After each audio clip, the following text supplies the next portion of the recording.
top I've got spare ingredients for signature drink.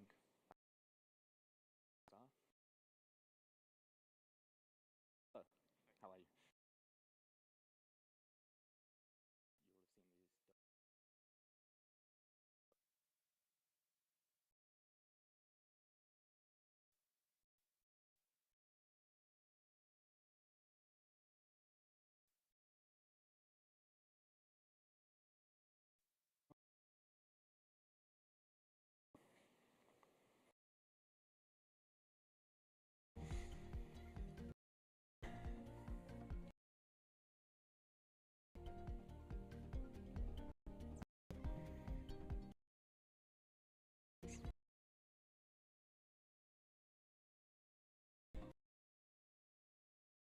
Access to coffee information, then we can talk to our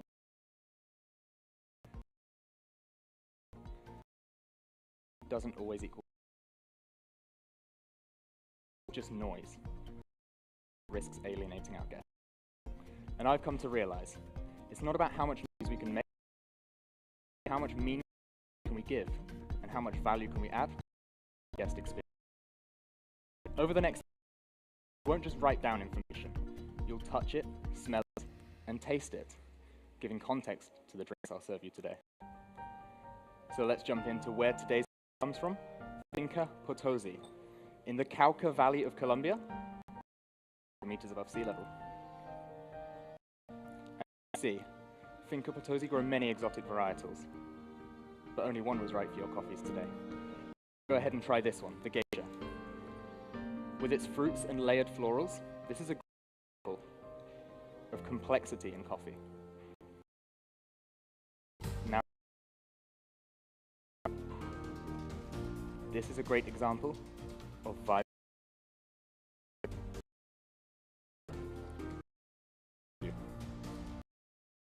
Capture both the complexity and the vibrancy of the espresso experience.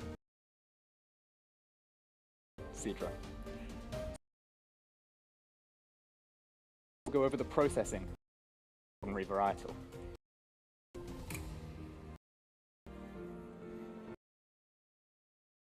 Aerobic natural. Firstly, sugar content. Leading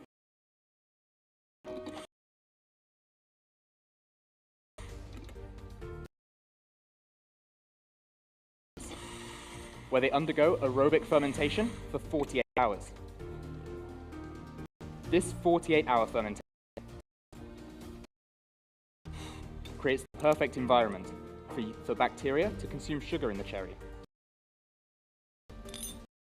Compounds. So when you're ready, remove the lid of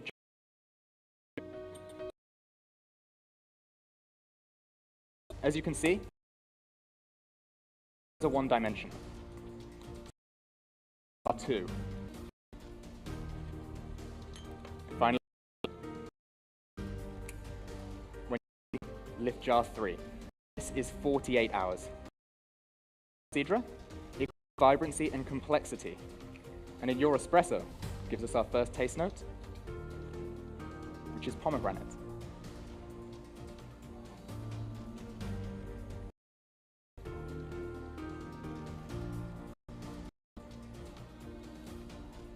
Profiling this coffee, we explored the relationship between development time ratio and acidity. We roasted the coffee for 8 minutes to an end temperature of 204 degrees. With a lower development time ratio of 12%, we found more citric and malic acid, which is created for you, so you can try this now. As you can see, it's vibrant, but in an espresso, it quickly became sour and dominant. So to change the acid profile, we changed our development all the way to 15%. As you can now try in this second glass for me, it's still vibrant, but this time lactic and creamy. In your espressos, transforms the acidity into a note.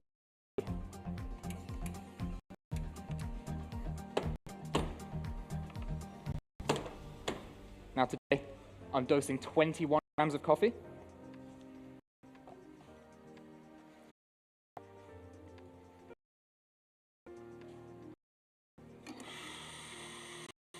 You'll feel, as you rub your fingers along the fabric in front of you, as I espressos, lower yields were rougher, and the more I extract coffee, the better it became. And your espressos today?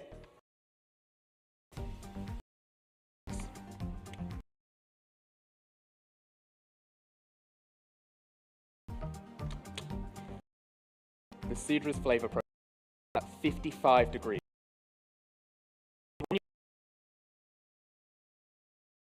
Drink some water.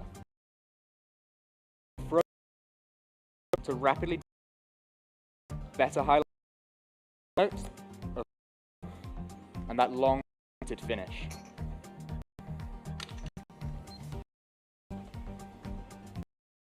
So once again, those flavors.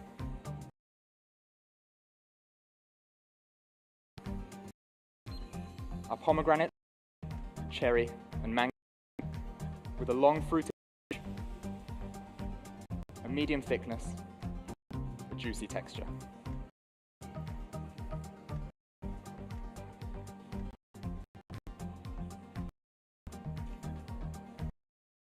I can't wait for you to enjoy vibrant and espresso.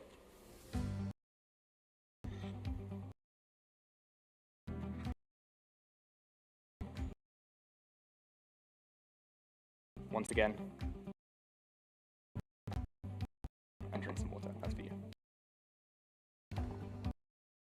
That's for you. And that's for you.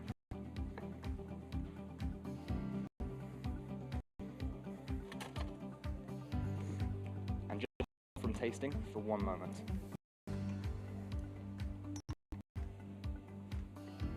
And when you're ready, you can using and go ahead and enjoy.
I like the unique one that I had to look to milk science. I know that the fats in milk act as a buffer to coffee.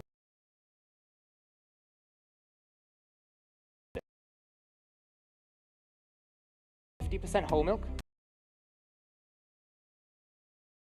and creamy and reduce that we just enjoyed. A blend.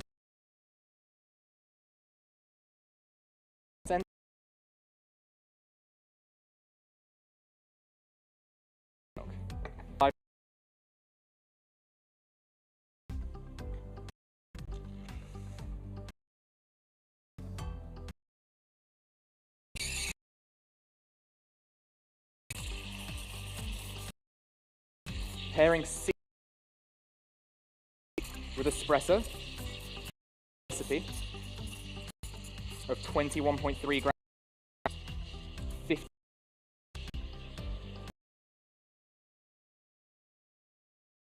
creates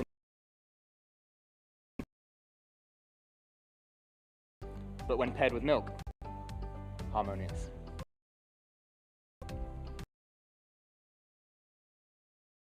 Flavors that you'll find are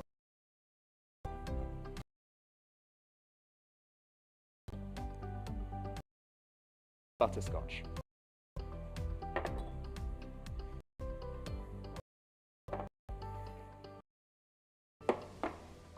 before you enjoy these, make sure to thoroughly stir and mix. That's for you.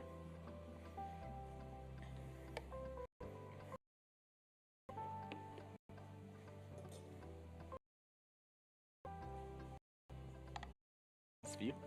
Thank you.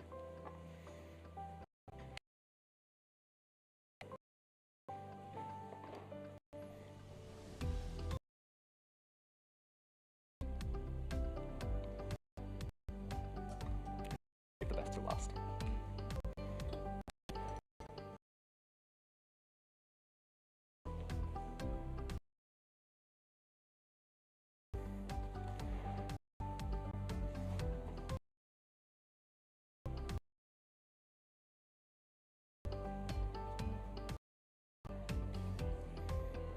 And when you're ready, we'll continue.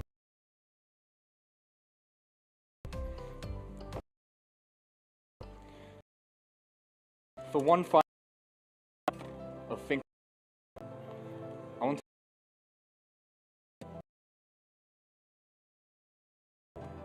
to build on the flavor profile.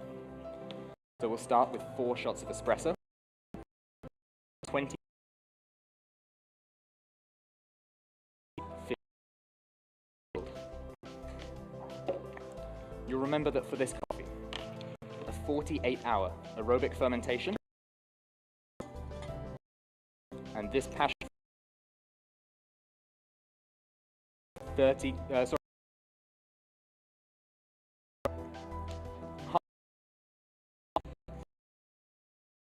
fermentation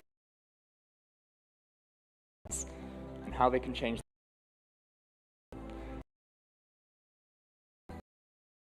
milk that we tasted. Is distilled whole milk.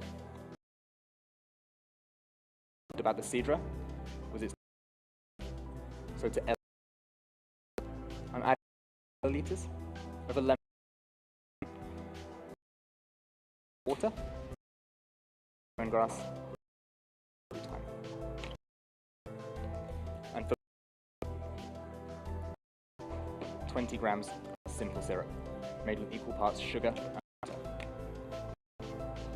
Blending this and serving at 8 degrees in frozen cups over frozen rocks best highlights. So now it's time to built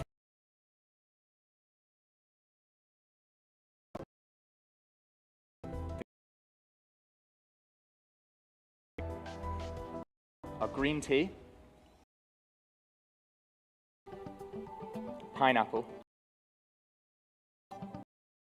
strawberry jam.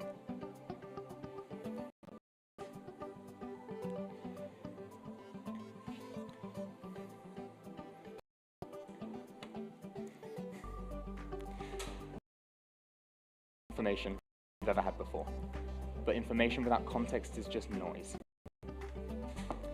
By providing touch, we can help elevate the guest experience, create something exceptional. Thank you. Time.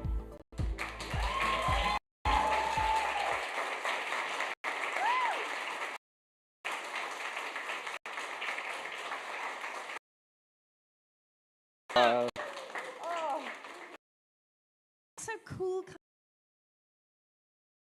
Special shout out to start you opened with.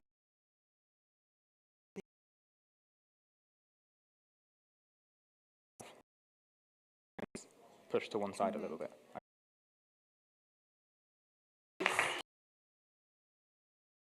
Thanks so much.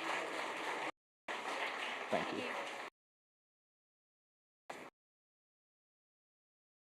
Thank you.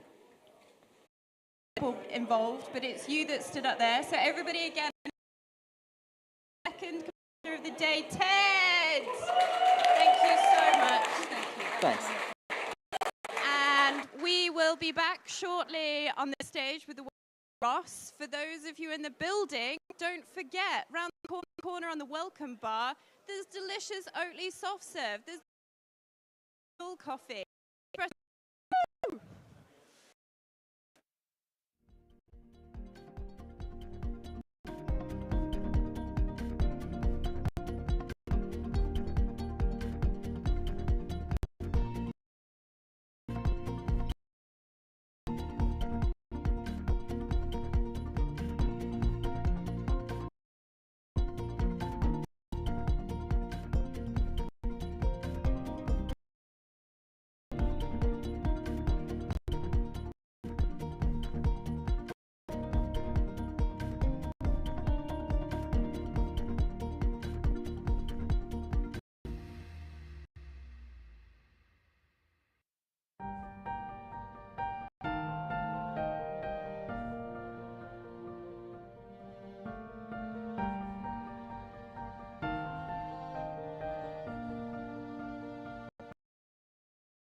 We're back! People at home, people in the building, everybody, are we ready? We have our third competitor just behind me, ready to go. So all of you in the building, hands together. All of you at home, I'm counting on you to be clapping too. Bring your hands together for our third competitor of the UKBC's 2024 semi-finals. It's Ross! And keep the applause going for our beautiful judges, please, everybody. They're lovely. Woo!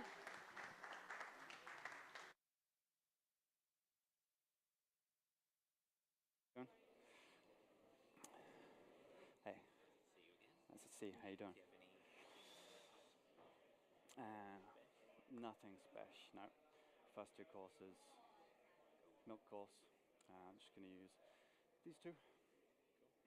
Yeah. That's it. You tech. Perfect. Yeah, cool. Yeah, it's nothing special that you need to know. That's it. That's where everything's important. Yeah. That's the one. Okay. So you guys ready? Excellent. You guys all ready?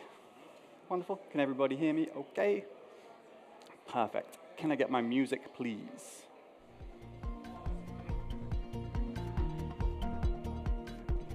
And time. Change is something we have to embrace constantly in the coffee industry. Whether it's a new set of rules for competition, or changes in espresso distribution methods that can help affect extractions, we're constantly looking to move things forwards. Now, the changes we're having to embrace now, due to living with the effects of climate change, are those of utilizing hardier varietals, different species and hybrids to ensure global coffee supply for generations to come. Now the fear here is, based on some current examples available to us today, higher yielding coffee doesn't taste as good as the coffee we know and love already.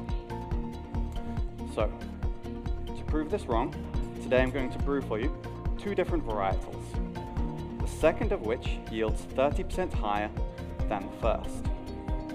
To prove there's no correlation between higher yield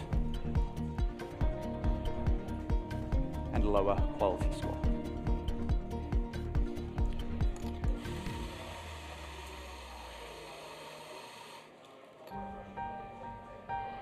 Now the second coffee I'll be using yields 30% higher than the first, which is a percentile increase which will prove vital to combating decline in coffee crop yield, like the 25% decrease farmers in the Lampung district in Indonesia have reported already this year.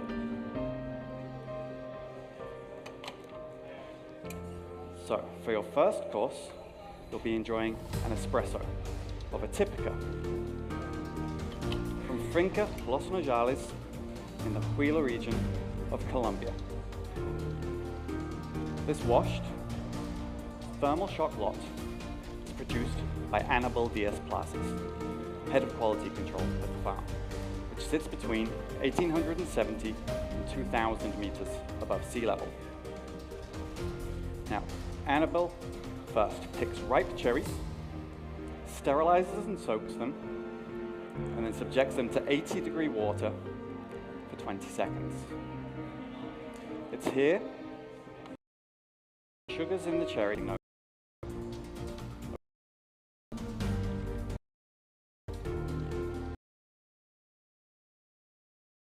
created with and fermented again for another 120. It's in this fermentation with the mosto that the second tasting note of red wine is created. After this fermentation, the seeds are then dried for 15 days to a moisture level of 11% before they are then roasted. Now, I've roasted this coffee on the Cafe Logic coffee roaster using a profile I designed with an end temperature of just over 209 degrees for a total time of 10 minutes. It has a short drying phase and an extended Maillard reaction. extended Maillard reaction helps enhance the syrupy mouthfeel that you'll find in your espresso. When brewing this espresso, I'm using a recipe, 21 grams in, 38 grams out, over 30 seconds. It's this recipe that I found the best balance of tactile qualities and flavor intensity. This espresso has a high acidity, a medium to high sweetness, and a low bitterness. It has a light body, a syrupy mouthfeel, and it has a lingering finish which transforms to sweet, to tannic, as if though we were drinking a red wine.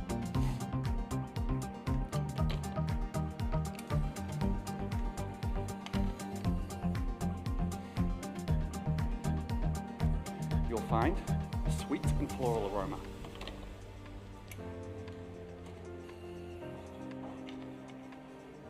And flavors of raspberry, blackcurrant, red currants, and that red wine in the aftertaste. Now the Typica is an example of a coffee we may see less of in the future due to its low yield,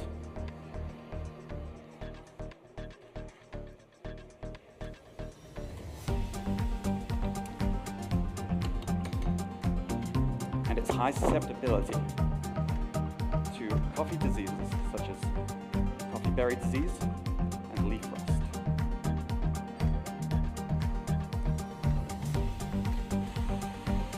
Now then for your next course, you'll be enjoying a coffee that yields 30% higher. And it's a coffee I've picked because research has shown with new species that will become available to us, the varietal tastes most similar to coffees we may utilize in the future. It's going to be Bourbon.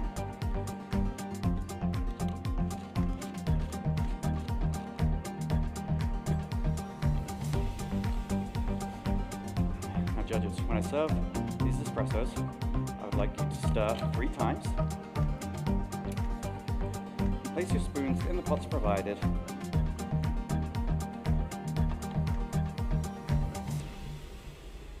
First, savor that sweet and floral aroma before enjoying those wonderful flavors: raspberry, blackcurrant, red currants, and red wine.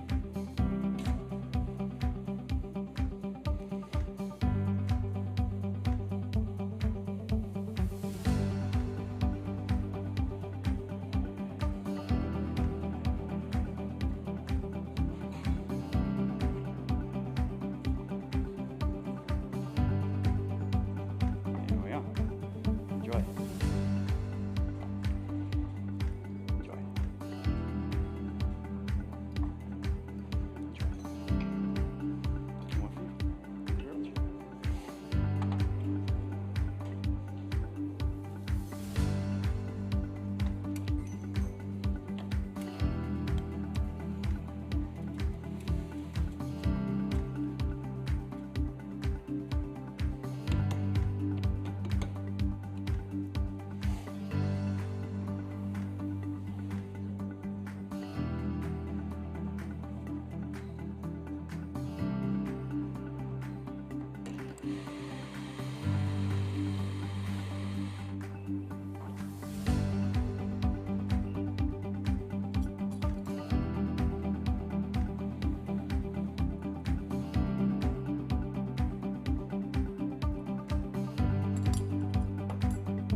For your milk course, you'll be enjoying a bourbon produced by Wilton Benitez at Granja Parisio in the Cacao District of Colombia, which sits at 1,900 meters above sea level.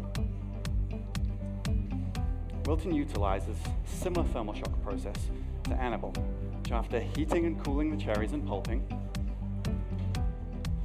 he then co-ferments these seeds with a koji spore solution. He does so for 336 hours, keeping the pH level in the tank at a constant 4.3. It's here where the most number of koji spores remain present.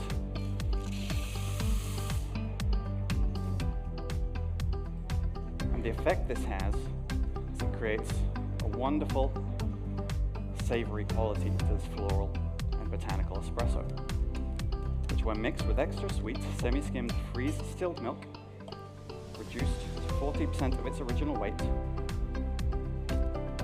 will yield our first tasting note, salted caramel.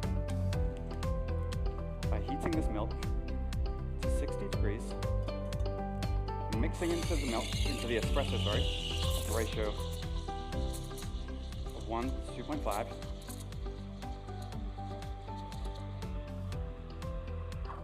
will yield wonderful confectionery-like flavor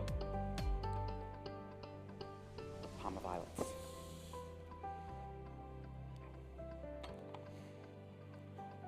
You'll also find in the aftertaste syrupy elderflower liqueur. Not liqueur, sorry, elderflower cordial. And judges, when I serve you these drinks, I'd like you to stir 8 times. Place your spoons in the pots provided. I've used an espresso recipe of 19 grams in. Enjoy. 34 grams out over 25 seconds. And when roasting this coffee, I committed a personal cardinal sin of mine and used the exact same recipe as I did for the Typica.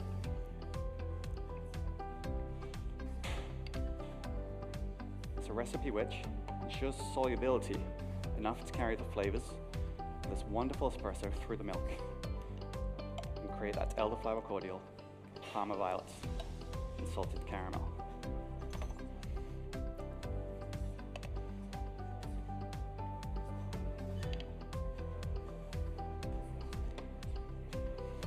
Enjoy.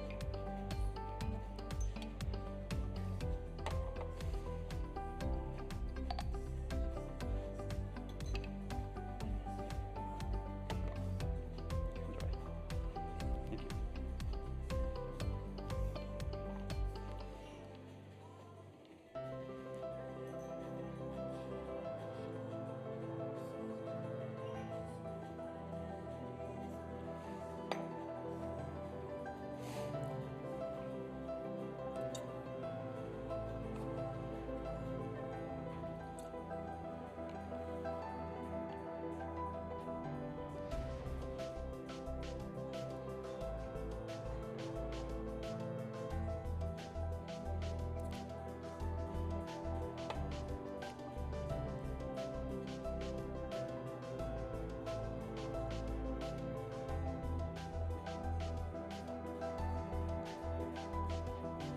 Can you get a time check for this?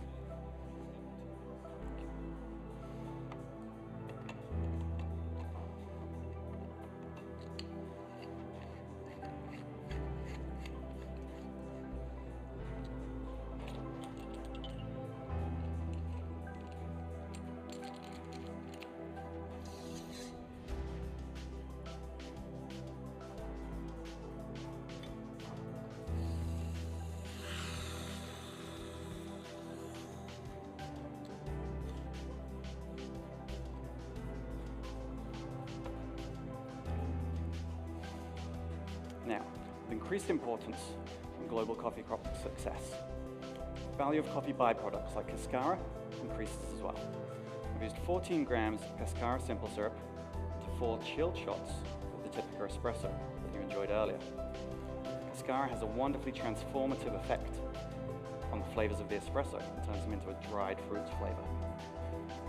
By adding 6 drops of saline solution this yields new flavors of raisin, dates, and cranberries. Thank you. I've also added in 8 grams cranberry juice, which gives us a new flavor note of Haribo Cola bottles.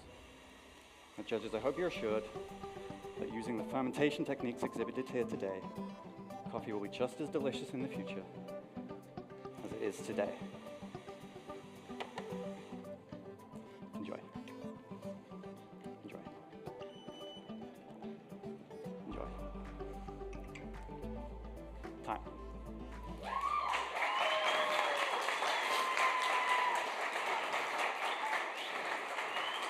Woo! Here I am making eye contact with Ross.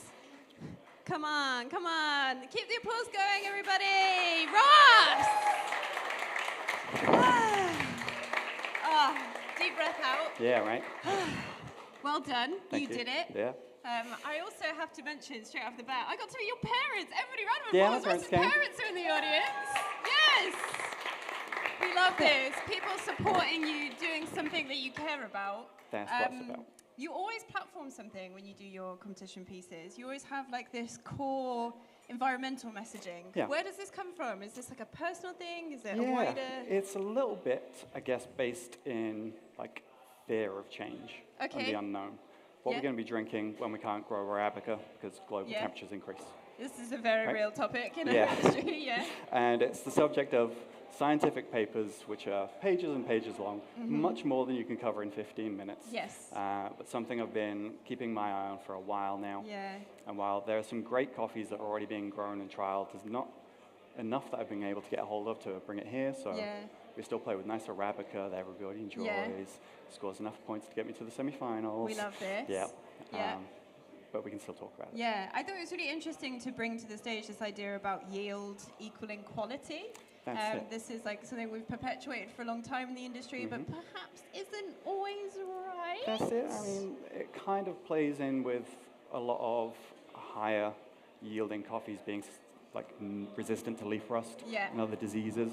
And so with introgression and things that haven't been sort of carried out generation after generation, haven't perfected yet. Yes. It's not to say all of these things won't be incredible, Yes. Yeah.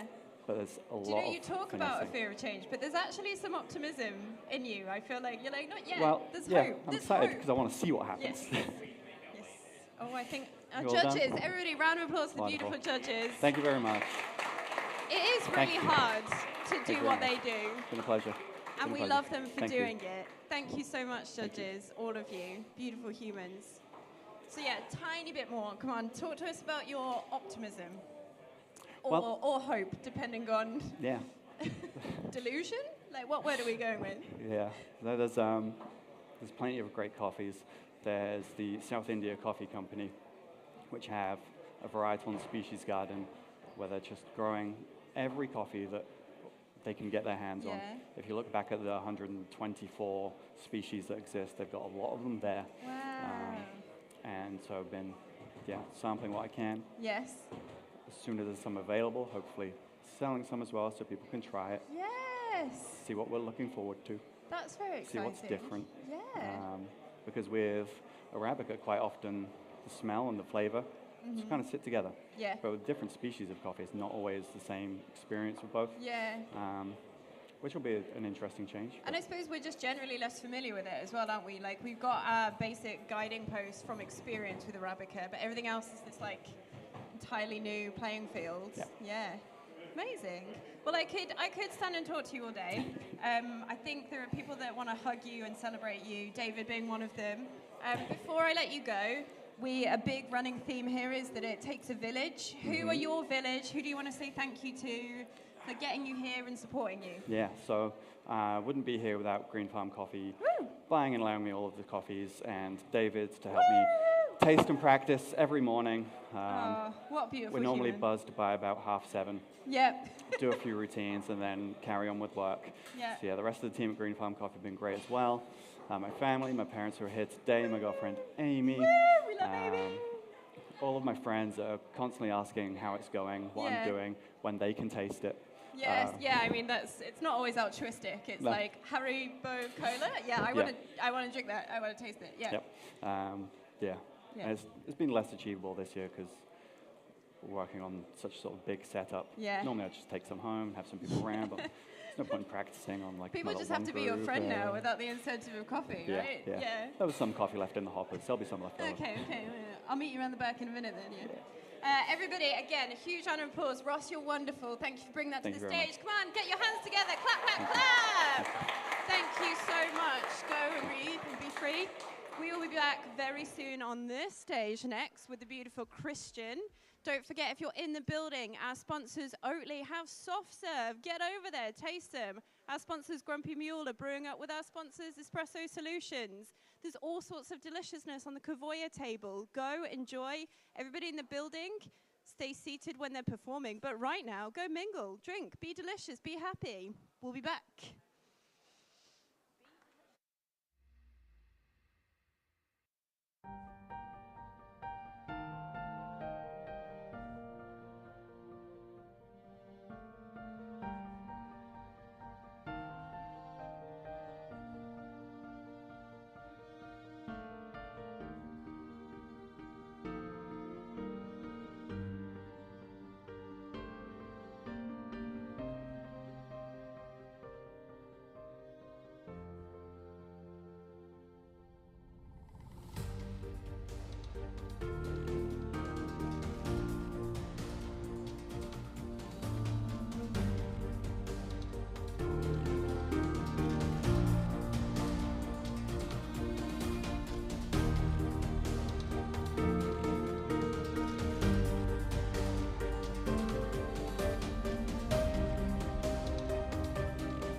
We're back so much sooner than I think anybody anticipated, myself included. But why? It's because we're so excited for the next performance. So, lovely humans in the room, take your seats. Get your eyes on a screen, get your eyes on the stage.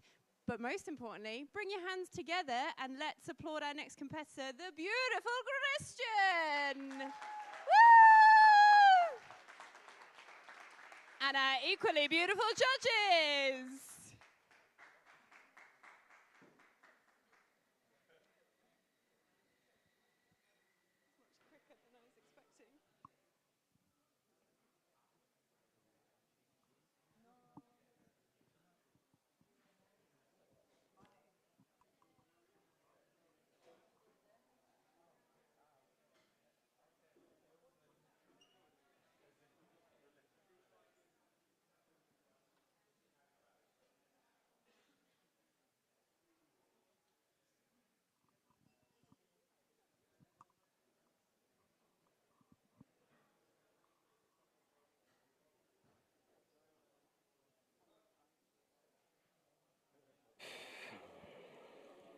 Can I try my music, please?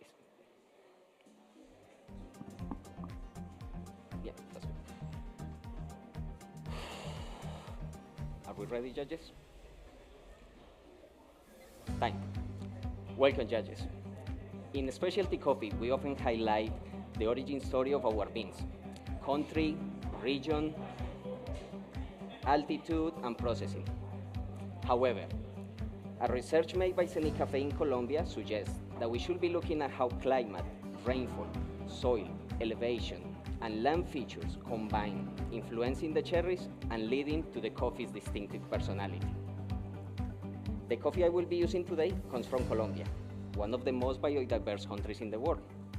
Here, every coffee region benefits from different climate conditions and land features, making each coffee plantation unique. This coffee was produced by Finca Inmaculada in the Cauca Valley region. It is an anaerobic blend of pink bourbon and Castillo. The pink bourbon gives sweetness and complexity, and the Castillo adds body and structure. For my espressos today, I will be using a blend that it was produced at 1,900 meters above sea level. Here, the cooler climes, frequent rainfall, and a different soil composition. It's a soil rich in rocky elements and nutrients that provides really good drainage for the rainy days. That provides drainage and nourishment for the plants to grow without the stress of waterlogging.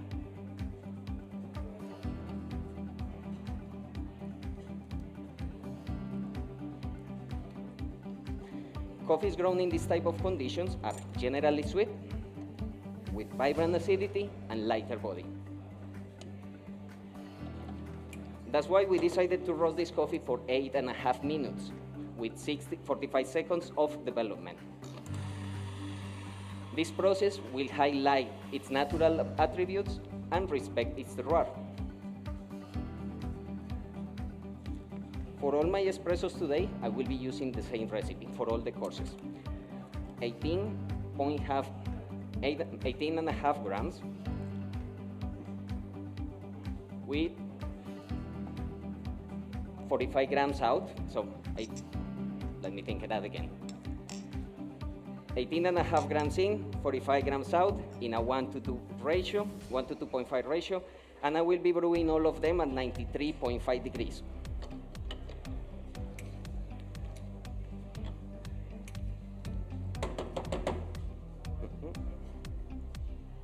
Sorry, just a little nervous here, so let's try again.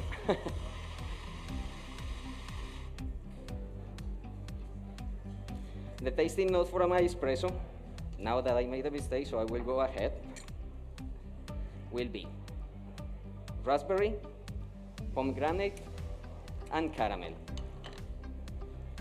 Light to medium weight.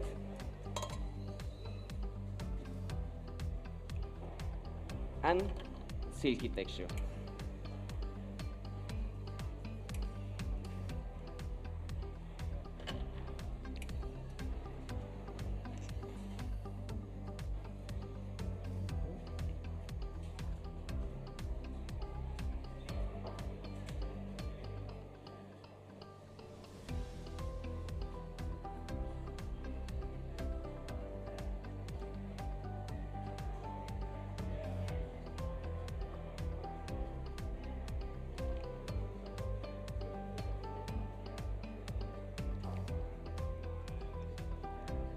let me serve you these two first, but let me make another two because it was dripping a bit weird.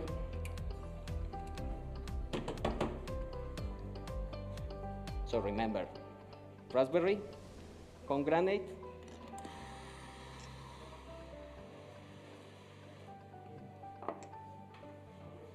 and caramel, light to medium weight, and silky texture.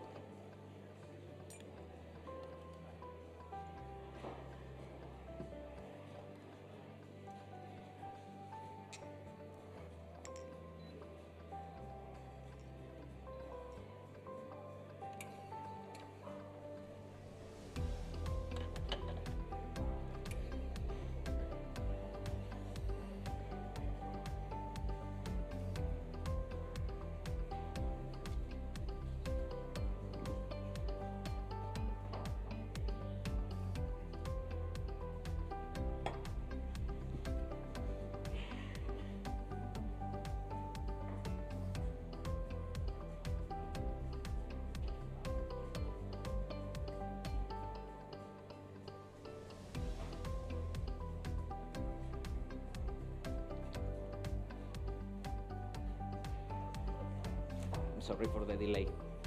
Enjoy.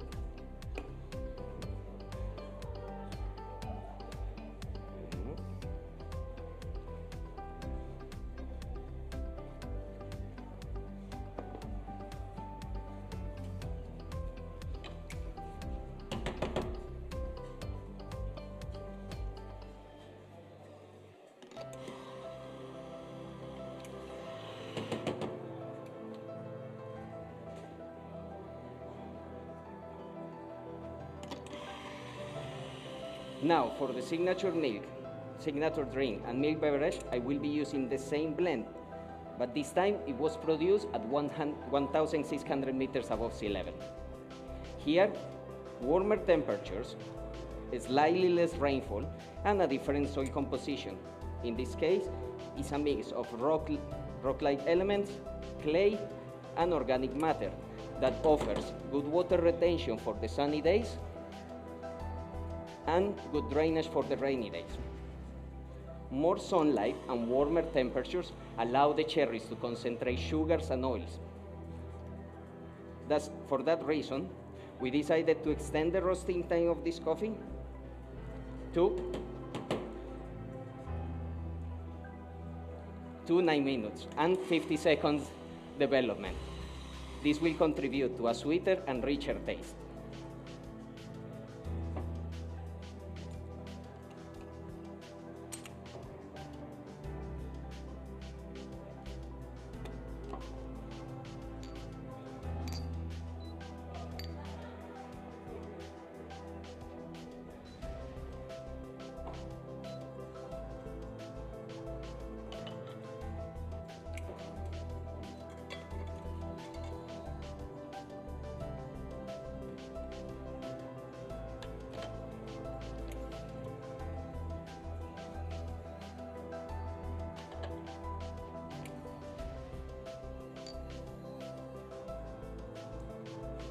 And today, let me tell you a secret, I will be using oat milk that I freeze distill and remove a quarter of its volume. This process heightens sweetness and enhances creaminess, creating a harmonious balance between coffee and milk.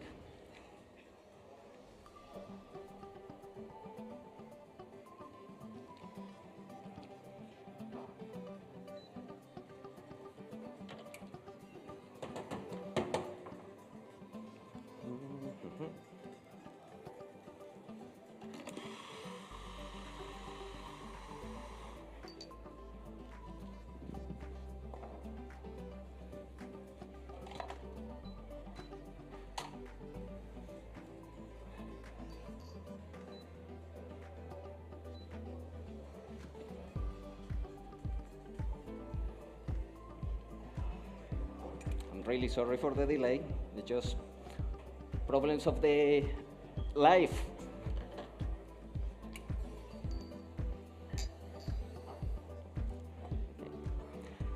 For my milk beverage, I will be using all my espressos, and I will be adding 50 milliliters of steamed milk that I will be heating up to 60 degrees. And that will be for a 1 to 2.5 ratio.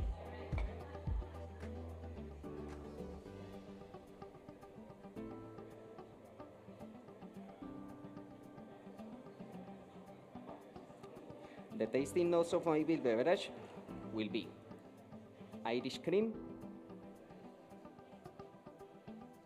cookie dough,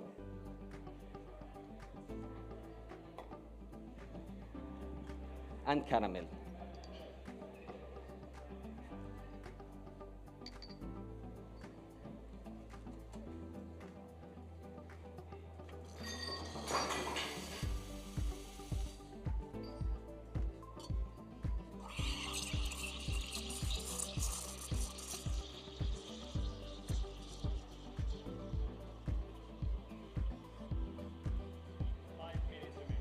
Thank you.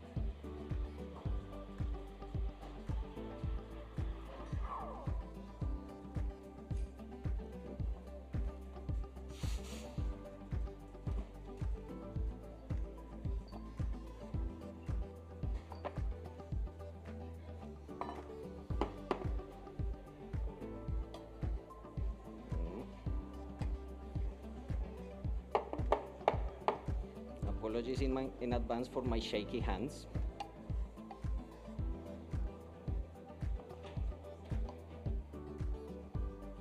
Oh, very shaky.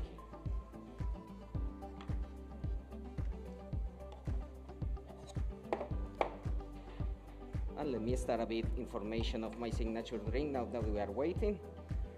So I think as a baristas, having this deep knowledge around our coffees can help us create memorable experiences through our drinks. So at the moment I'm cooling down my espressos to highlight its natural sweetness and acidity.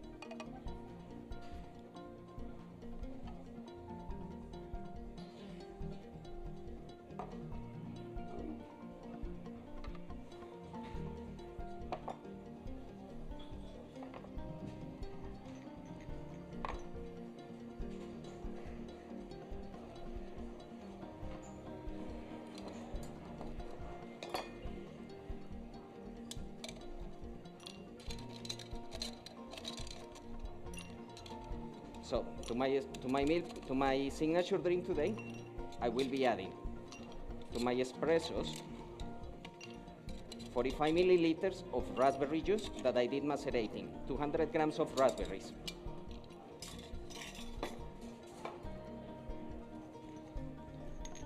with 10 grams, 20 milliliters of lemon juice, 10 grams of demerara sugar, and 80 grams of the chaff produced during the roasting process. This will highlight its natural sweetness.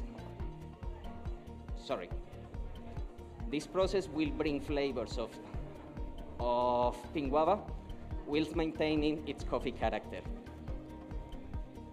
Now I'm adding 60 milliliters of ginger ale. That will help me balance all the flavors, and at the same time, thanks to the carbonation, will release aromatics and flavors embedded in my coffee that you will perceive as basil and lime zest finish. Thank you. All the elements in my signature drink are linked by its essence. The soil is the common thread. The same that gives life to the cherries, the vibrant raspberries, and the aromatic ginger alike. I will ask you, during your first sip, to think about the aromatics of the basil and the lime zest finish. During your second sip, please focus on the sweetness of the raspberry and the pink guava, immediately covered by the chocolate notes of the espresso, of the coffee.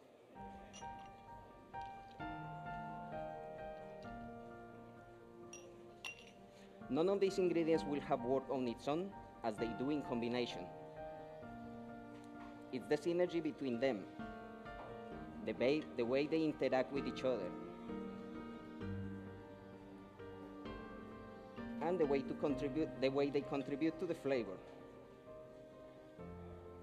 This is a statement that in coffee, as in life, we are at our best when we come together.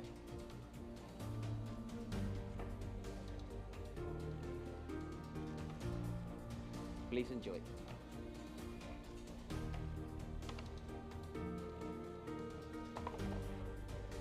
Thank you.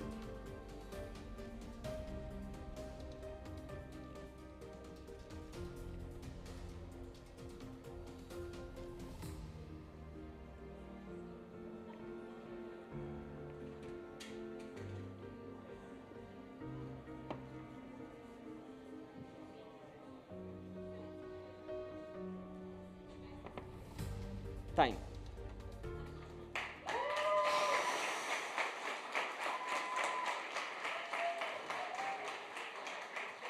Yeah. I'm going to sing so. Hey, keep the round of applause going. Keep it going. It's done. Yeah, baby. Shake it off. Oh, no, that's fine. Man, you Oh did my it. God, You yeah, did that was it. good. You have a whole front row of I people know. here cheering you on. Woo! Yes, thank you. Thank you, everybody in the building. Thank you for sharing that with us. I really enjoyed this. Do you know something strange that is one of my favorite things, which isn't what I should shout about, but the glassware, these glasses here, oh, they look expensive. They look so pretty. They're so cute. Yeah. Everything is thought out behind here, yes? You chose Well- these glasses deliberately, I'm sure. Yeah, of course. I needed something small, so that's why it's like, okay, let's go for the smaller glasses. Yeah. But I love the whiskey style Yeah. and the Negroni style because I think my drink tastes a bit like bitter, like a Negroni at the end. So it's like, you're I have to bring talking that my language. style. Yeah. You've got that in the head already, right? Yeah, yeah. It's like, I've got an expectation here. now I'm a bit thirsty. Yes. I would like yeah, I some. was going to say, I wonder if there's any left for me to drink I in a know. minute. Yeah. I hope the judges left some. Yeah, I hope Well, the I hope it judges was left good some. for them, It and looked I good. hope they finish it. But yeah, fair enough. I mean, if they don't, I'll help them with that particular task. I don't mind. That's fair. Yeah, we can so, do that.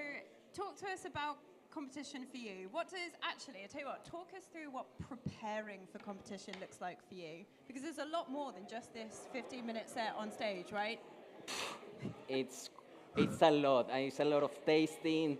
I think the signature drink is very complex and Yeah. very difficult. So you have always to try so many things. Let's just thank our Yeah. beautiful judges. Everybody, round of applause for the judges, please. Come on, beautiful judges.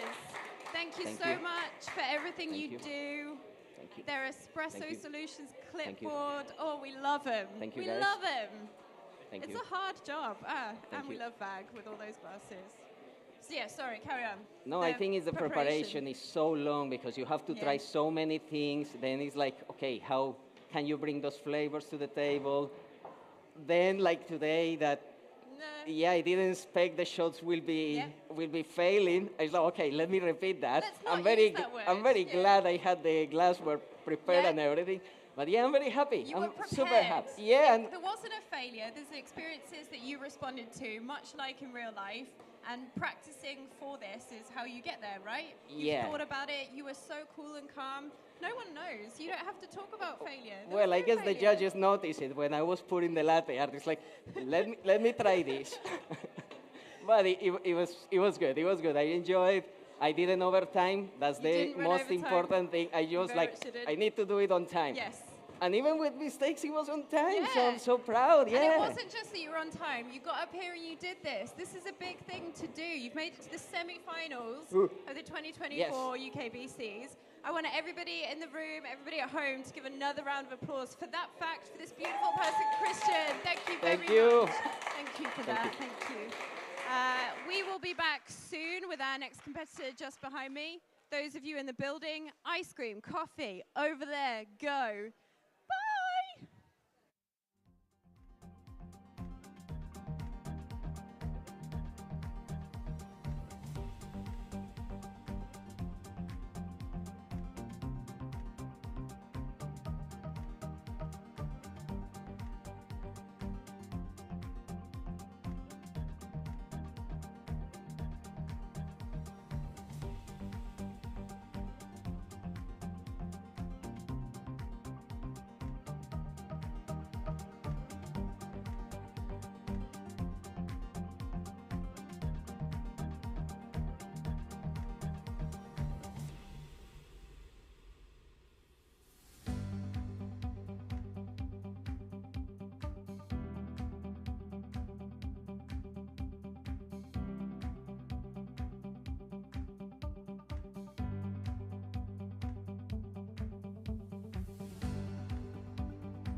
Okay, sorry. Hello, everybody in the room. Eyes over here. I feel like a teacher whenever I say that. Eyes on me, fingers on lips. People at home, eyes on the screen. Why? Because we've got our 5th competitor of the UKBC semi-finals 2024.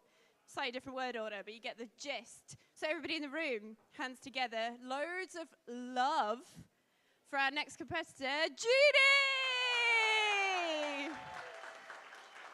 And our beautiful judges. We love you, judges. Woo!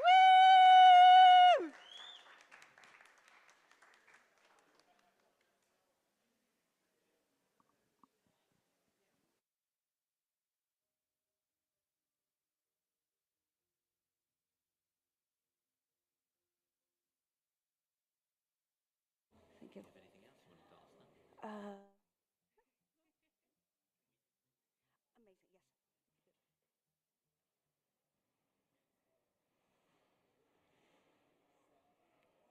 Cool. Are we ready, judges? DJ music. And time. Good afternoon, judges. My name is Jean. Today, I'll be serving my 3 courses around the theme Love Letter, tied with my passion and my story around working in the coffee industry. And I hope that at the end of this, my presentation can help us to build a connection. Today, I have the honor to share a very special coffee with you. It's very special for the producers because of its low cost but effective processing method. It is special for me because I experienced a very special journey from falling in love with it when it's green, to learning how it's being roasted, to now bring to your cup today. And meanwhile, I will be pulling the shots for the signature drink first, that need to be chilled and served at the end. And I will tell you more about this camioneta, a Noxic Natural Pink Bourbon from Colombia. At 1,630 meters above the sea level, our friend took the cherry on a camioneta, a truck, to a very long journey to the community processing center. And during this very long journey, the cherry first experienced oxic fermentation. And as soon as it arrived at the community processing center, the cherries would then be placed into a deep fermentation tank, and then a plastic sheet would be applied on the top before it was submerged with cold water. And now the cold water pressing the sheets onto the beans and the cherries created a vacuum to 100 hours. And the first half of the fermentation contributed to the sweetness and the fruit notes of this coffee.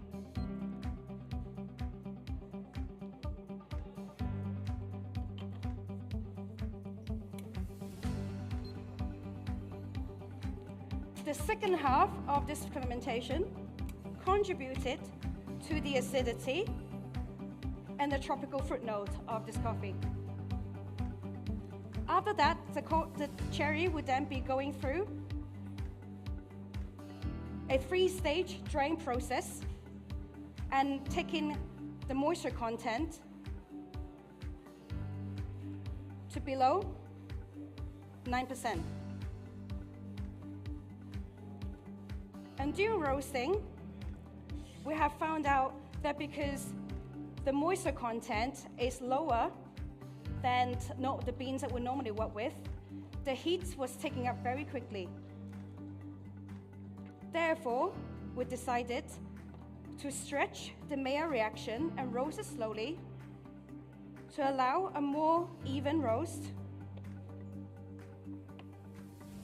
and a sweeter taste. And now the coffee has a higher cupping score, therefore higher value, and all the extra value will then return to the dedicated producers. And now I will be preparing for your first love letter, the espresso course. The first love letter is for everyone that helped me to achieve this cup, our producers. my coach Kasha, and my roaster friend Francois. Yes, so for this coffee, the recipe will be 18 grams in and 36 grams out.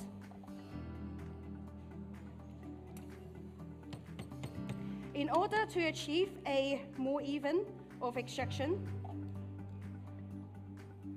I'll be using a needle tool and a distribution tool. And then I will pulling the shots on Paragon Espresso Chiller to take away the sharpness of the acidity.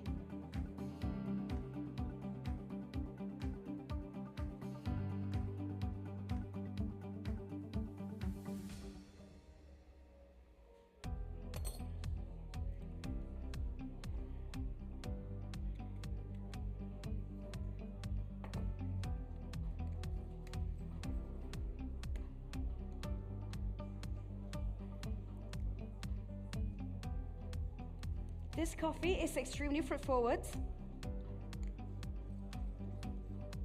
It will come out medium weight with a juicy mouthfeel.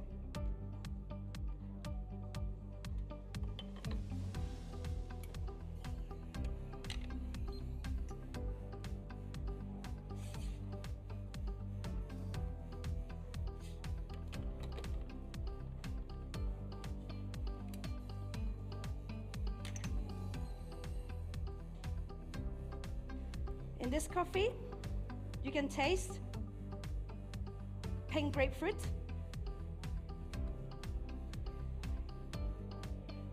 red apple, with the medium long cacao nib finish.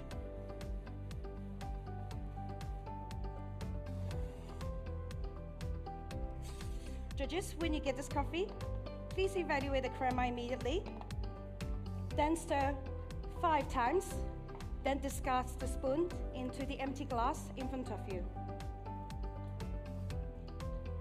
And judges, I hope you enjoy the first love letter. Enjoy. Enjoy.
And judges, when you're ready, I will be telling you about my second love letter, the milk course. The second love letter is for my fellow barista friends who have been creating their love potion day in and day out. Therefore, I would like to create a very sweet drink. So for the milk-based drink, I'll still be dosing in 18 grams in, but will be 30 grams out. A shorter yield allow the espresso base to be sweeter and allow the flavor to come out from the milk even more.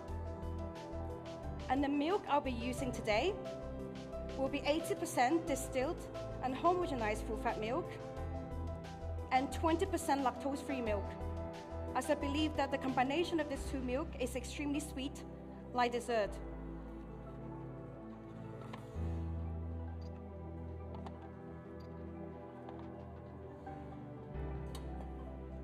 Then I will be steaming this milk to 60 degrees, where 2 milk are then mixed perfectly together.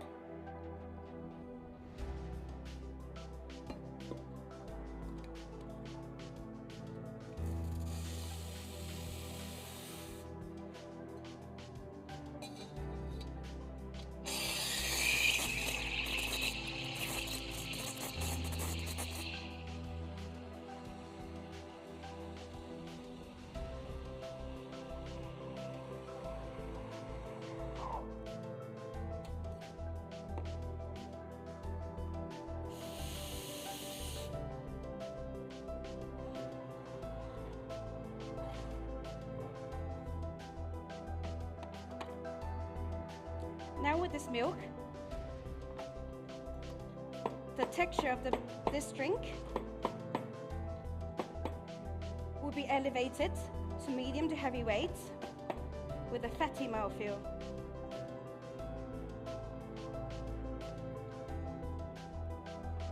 And you can taste white chocolate, fudge, and plum marmalade.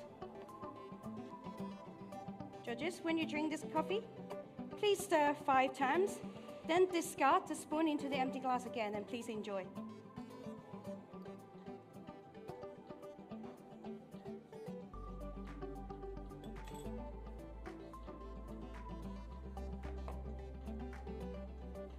Please enjoy.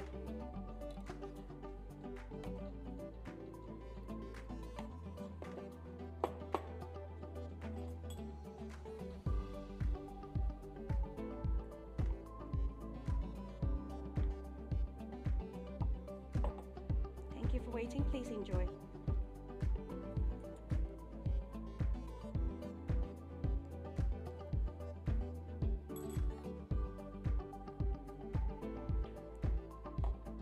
Last but not least, please enjoy.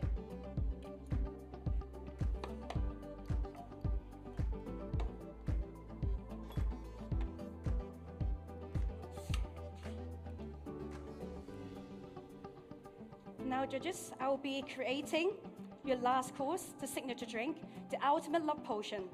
This is a love letter for everyone who is here sharing this moment with us, because after today, you are all going to share our messages far and wide.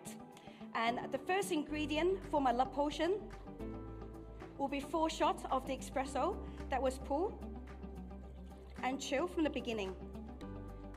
The recipe will be the same as espresso course, 18 grams in and 36 grams out, as I believe that it has the best balance of sweetness and acidity to work with my ingredients, and this represents my coffee journey. Next, I'll be adding 30 grams of homemade passion fruit juice. It's made with 1 part of fresh passion fruit, 1 part of fresh mango, and 1 part of apple juice. This elevates the fruit note in this drink even more, adds pleasant fruity acidity, and create a new flavor note of Seville orange juice and caramelized peach. And this represents my passion of sharing and making coffee with everyone. Next, I'll be adding 30 grams of cold brew sencha tea, made with 1 part of sencha, 50 parts of cold water, and cold brew for 24 hours. It's out the intensity of this drink, add a refreshing finish, and create a new flavor note of orange peel aftertaste.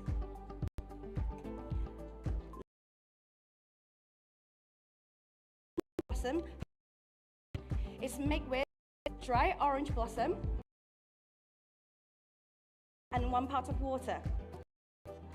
This adds pleasant honey sweetness without being overpowering, and it creates a new flavor note of vanilla. And this is a reminder to me that there's a reason why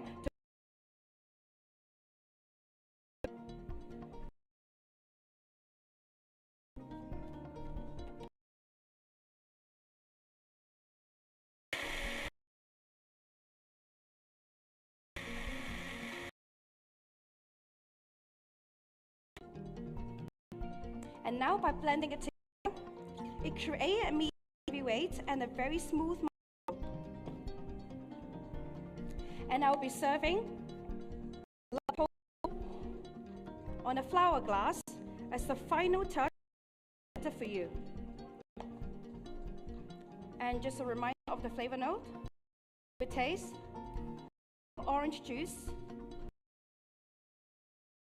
vanilla, orange peel aftertaste. And please swallow before each sip and enjoy.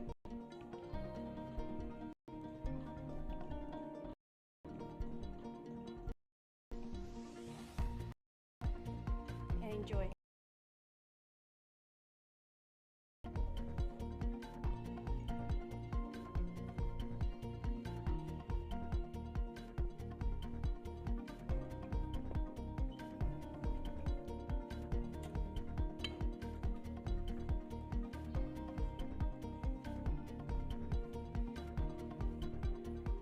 And thank you so much for having me today. It's time.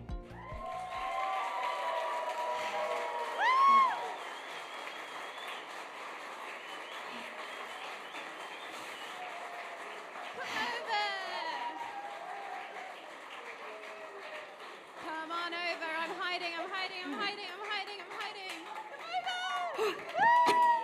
Thank you. The love potion is working. I think we all fell in love with you.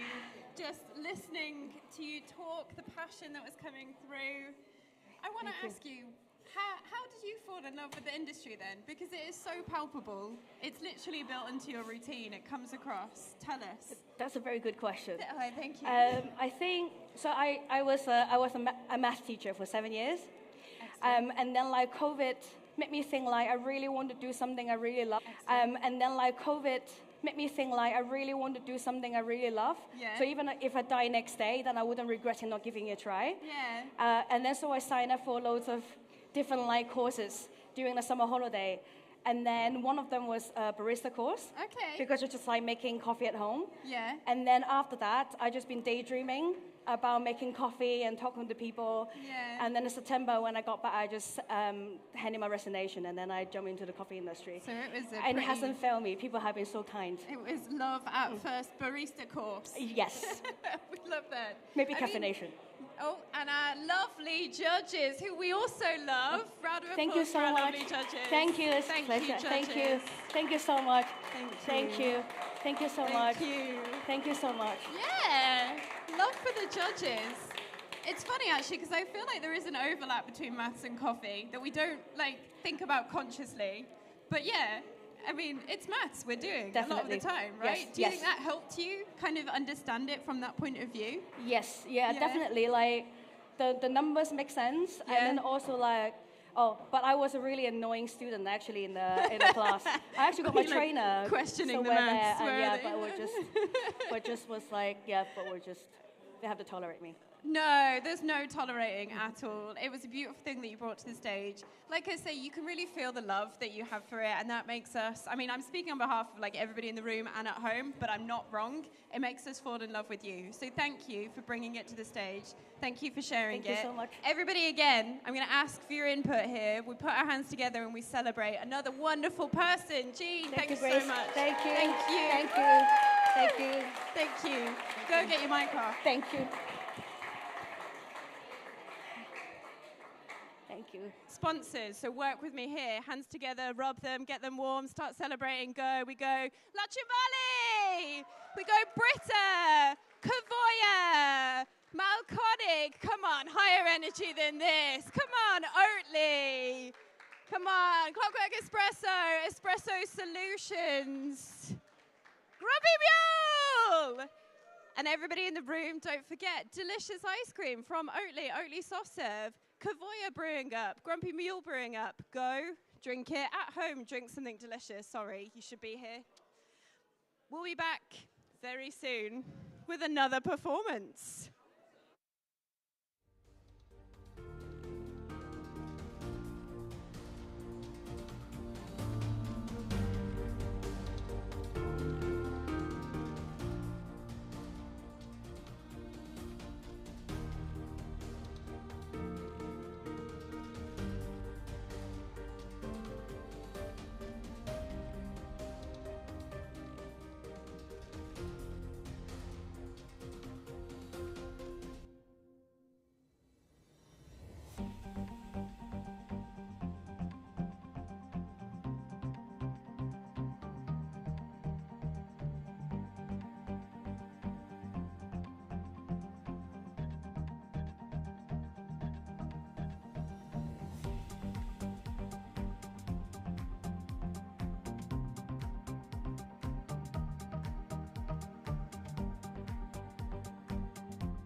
Hi.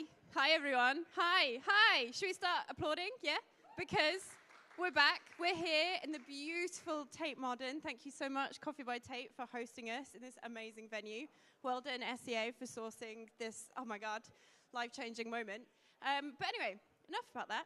Because we have our next competitor standing to the left of me looking just so ready to go. Everybody in the audience is ready to cheer and celebrate and enjoy another performance for the 2024 UKBC semi-finals. So everybody in the room, again, I'm going to ask you to bring your hands together and a big cheer from the bottom of your stomach for Rosa! And our wonderful judges. Woo!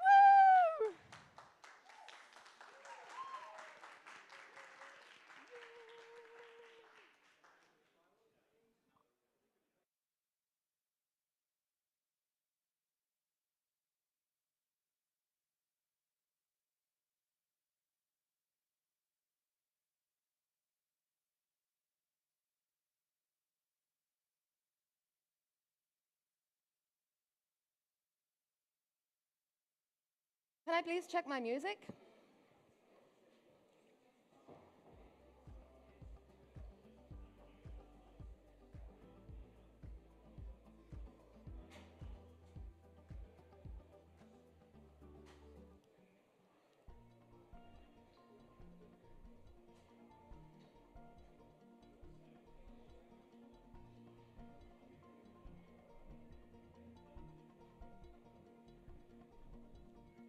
A little bit louder.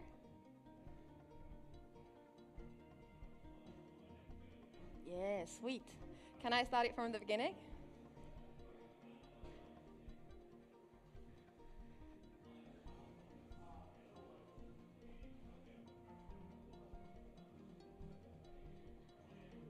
Time. We're often tasting coffees in busy environments where we are experiencing sensory overload, just like this one today.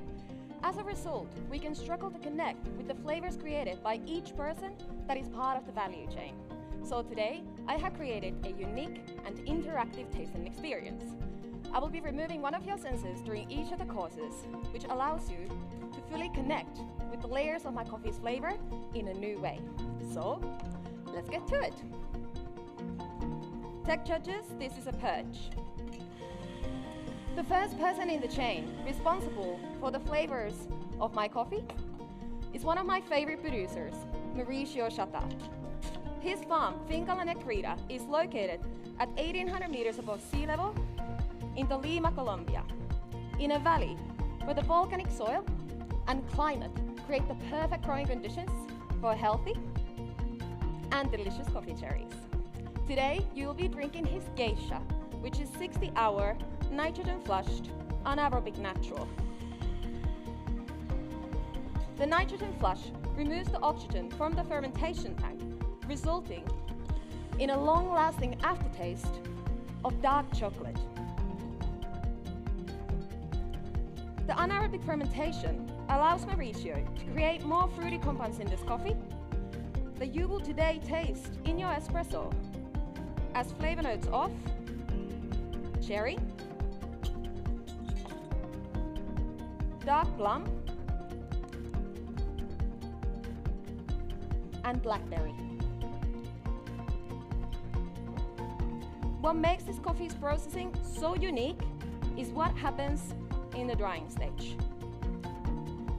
Mauricio dries this coffee for 8 weeks in a dark room where UV light is completely removed and replaced by infrared lights and dehumidifiers.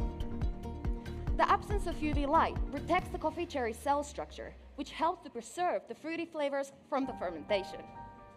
The infrared lights and dehumidifiers create controlled dehydration, which gives these espressos and coffee syrupy and coating tactile, unlike any other geisha I have ever tried before. To enhance this tactile, I'm using 18.5 grams in to 48 grams yield throughout all 3 courses. I'm brewing at 91 Celsius to maximize the sweetness of this coffee. For your espresso course, I have decided to rapidly chill the first 20 grams of your shots, as this preserves the aromatics and creates flavor clarity. So once again, the flavors of espresso are cherry, dark plum, and blackberry, with the aftertaste of dark chocolate. With the medium chocolate, with the medium acidity, like blackberry, and with medium sweetness.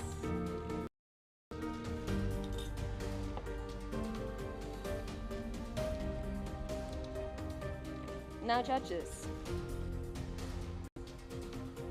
Coffee's flavor is a combination of aromatics that we can smell and tactile sensations that we can feel. When we smell coffee's volatile aromatics, our brain recognizes these as flavor cues. But when we take the sense of smell away, our brain automatically focuses on the tactile sensations. In this concept and using it for my espresso course, I will be removing your sense of smell at first to focus on this coffee's unique before bringing the aromas back to focus on the complex tasting experience. When I serve you, please, but wait to taste.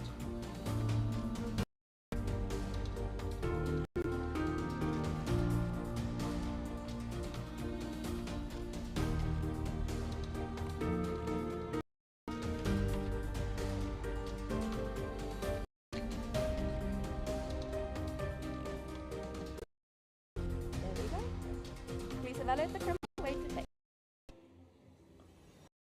Now judges, when I ask you to, please stir espresso 5 times, placing spoons. When I ask you to, pardon me, placing your spoons in the on your right. Then, you see the nose clip in front of you? Take the nose clip and place it on your nose like this. Take the first sip and swirl the coffee inside your mouth to really evaluate the tactile. While the coffee is still in your mouth, remove the clip. Then take your to focus on the flavors and the aftertaste. If you need any more guidance, you can see them on the cards in front of you. Now please go ahead and enjoy.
Now let's move on.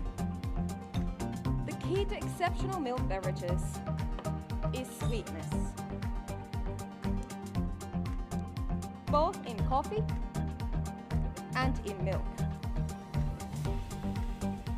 Studies show that the removal of auditory distractions enhances our perception of sweetness and our ability to taste. So for this course, I will be removing your sense of hearing. I'll tell you more in a bit, but first, let me tell you about the second person in the chain responsible for unlocking the sweetness of my coffee. My roaster, Alex, roasted this coffee for 12 minutes with an end temperature of 215 Celsius and with the time ratio geisha is very dense, which meant it had to spend more time in higher temperatures in order to develop. But most important,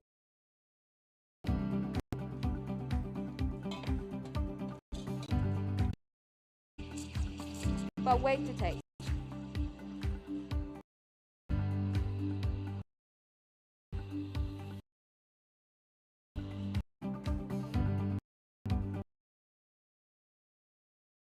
But wait to taste.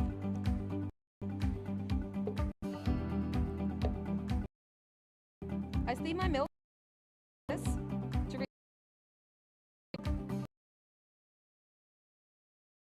espresso.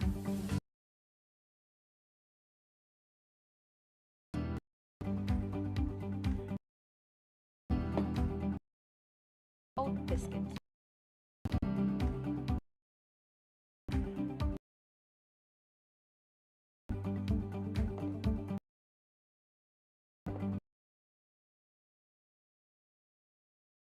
And 5 times, placing your spoons in the pink right. Then stir the beverage. Pardon me. Then take the e-defender. Place your clipboard face down underneath your table setup. Then grab the e-defender and put them on. Take at least 2 sips to evaluate. You can then pick up your clipboard and make some notes. I will illuminate a light in front of you. So now, enjoy.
Now let's. The next person is me, and I'm so excited to elevate this coffee's flavors via my signature beverage. We will start with a chiller to create 20 Celsius drinking to my signature beverage, as well as to complement Mauritius' creation of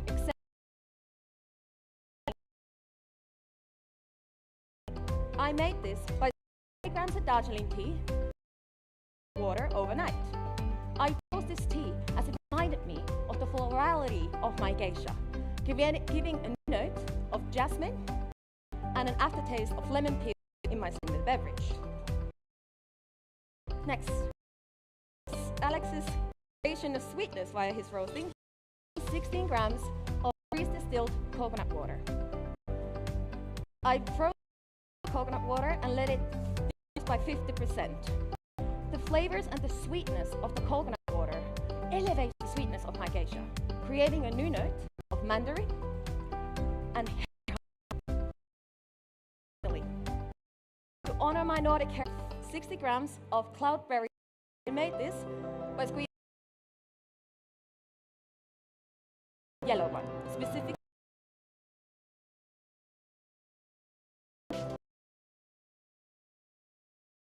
creamy,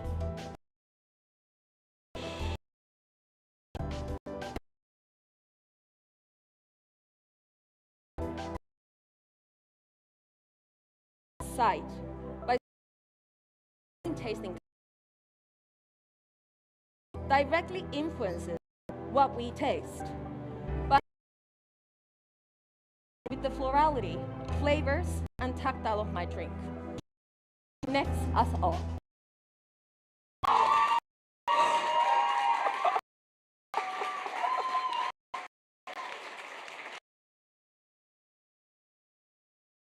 Oh my word. Are you happy to? Oh, come on, give me a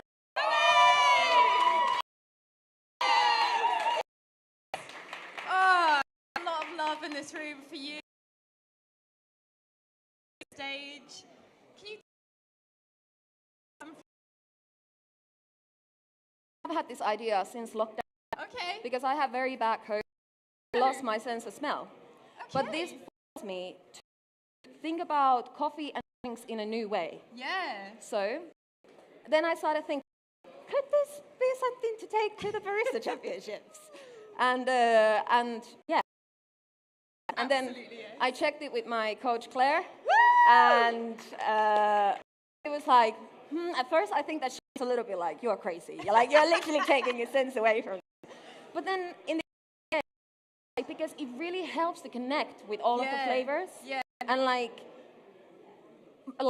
I think that the what I'm trying to say with this routine is that like look at this room. Yeah. It's full of distractions. Like it's just so easy to just drink coffee and No, I loved how you draw that connection between like taking a sense of attention all of the time. Yeah.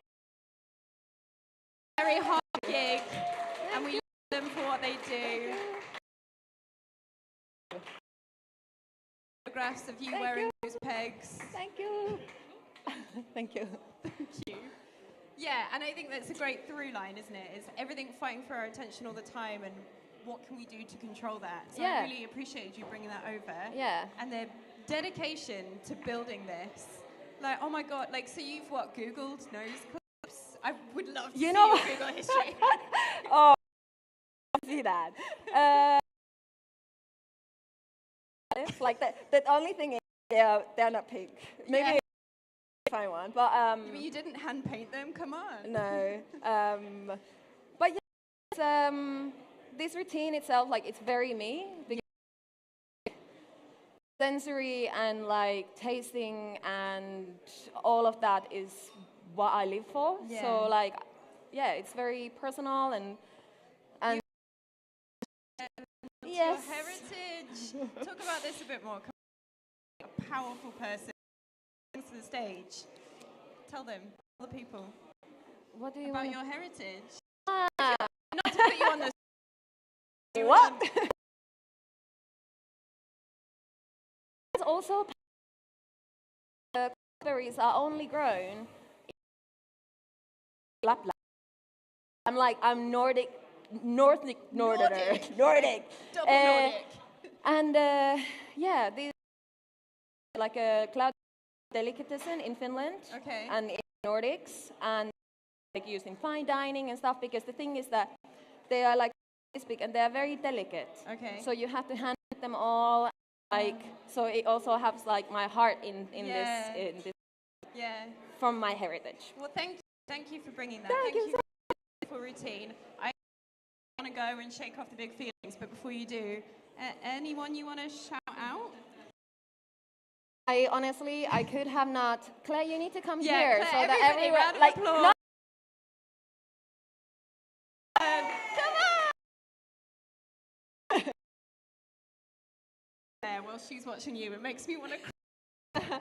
yeah, this without Claire. Please. Takes a Routine, minute. as it is mine. With like,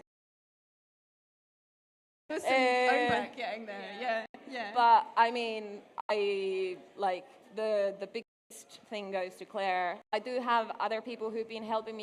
Ernie, Ryan, like all the people who came to my to taste my beverages, as well as Alex. roasted my coffee. I sourced my coffee after a lot of from Paul Ross. So special guests also. And yeah, and then just home and friends, like you know who you are, helping me out and being my support. But I mean, Claire is the one that needs to have the acknowledgement of this. Well, similarly, so do you. And everybody in the room, look at this. 2 amazing coffee professionals representing up on stage that it takes a community. It isn't just one person, it's collaboration. Yeah, 100%. And for and for it's just like I live for the community and I can't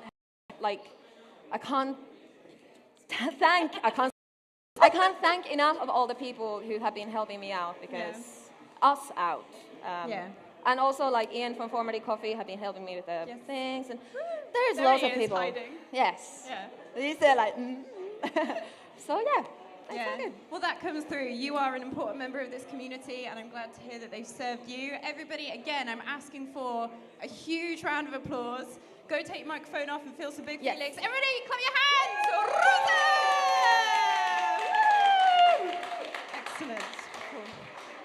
Cool.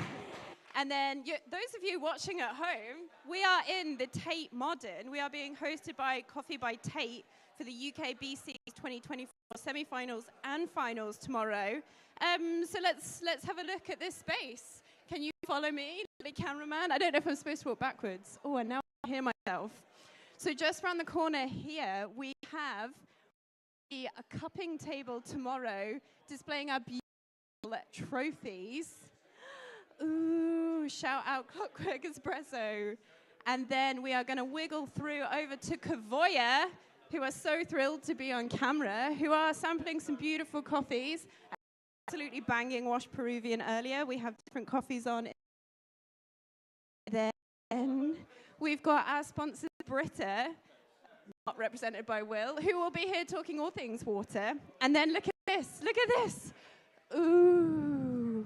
I'm not going to tell you because I get shouted at, but our friends at Brew Group sponsors Malconic, the shiny new beauty Omnia, and we're going to be chatting about it tomorrow, asking lots of interesting questions. Here's another highlight, because it's quite warm. It's Oatly Soft Serve. Look at this. Delicious. Being fueled here at the UKBC semi-finals by Oatly Soft Serve. Delicious. Oh, and this just behind here, these are our friends at Espresso Solutions. They're brewing up with our pals Grumpy Mule. They're keeping us hydrated. Everybody is working together to create a wonderful time here at these semi-finals at the Tate Modern.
it's back on. It's on. It's on. Look, we're all human. We make mistakes. Mine was not turning the microphone on. We love that. Everybody, we are over halfway through the semi-finals of the 2024 UKBCs here at the wonderful Tate Modern. Behind me, I have a glorious competitor ready to go. And I'm going to switch up the order. So first of all, I'm going to ask everybody to put their hands together and applaud our wonderful judges for how hard they're working. Round of applause for our wonderful judges, please. And next we have, keep the applause going, keep it loud for Zoe!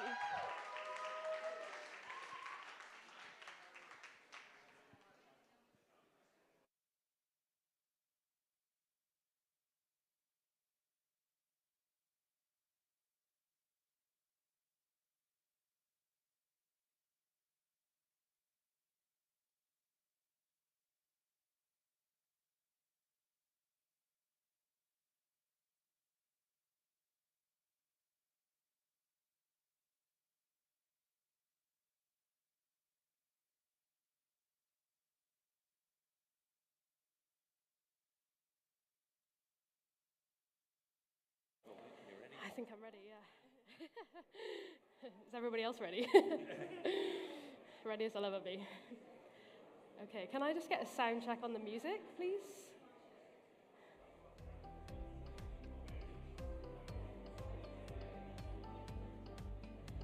Cool, can we just go from the start?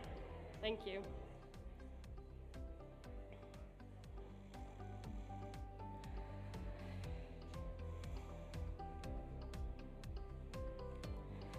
Time.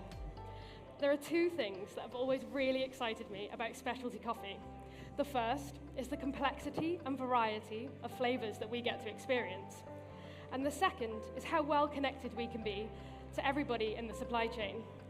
Today, I'm going to be linking those two things together by looking at how flavor is impacted at these 4 points along the supply chain. So starting at the farm, we have the growth of the plant, where the environmental conditions and the plant's genetics will influence the qualities of the seed. This is often where we get citric and malic acidities, as well as the florality of the drink. The second stage is the processing and the drying of the coffee, where the sugar content can be altered, and you can create lactic and acetic acids during fermentation. The third point is the roasting of the coffee, where the concentration of these acids and sugars can be altered. And lastly, we have the barista, where the recipe of our espresso can influence the quality and the clarity of the flavors that you taste. Today, I'm going to be serving you 2 Colombian pink bourbons that have differences at all 4 of these points to really show you how these can affect flavor.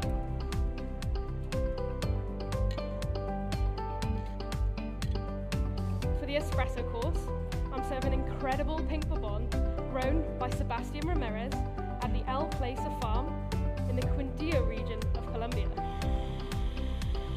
I've chosen this coffee not only for its unique flavor profile, but also because the team at El Placer are dedicated to meticulously creating the optimal conditions for cultivation.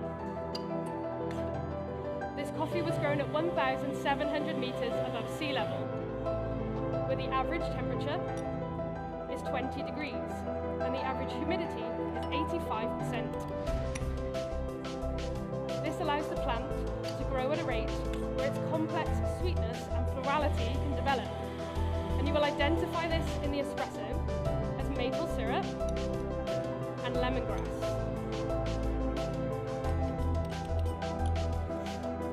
The soil at the farm is sandy with high volcanic influence, making it well balanced and nutrient rich. This allows the optimal development of the plant's acidities, giving it a citrus flavor that you will taste as bergamot. For the processing of this coffee, the cherries were placed in anaerobic tanks with CO2 injections for 200 hours to accelerate fermentation and to accelerate fermentation and to add a new level of complexity. A mosto from previous cherries was added into the fermentation tanks.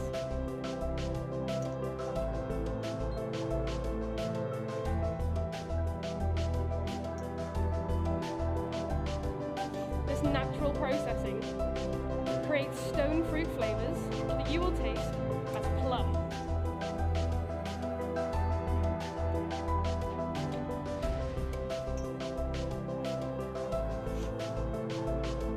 Due to this natural processing, we chose to roast the coffee to an end temperature of 402 degrees Fahrenheit, with a 1 minute 50 development time. Our aim with this roast profile was to preserve the acidities developed at the farm, as well as maintain the sweetness developed during processing. So judges, please write down your espresso course flavour notes. In your first sip, you will taste lemongrass and bergamot.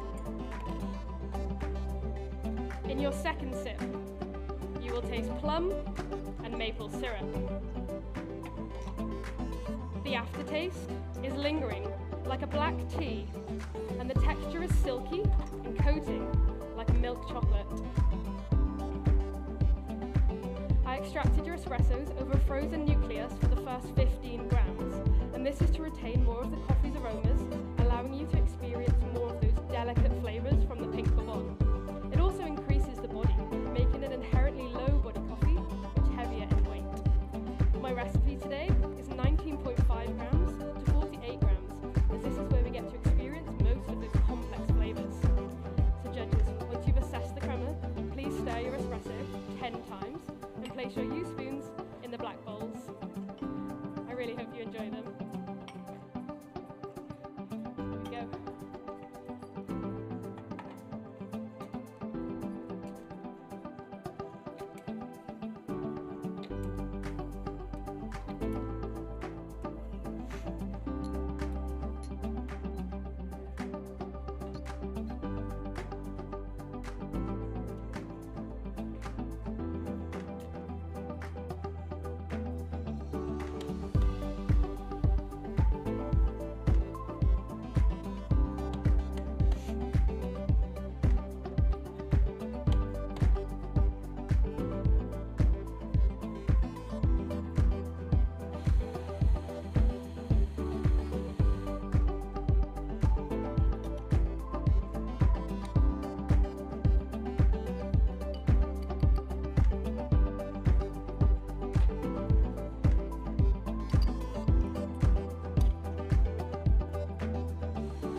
Making it a great coffee to pair with milk.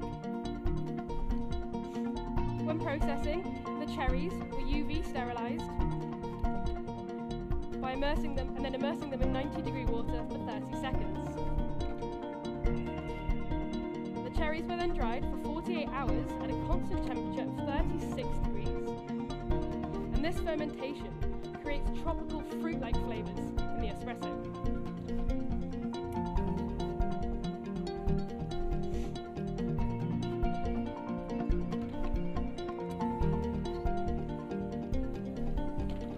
Preserve those tropical fruit acidities and sweetness, we roasted it to an end temperature of 403 degrees and a 1 minute 50 development time.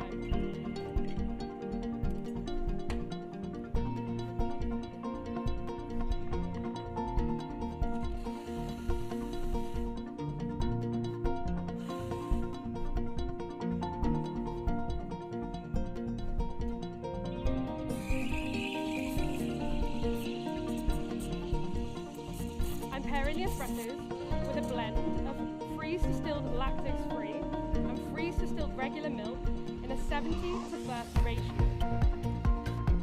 Regular freeze-distilled milk can often be salty, so the lactose-free is added to balance this. combination of this milk with the espresso creates a really delicious and well-balanced drink. My espresso recipe for this course is 19 grams in to 38 grams out, and the espresso to milk ratio is 1 to 4, as I found this is where we get to experience the most complex and delicious flavour notes. So judges, please write down your milk course flavour notes today. In your first sip, you will taste creme caramel.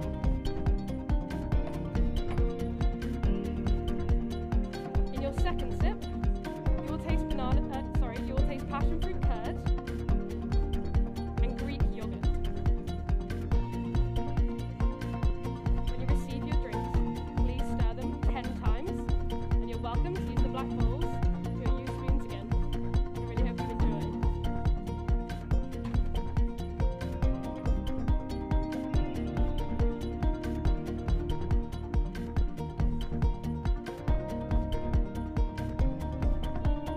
That's for you. Hope you enjoy.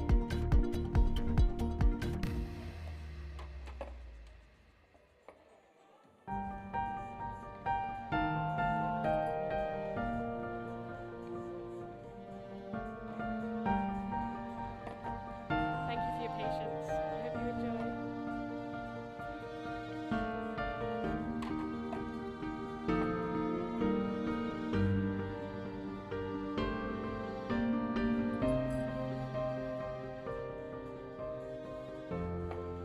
And last but not least, I really hope you enjoy.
I'm adding 2 chilled espressos, one from each course, prepared using the same recipes as their respective courses. Next, I'm adding 35 grams of an Indian tonic water. The production of quinine during roasting can often produce negative bitterness. However, adding this to the brewed espresso gives us a new flavour note of blood orange. Next, to represent the processing, I wanted to add an ingredient that was going to boost the sweetness of the body. So I made a milk clarified cherry syrup. Now this process took quite a while to make, so I'm going to replicate it for you here, but the one that I'm using is one I made earlier. To start with, to mimic the fermentation of Sebastian's pink wine, I created a cherry moscow by soaking cherries in water for 72 hours, and then I took 10% of this water and put it in the next jar of cherries and water for a further 72 hours. I reduced this liquid by half to intensify the flavour to give us our moscow. Next, I made a cherry syrup by combining cherries with half the weight of sugar and water and the zest of a lime. Once boiled, I blended it all together and strained the mixture. I took 200 grams of that reduced cherry moscow and I added 60 grams of the cherry syrup to sweeten it. I then added the juice of 1 lime to boost the acidity which is needed for the milk clarification. Now, to mirror the use of a byproduct like the moscow from the fermentation, the milk that I'm using is left over from the freeze distillation of whole milk that you had in your milk course. I poured the cherry mixture into 100 grams of that milk and left for an hour to curdle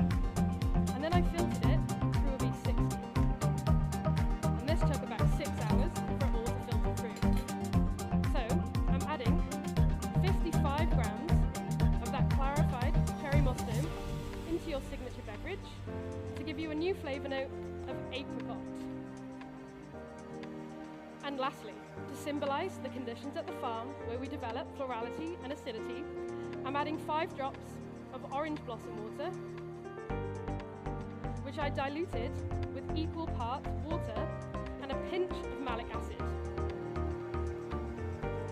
This gives us new flavour notes of rose and hibiscus.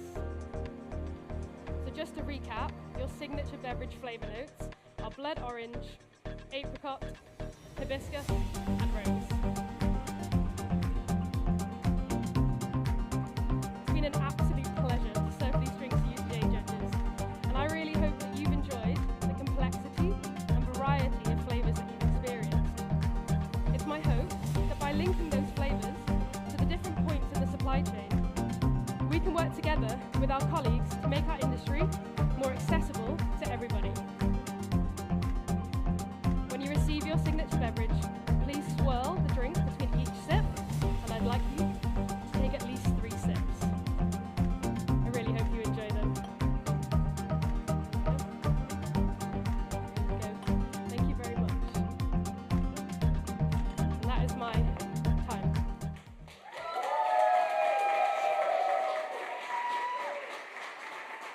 Woo! Wow, wow, wow. Zoe, do you want to come over here and chat? I'm not sure, yes. Let me get my water. Yeah, no, fair enough. Everybody, round of applause so you can sip her water. Come on! Yes. Woo! Oh my goodness. That was incredible. Thank you. Anybody who is using this platform to talk about accessibility, making this industry more inclusive, like, love this so much. Talk to us about how these ideas started, how this set was conceptualized. I kind of always just go back to like what got me into coffee and why I like sharing coffee with other people. So yeah, I guess like I'm always blown away by flavors in coffee and how wild they can be. You can drink a coffee and be like, that's not coffee, right? Yeah. And like people say that to me a lot, you know, customers. I bet. But also like specifically specialty coffee, like getting to know the producers and things like that. I've been really lucky to get to meet some of them. So I kind of wanted to like tie that together. Yeah. It's a very personal story. Yeah, I mean, the breadth of coffee is mad, isn't it? Because on the one hand, you can go into a supermarket, you can buy like a coffee-flavored chocolate bar, and then I've lost count of the flavor descriptors we've heard today. Yeah. So it just goes to show that doing things like this is really important, bringing it to the stage. This isn't your first time competing, right? So what's different this time compared to previous times competing? I'm going to let you answer that question after we've applauded our beautiful judges. Thank you very much. Thank you. Thank you. Thank you, judges. Thank you. Thank you. Thank you. Woo! Love them. Yeah, how have things changed? There's more pressure. More pressure, okay. But also I think I have more time to like enjoy it because Yeah. I'm not worried so much about like, oh, what is backstage going to be like and what's Yeah. it like setting up stage and all the little things like your packing lists and all the other stuff behind the scenes. Yeah, so you can conceptualize the experience now when you're like planning ahead. Yeah. More pressure is interesting. Is that because you've done well historically, do you think? Is this a self-pressure that you're putting on yourself?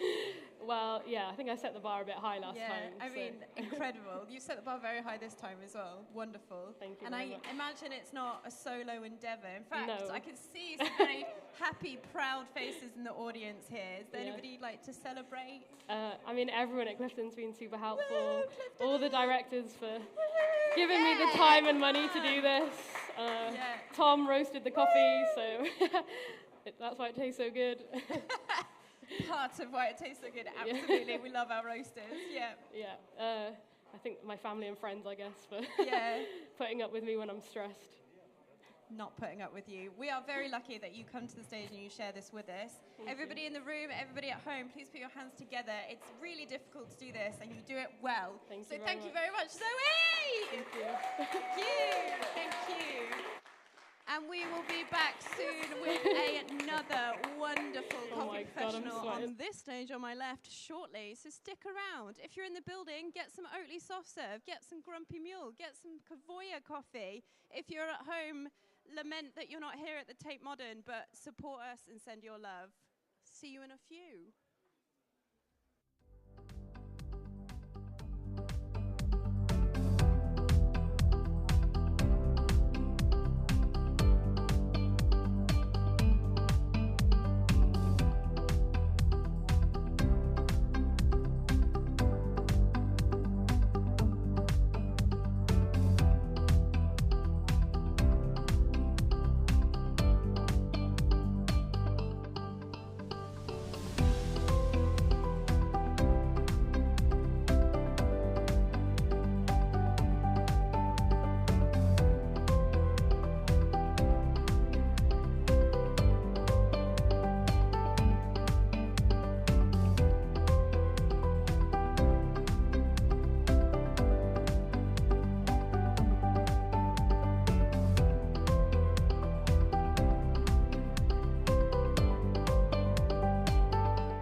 Everybody here at the Tate Modern. I love it when I don't have to prompt for applause. We are here in this beautiful building in the Tate Modern. Thank you very much to Coffee by Tate for hosting us for the UKBC 2024 semi-finals today, finals tomorrow. Lots of really fun stuff happening today and tomorrow, so check it out. Speaking of fun stuff, does everyone like my segue? We have a beautiful human beings to the left of me. We have a group of beautiful human beings behind me. So everybody, hands together, please, as we applaud our next competitor, Laura, and the judges. Woo, woo, woo.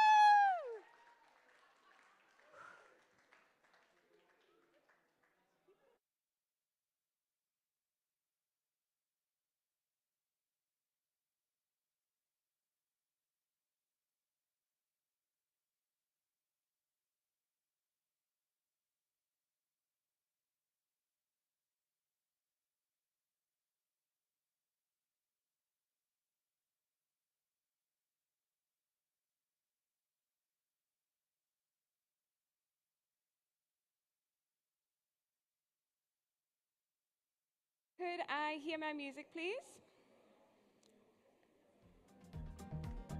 Thank you. Is everybody ready? Yeah? Let's go. Time. Judges, the coffee industry is developing fast. From experimental processing methods at the farm to innovative extraction techniques on the stage. And that innovation is driven by one thing, our sensory experiences. Think about it. Why do we brew coffee if not for the sensory enjoyment of drinking it? Our sensory experiences are a powerful catalyst. They drive us to learn and adapt. They push us to refine this industry over and over again. And today, judges, I have two coffees for you, each with their own unique sensory qualities. The first coffee I have for you today is a naturally processed geisha variety. It was grown at 1,500 meters above sea level in the Volcan Chiriquí region of Panama at the Jansen family farm.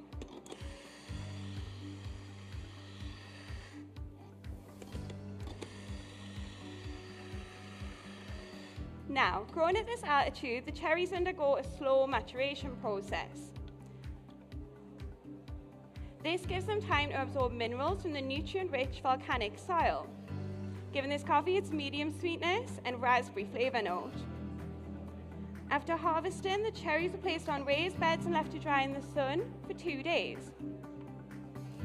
While here, they reach a moisture content of 11%, optimal for enhancing that raspberry flavor note. We roasted this coffee to an end temperature of 206 degrees. With a 16% development. We chose this roast profile as it allowed us to extend the Maillard phase, further enhancing that medium-high sweetness that was developed during maturation. My recipe today, I'll be using 18 grams in to 40 grams out. I chose this recipe as this is where I found the best balance of flavors and tactile experience for you today. The tactile of your espresso, the weight is medium and round. The texture will be viscous, and the finish will be long and lingering and reminiscent of toasted nuts and red berries.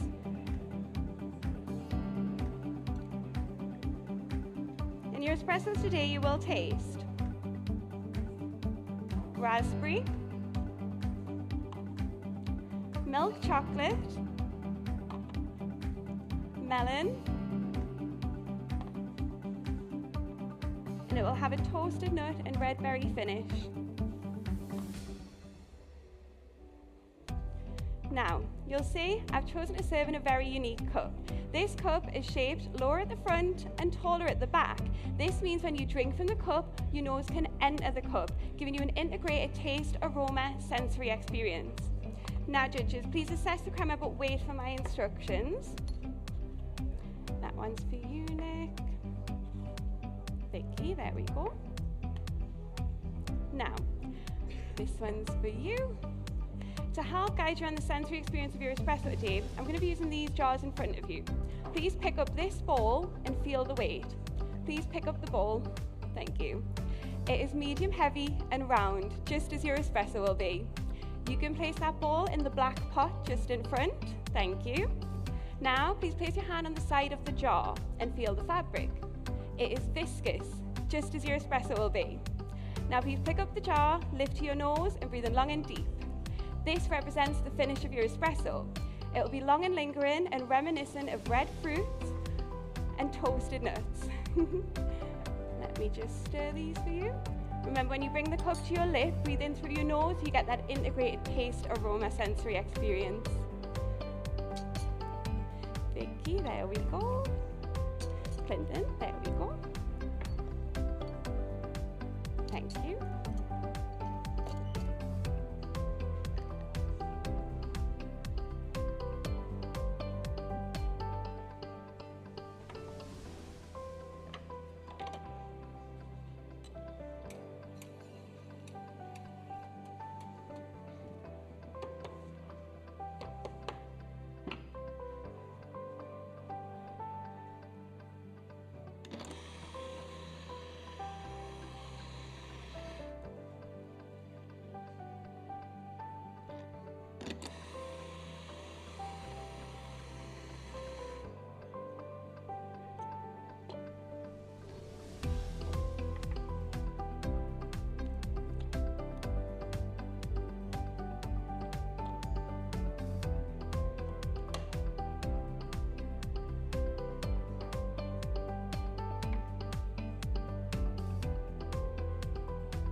Now, judges, the next coffee I have for you will be for your milk and signature beverage courses.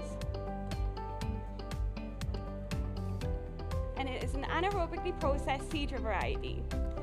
It was grown at Finca La Esperanza in the Huila region of Colombia at an elevation of 1,800 meters above sea level.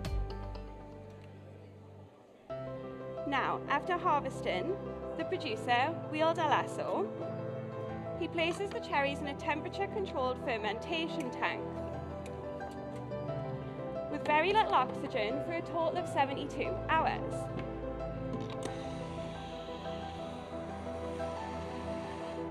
While here, he introduces a small amount of mosto. The mosto is a liquid derived from a previous fermentation, in this case from his Java coffee. This introduces a unique set of microorganisms and, combined with the lack of oxygen, it creates a catalyst environment, one where enzymes can break down complex sugars, acids and proteins within the cherry into simpler forms.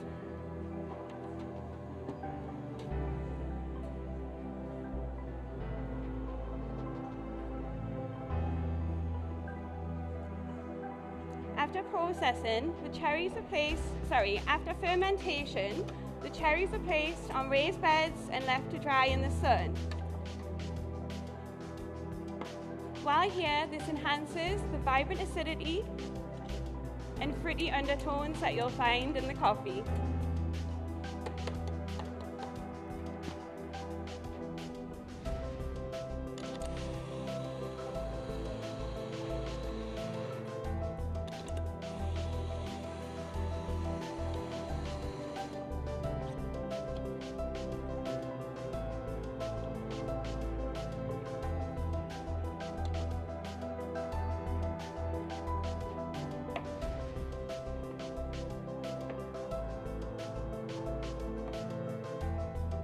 We roasted this coffee to an end temperature of 200 degrees with a 14% development.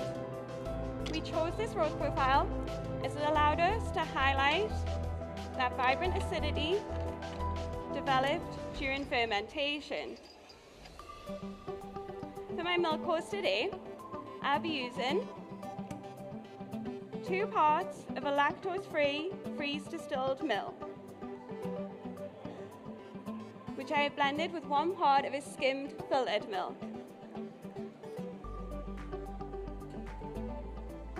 I chose this milk blend as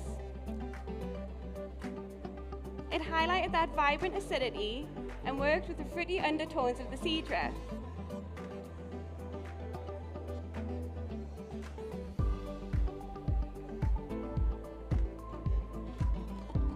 To give us flavour notes of dried fig,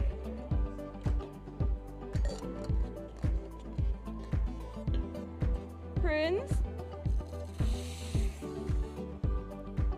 fluffy melted chocolate ice cream,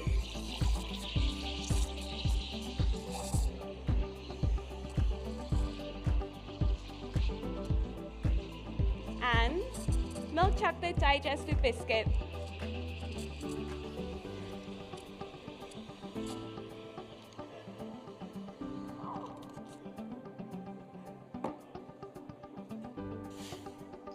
Now, judges, to help guide you on the sensory experience of your milk beverage, I'm going to be using your napkins. Please place your hand on the fabric on the top part of your napkin and feel the texture.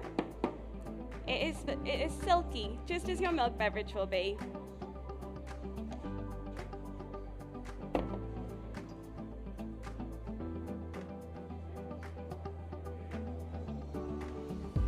Alexa, that's for you. Please enjoy.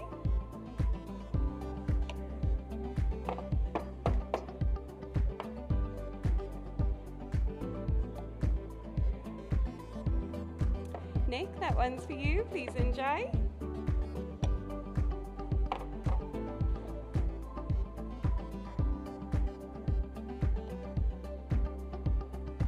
Vicky, that one's for you. Please enjoy.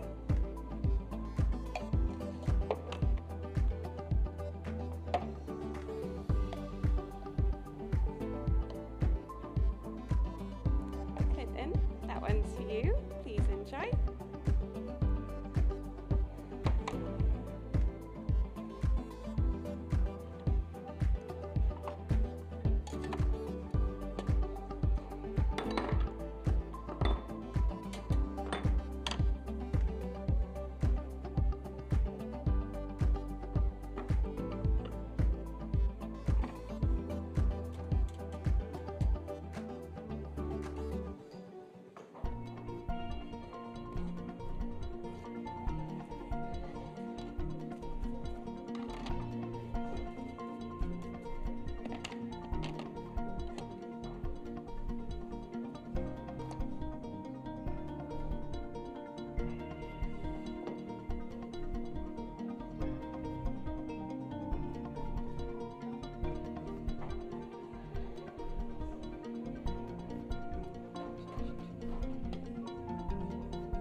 Now, judges, for my signature beverage.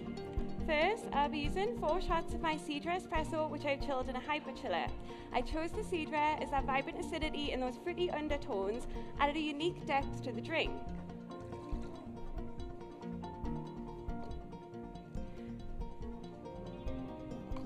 Next, I will add in 50 ml of a blueberry syrup. I made this by heating 1 part brown sugar with 5 parts blueberries. I then blended and sieved. This works with the fruity undertones of the coffee to give us a new note of black currant. Next, I will add in 20 ml of a coffee puck syrup. I made this by saving coffee pucks from my cedar espressos during training. I added an equal part brown sugar, left for 24 hours, and then filtered through a cover dripper. This brings sweetness to balance the drink and gives us a new note of molasses.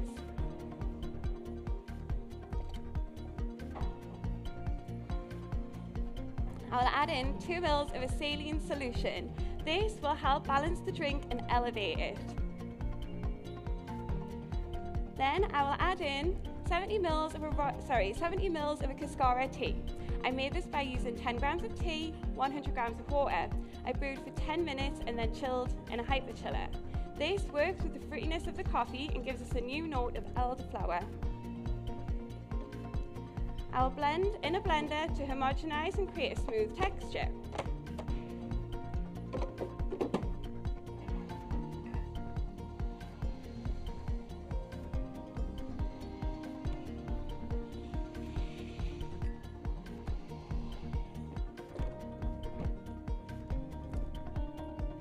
Now judges, you'll see I've chosen to serve in the Urea Sense cup. This cup was specifically designed to enhance your sensory experience. It has a narrow neck and a wide bowl. This helps to channel aromatic compounds from the drink to your olfactory receptors while you drink. In your signature beverage today, you will taste blackberry, elderflower,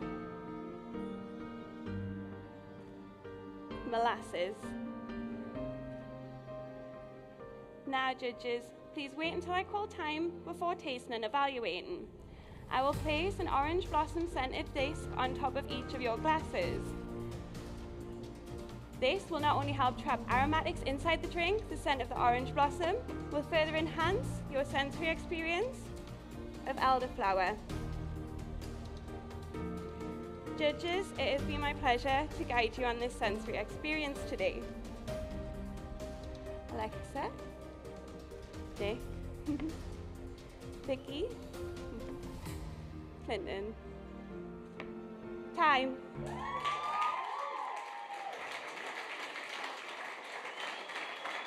Oh my God. Whew.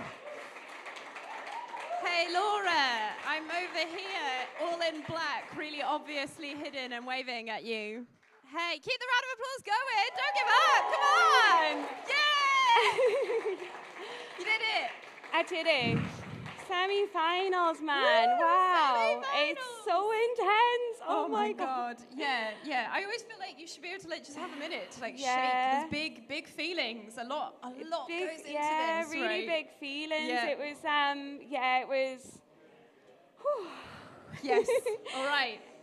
It was a lot. It was a You lot, did it. yeah. Like, it never gets easier, I don't think. No? Like, you always in the run-up, you're like, I've done this loads of times, I'll be fine. Then you get up there and you're like, oh my gosh, no, I don't want to be here. Yeah, I think this environment is different as well because it's such a different Yeah. space. I found myself really nervous this morning. Really? And I'm not doing It's anything not as just difficult me. as Like, this. I think yeah. you're amazing, all of you that get up here and do it. And so much goes into it. I mean, and like, So much. what a concept. Thank you. Talk to us about where this idea came from Yeah, and where so you found your weighty balls, for this.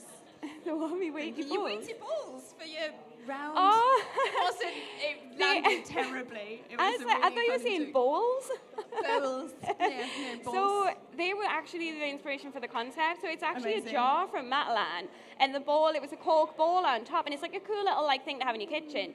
And I seen it, and I thought, oh, isn't that funny? And I picked the bowl up, and I thought, that's medium heavy and round. And I was Yes. like, oh, there we go. Round of applause for our judges, please, everybody. Thank you so much. Thank you, Nick. Bye, Love you, Vicky. judges. Thank you, Clinton. You are Thank you so brilliant. much. Thank you. And your tech judges, Thank you so much. Thank you. Thanks. What a beautiful Oh, group thank of you. people. See you later. So the ball was the originator. Yeah. I love that. Yeah, yeah. You were like, I've felt this before, but in Yeah, and I was like, espresso this form. reminds me of an espresso, like the weight of it. And then I was like, weight, texture, and finish is what we do. And I was like, texture could be a fabric, finish could be inside of the jar. Yeah. And I just rolled with it. And then I had a bit of a Pun problem. intended, with the ball. I had a bit of a problem because what was I going to say? Sorry. Sorry. My brain's a bit mushy. So I had a bit of a problem because I was like, I'll have a fabric on the jar to do the texture. But then the espresso ended up being juicy. Okay. So I was like, how do you get a juicy fabric? Like, that's remember impossible, yeah. But then it ended up, like, there was a few different changes, and I ended up with a viscous mouthfeel, which was easy to do. Yes. I actually had to cut up one of my dresses to No. do that. Yeah. This is commitment. This is commitment It to was the like craft.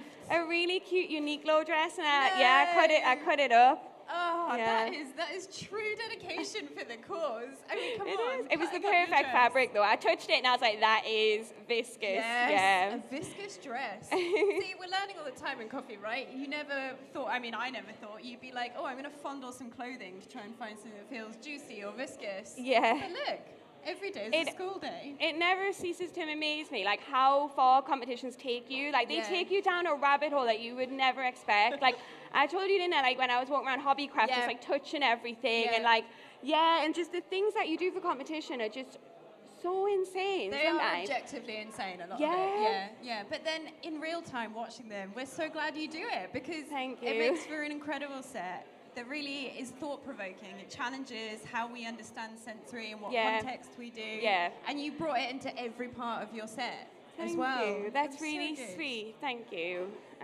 But yeah, it was a journey. Exactly. I will let you go shortly. I have 2 more questions. First of all, where did you buy those cups? The slanty cups. Because I've got a nose, and I have been long needing one of these. They are really cool. They're so cool. So I got them. So they were Daniele Ricci's cups that he used in the World. I know, fancy. He used them in the World Championships, and they kind of been passed around a few people. And I managed to acquire them because I spoke to somebody, and I was like, my concept is sensory, and they were like, I have the perfect cup for you. So I was really lucky. And the right colour. But no, this inspired the colour. So originally my colour was blue, remember? That was because I had blue milk cups. So when I got those cups, I was like, well, now everything needs to be pink. And I got the Love Ramex cup, and I already had those Aurea pink cups from Brewers Cup. So that worked out very well, and then I had to get pink cloths, because I was like, why wouldn't you? For the continuity of the colour branding, I commend you. I will let you go and shake off the big feelings. Thank you. But I can see at least one beautiful human just to my right that you probably want to celebrate. But is there anybody you'd like to say thank you to? Yeah, like I would like to say thank you to obviously Extract, because Team Extract, like those guys have been unbelievable, like with everything, just giving me time to train, giving me moral support, letting me get the equipment that I want and things like that. So that has been absolutely amazing. Thank you to my dad and my stepmom who came all the way down from Newcastle. Big round of applause for family showing up. And speaking of Newcastle, thank you to Bob and Luca, who are my like my competition family. The amount of like late night voice notes I've sent to them too, being like, I can't do it, and they're like, get up and go, girl. So thank you so much. Well, we love that you represent your heritage, your community, your brand so well. You are wonderful. I love watching you do this. Everybody at home, in the room, hands together, please, and celebrate Laura! Thank you. Thank you. Thank you. What a wonderful job. Go to Mike. Thank you. Mike. We will be back ever so shortly with another beautiful human being for their performance at the 2024 UKBC semi-finals here at the Tate Modern. Woo!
that didn't generate the applause and whooping that I was going for. Let's try that again. Woo!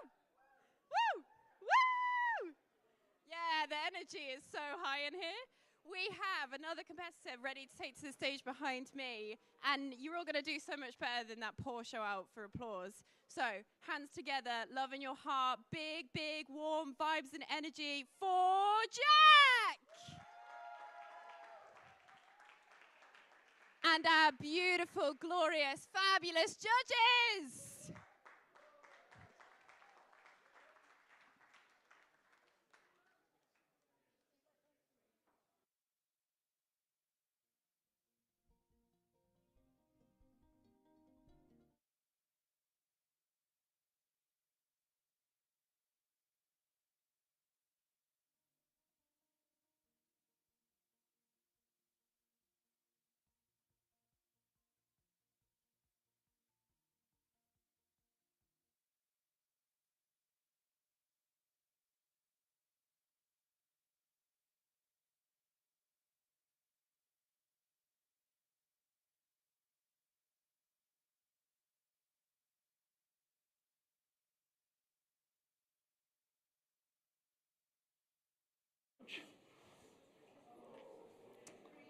Can I get my music, please?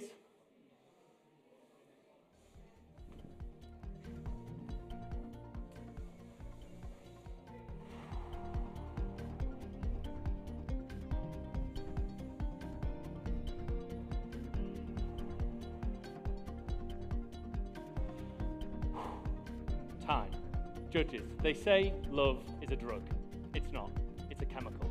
And if we use it right in service and not for ourselves, then we can watch our industry flourish. I'm going to be talking about 3 brain chemicals today and how understanding simple brain chemistry can help us drive engagement. I'll be starting with your signature shots, as I'll need to give them some time to cool in the hyperchiller. So, the first chemical I'll be discussing today is dopamine, as it'll help me explain my coffee to you. Dopamine is a naturally occurring selfish chemical which is linked to self-worth. We get it from things like social media likes or ticking information off a list. So, let's tick off some information together and really get that chemical going. So, this coffee was produced by Felipe Archila from the farm Jardín de Lida in Colombia. This coffee was grown at 2,000 meters above sea level and is a red geisha variety. Now, this is quite high for a geisha, but in combination with high moisture levels, this creates a slow maturation process, which causes the sugars in the cherries to become concentrated, leading to a sweeter cup. Now, Felipe was gifted this coffee by Mauricio Chappard, who in turn got his from the Hartman family. So this coffee has Hartman heritage. And I was drawn to it due to its cleanliness. The flavours are created by a short, dry, 24-hour aerobic fermentation, followed by a 50-hour anaerobic fermentation. I don't believe this tastes over-processed, however, due to the coffee being processed at 1,600 meters above sea level. The higher altitude and lower temperatures ensure for a slower fermentation, leading to a cleaner cup.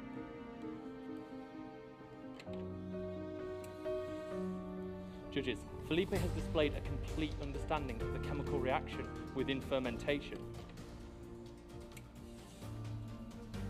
He understands these chemicals and he uses that knowledge to his benefit.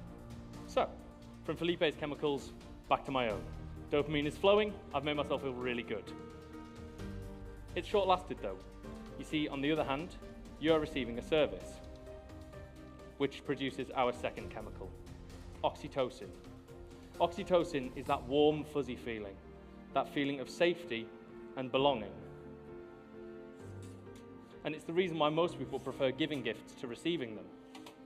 So, when we received Felipe's coffee, it was roasted 14 days ago to a 12% development and making use of a pre-soak. A pre-soak is where a higher charge and lower temperatures are used towards the beginning of the roast to elongate the Maillard phase. We found this really highlighted the texture and sweetness created by the process.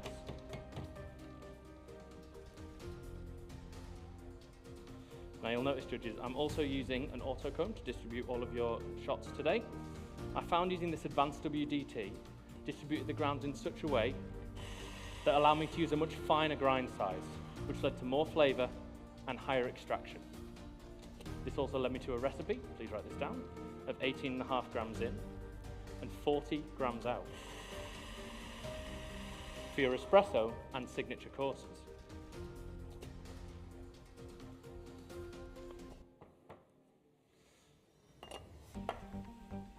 Now judges, when I pull your espressos, I'll also be using a compound chilling technique to pull them.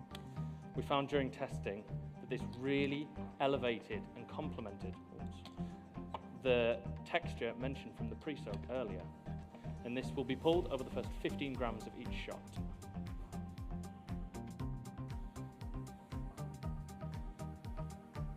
Now judges, I'm about to get a kick of oxytocin because I get the pleasure of gifting you this amazing espresso, which, on your first sip, please write this down, will taste of apricot and Seville orange.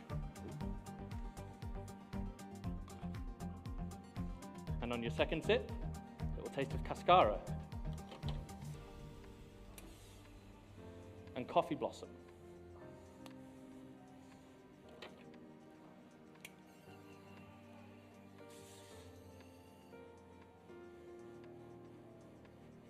This coffee has a silky texture, medium body, and an incredibly long-lasting finish. Just like me, it goes on and on and on. We're only about halfway through and you're probably already sick of me. This coffee also has medium to high acidity. Thank you very much.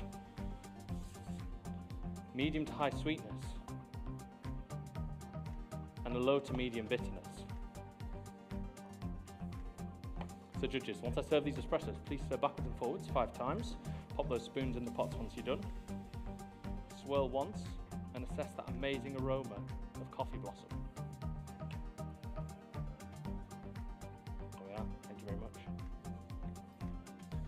Thank you very much, judges. Please enjoy those.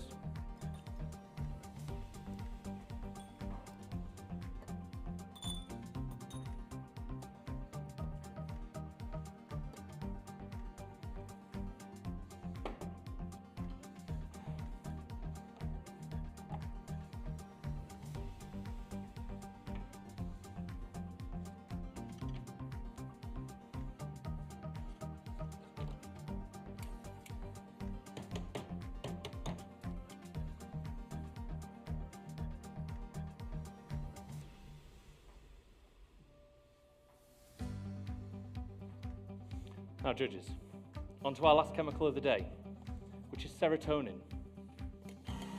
Serotonin is induced by pride and status.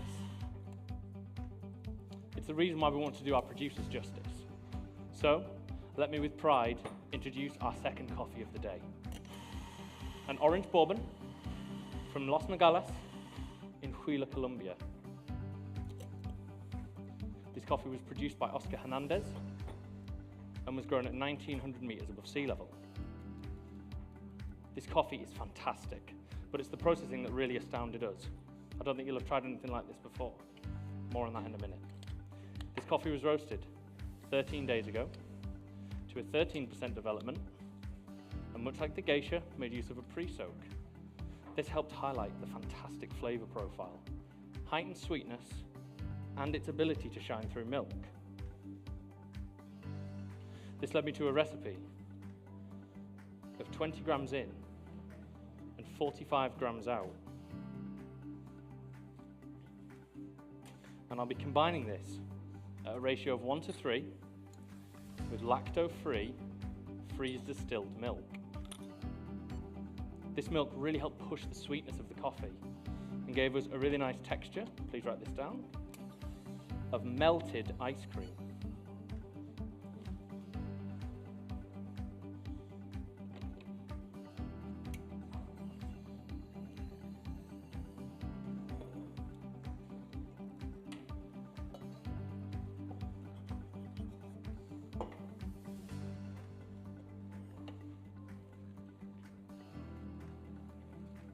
You'll also get flavour notes, judges, of caramel fudge,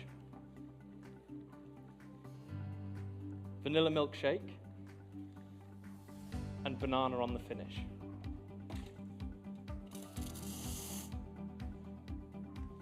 I'll be heating your milk also today, judges, to 55 degrees.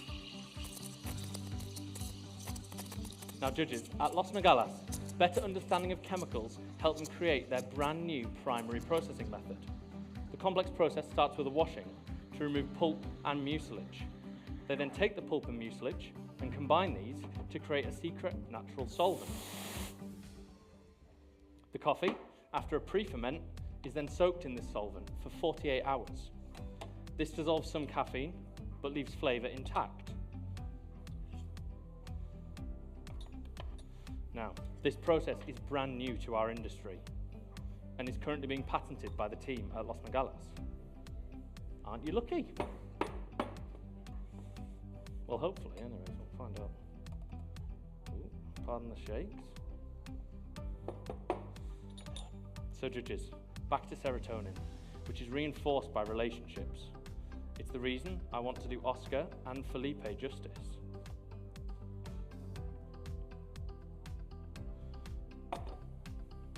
They have a wide understanding of chemicals and are leading our industry forward with this knowledge.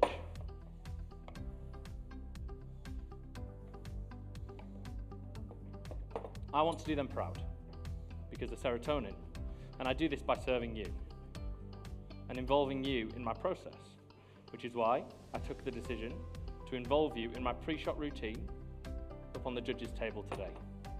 All of this in combination induces oxytocin, drives engagement, thank you, and we all win. Whether that's producer, barista, or customer, or judge.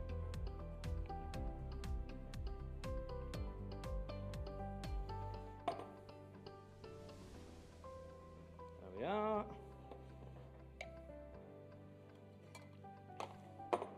Last but not least, thank you for waiting.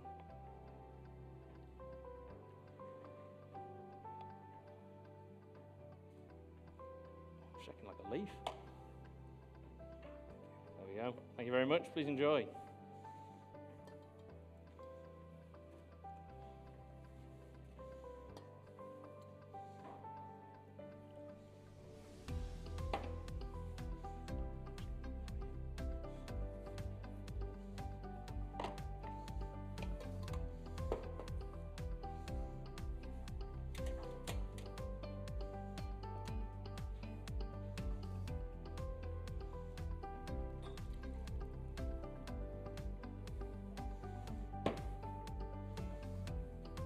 So judges, for my signature drink today, I wanted to take inspiration from Felipe and Oscar and understand chemicals to my benefit. I did this, as we all do, by fermenting my way through my local supermarket. So, they're sick of me by now, honestly. So, I'll be using 2 millilitres of a fermented lemongrass water. I created this by taking 2 grams of lemongrass, 1 gram of salt and 100 mils of water and fermenting for around 20 days. I'll also use 2 mils of a miso honey. This was created by taking 1 part miso paste and 4 parts honey, and miso is created by fermenting soybeans. So this combination of fermentations will give us a phosphoric acidity in the drink and a flavour note of light ginger ale. I'll reiterate all these flavour notes for you as well. I'll also use 4 mils of a blackberry reduction. I created this by taking blackberries and blending them and passing through a sieve and then reducing on a hob for around 10 to 15 minutes. This will turn one of our flavour notes into raspberry. I'll also use 2 mils of a balsamic vinegar. This is just a simple balsamic vinegar, but will give us a nice acidity and will transform our Seville orange into red grapefruit. And I'll also use 2 mils of a simple panela sugar syrup, 1 part panela sugar to 1 part water combined on a hob for around 10 minutes. You know the score. So I'll also combine all these in a NutriBullet to really incorporate all those ingredients and give us a texture of smooth orange juice.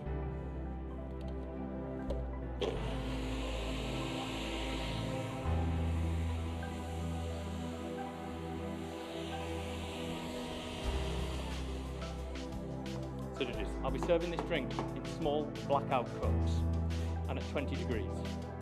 I wanted to remove any preconceptions you might have about the sight of this drink. Preconceptions are dangerous. They're dopamine on steroids. I wanted to avoid preconceptions. Much like the preconception you may have had if I told you that Oscar's Orange Bourbon has 99% of its caffeine removed during its primary processing method, qualifying what you just drank in your last course as a decaf. Ta-da! So, don't drink until I call time, judges. I'll reiterate all your flavour notes and drink mix instructions for you before that. Shake it all on. So, judges, when you do go to drink, please swirl vigorously for about 5 seconds to really incorporate all those ingredients together and assess that amazing aroma of raspberry. Thank you very much.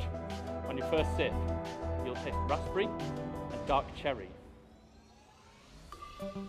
And on your second sip, you'll taste red grapefruit and light ginger ale. So please, bear with me just 2 minutes.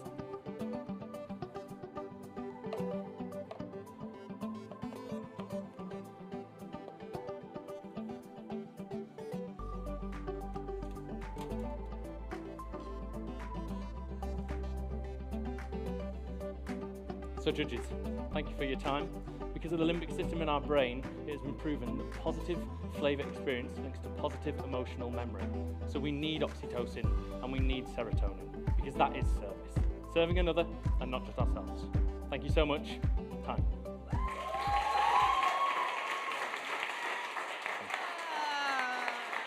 Woo! I mean, you want to come over here and chat? Come round, come round. Keep the applause going. Keep the serotonin, the dopamine high. Come on! Come on! Oh my God. Man, so many questions. I know I promised that I wouldn't ask you questions about process, but we've got to talk about 99% of the caffeine being removed. Crazy, isn't it? We literally have to. Yeah. Also, the ta-da. Just a little bit of show business. Yeah. Showbiz. Yeah. Like a stand-up comic. I love it. I'll take that. Yeah, I want to make it, enjoyable. Yeah. As opposed to just like information overload. So. It definitely was enjoyable. Please tell us a bit more about this coffee if you're not bored to death of talking about it. Like you say, my muscle memory is just going to kick in and I'm going to be stood here talking for 15 minutes Okay. again. But 3 words or less. Is yeah. that easier? No, you're fine. So one of our esteemed colleagues was in Colombia recently and just happened to be lucky enough to be in the room when this coffee was being cupped. Wow. Obviously, it does qualify as a decaf. It's 99% reduction of caffeine. It tastes phenomenal. It doesn't taste anything like a decaf. So a traditional decaf, we might say. Sorry, a traditional decaf. Let's not pass any judgments, but we all know maybe the flavours aren't quite there. It's not quite got as much thought into it as normal coffee does. And yeah, so it's obviously. Oh, I'm just going to interrupt you briefly so we can Thank applaud so and Cheers say that, thank mate. you very much to our wonderful judges. Thank you again, mate. Cheers. Thank you so much. Thank you very much. Cheers. Thank you, Diana. Yeah, Cheers. keep the applause Thank you very going. much. Thank See you, later. judges. Yeah.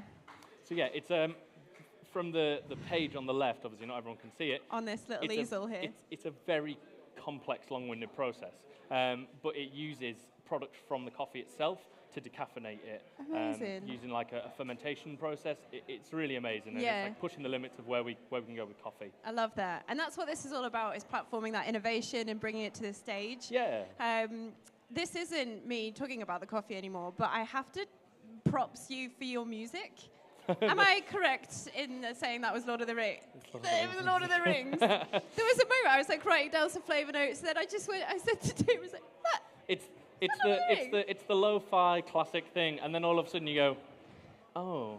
And well, I tell you what, my happy chemicals were going all over the place. Your oxytocin was through the roof. It was through the roof. I was like, I feel like I'm being hugged in the brain. What a great choice. Where did that choice come from? You know what? My housemate actually was like, have you heard this? Because I'm a huge Lord of the Rings fan, massive fan. I didn't know. Yeah, so he put me onto it, and I was like, this would be great for UKBC. Oh, so yeah. I used it in the heats as well. So it made me very happy. I'm glad. It always makes me happy to see you do your thing, actually. You have a lovely energy about you. Thank you. You are incredibly funny. Thank you. And lively and doing interesting things. And you aren't alone, are you? There are people here. I mean, one of them is talking away. But there are people behind you, right? Anybody you want to celebrate, say thank you to? Oh God, there's too many people. I mean, to thank. always is. Way too many people. Everybody's looking I around know, now. there's like so many people. Everyone at sort of Cafe Direction Grumpy Mule. Obviously, my esteemed coaches Aaron and Simona. Stop it. Diana, Lizzie. Yes. Just forgotten anyone, but there's so many people to thank. It's been a real team effort. So yeah. It does. It takes a lot more than one person to be able to do this, right? Yeah.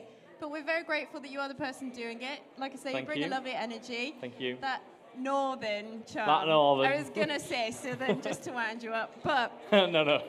everybody in the room, if we could bring our hands together again and celebrate someone who's made us laugh talking about fermentation, it's Jack!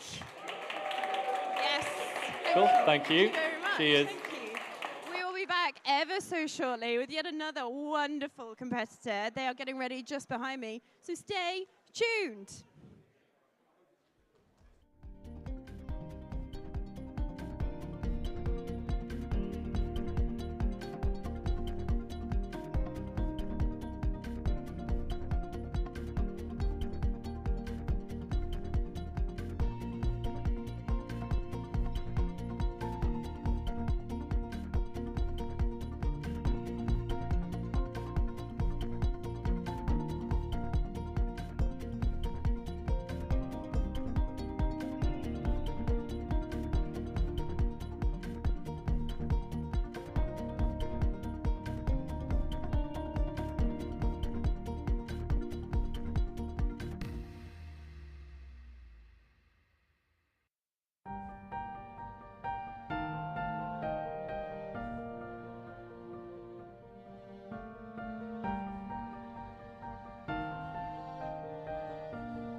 We're back, we're back, we're back. We are back. Yes, thank you. That's better. I know it's the afternoon. I know some of us are feeling tired, but everybody has worked equally as hard to get here. So everybody, lots of love, lots of attention, lots of good energy. It's hard to do this. So hands together. Let's celebrate the next competitor coming to UKBC's 2024 semi-finals. It's Will!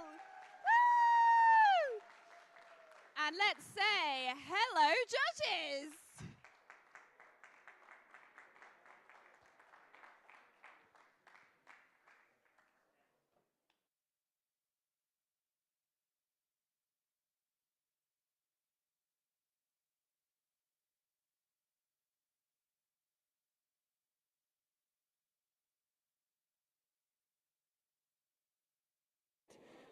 Can we get the music, please?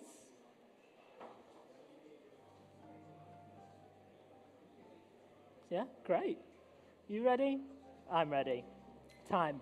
Hello, judges.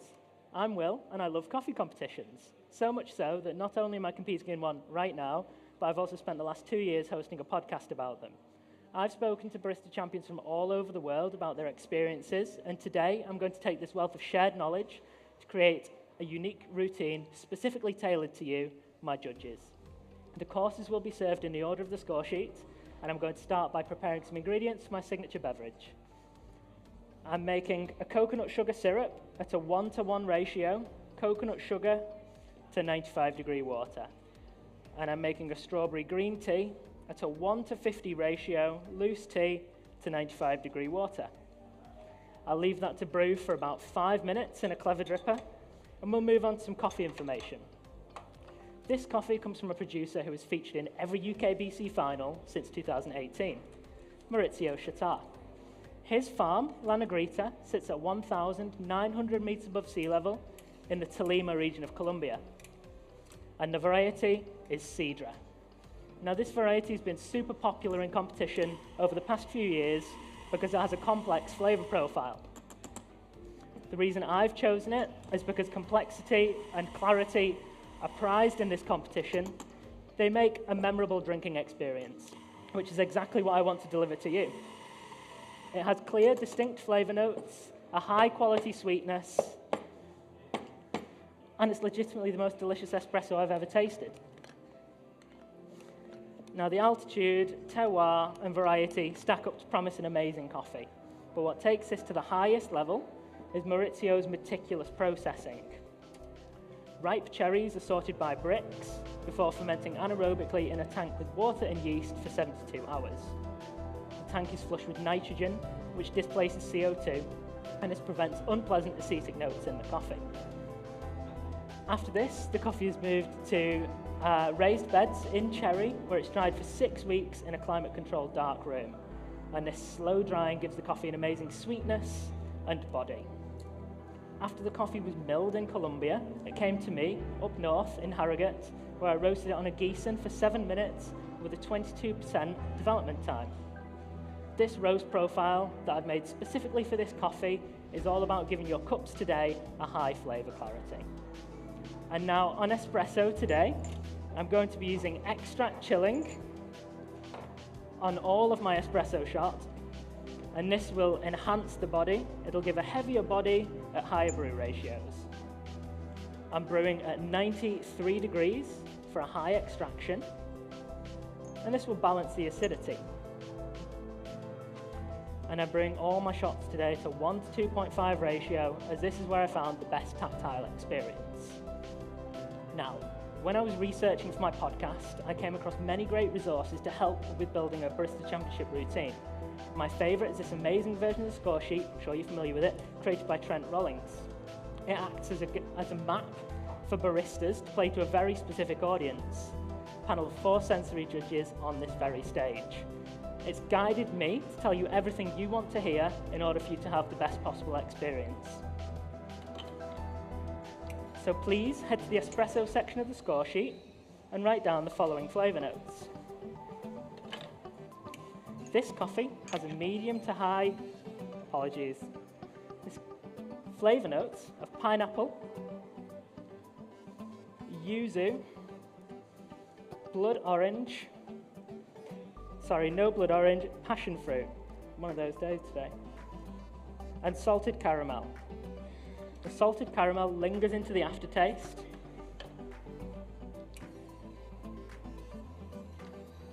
And these flavour notes point us towards a vibrant high citric acidity, medium to high sweetness, and a low to medium bitterness. For your tactile, you will get a medium weight, juicy texture, and a sweet, long finish.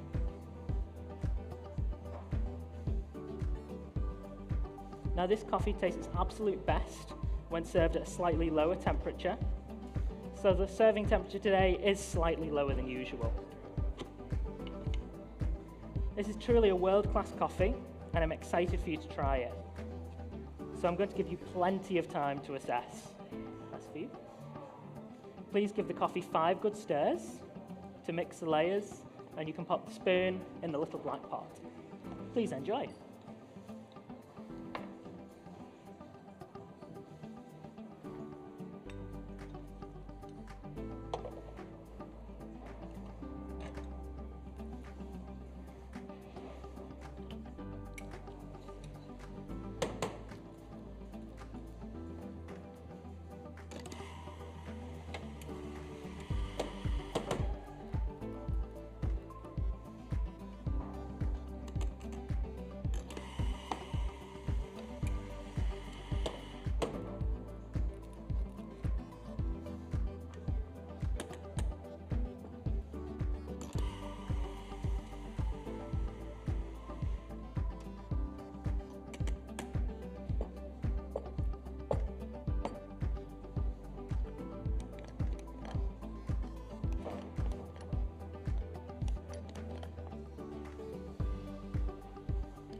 All right, we ready for the next course?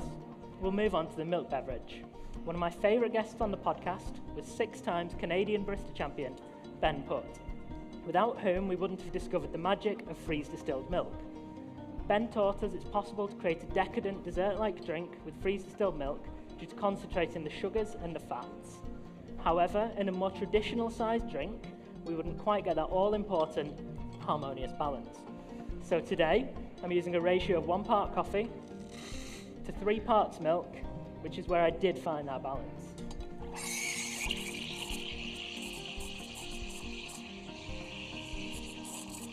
As well as being freeze-distilled, the milk is full fat and organic, which makes for a heavy, creamy texture. I'm steaming to 55 degrees for the best sweetness. Now, the intensity of flavours in Maurizio's Sidra make it work exceptionally well in a milk drink. The acidity in the coffee combines with the milk to create a new flavour of banana.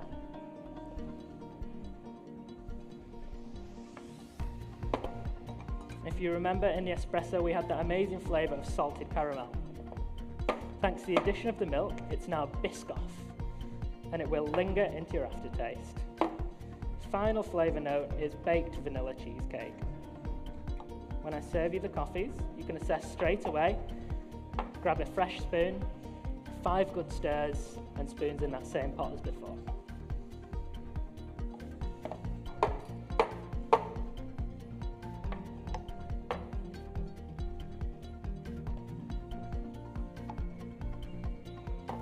There you go, Nick. Enjoy. And just a reminder on those flavour notes for you two down this end. We had banana, lingering Biscoff, and baked vanilla cheesecake. That one's for you, Vicky, thank you.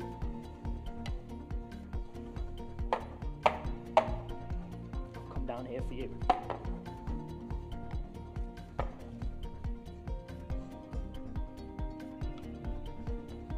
All right, enjoy, and I'll be back in a few minutes with the signature drink.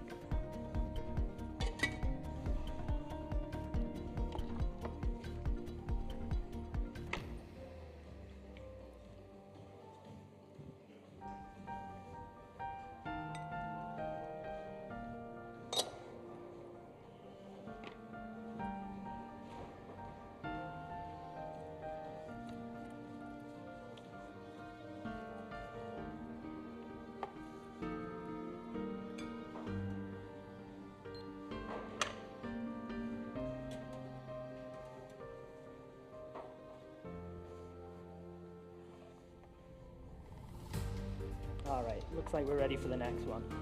Before we get stuck into the signature drink, all the flavour notes for all the courses are on these little reference cards, and the ingredients and their recipes for the signature drink are also on there, so at no point do you need to rush to write these down. My signature beverage is called Many Hands Make Light Work, and the concept is about taking my learnings, combining it with other people's experiences to create a memorable drink for you, the judges. The key with any signature drink is to create a drink that's balanced, coffee forward, and the ingredients should have a transformative nature. A plus B must equal C. First up, who better to speak to about signature drinks than a 2-time World Coffee and Good Spirits champion? I had Dan Fellows on the podcast, and the first 3 ingredients are inspired by techniques he taught us for elevating drinks. So to 90 grams of espresso, I'm adding half a gram of saline solution. This is made at a 1:5 ratio, salt to water, stirred together until the salt dissolves. This seasons the drink and makes the flavours pop. Next is 9 grams of a non-alcoholic spirit, which I've fat washed, coconut oil, at a 3:1 ratio. I made this by stirring them together at room temperature for 8 hours before refrigerating and filtering to separate. This will introduce a new flavour note of ginger beer, and the coconut washing will contribute to the final texture. Next is 2 grams of that coconut sugar syrup that I made earlier. This will enhance the sweetness and introduce a new flavour of cinnamon. The next 2 ingredients come from my experience in the heats this year, my learnings. I've got 9 grams of a mango puree that are made by blending mangoes, passing through a sieve. This transforms those tropical citrus notes we had in the espresso into a more rounded note of pink guava. And the final ingredient is 5 grams of that strawberry green tea that I made earlier. In combination with the other ingredients, this creates a new flavour of grapefruit, which has a positive balancing bitterness that lingers into the aftertaste. Now, I learned from the master of processing, Maurizio Shatar. I'm going to charge the whole thing with nitrogen, but today this is all about the texture. You will experience this in the drink as a heavy but velvety texture. Just a reminder on the flavour notes, we had ginger beer, cinnamon, pink guava, and that lingering grapefruit. All these flavours on their own are some of my favourites, but thanks to Dan and Maurizio, I've been able to bring them together here for you in this drink. The drink is served around 40 degrees, where it's the best balanced, and I'd like you to take 2 sips, swirling between each sip, just to keep the foam incorporated and so that you have the best tactile experience. And I've served it in these little whiskey glasses. They will further enhance the aroma, contributing to your final taste experience. Judges, I started the Hello Judges podcast to help open this competition up to new competitors, and so that we can all learn from the best about how to give you, the judges, the best possible experience. Please enjoy.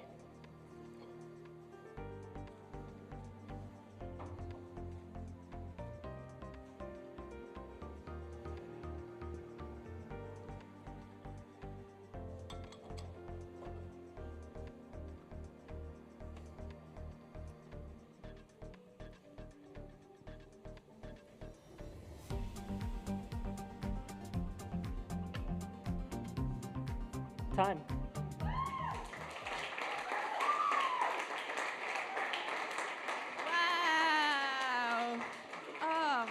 Goodness me. Are you happy to come and have Yeah, a little chit I'll come chat? to you. Keeping it on brand with having a chat. Thanks, mate. Yeah, and also hydrate. Everybody in the room should probably hydrate. There's a lot of, coffee being drunk. So check out our friends at Barista and get some water. First of all, the music, that's from your podcast, yeah? Yeah, so I got it from the guys at LSFX Woo! Productions. We love It's the them. sort of royalty-free music they play in the background at the Barista Excellent. Championships. We love that. And it's like parody stacked on So a that's parody. like a full through line then. Yeah. Like the origin goes back even beyond the podcast. Yeah. I love that. So talk to us a little bit about the podcast because it featured so heavily in this set and it's wonderful to use that as this means of collaboration that has inspired this set.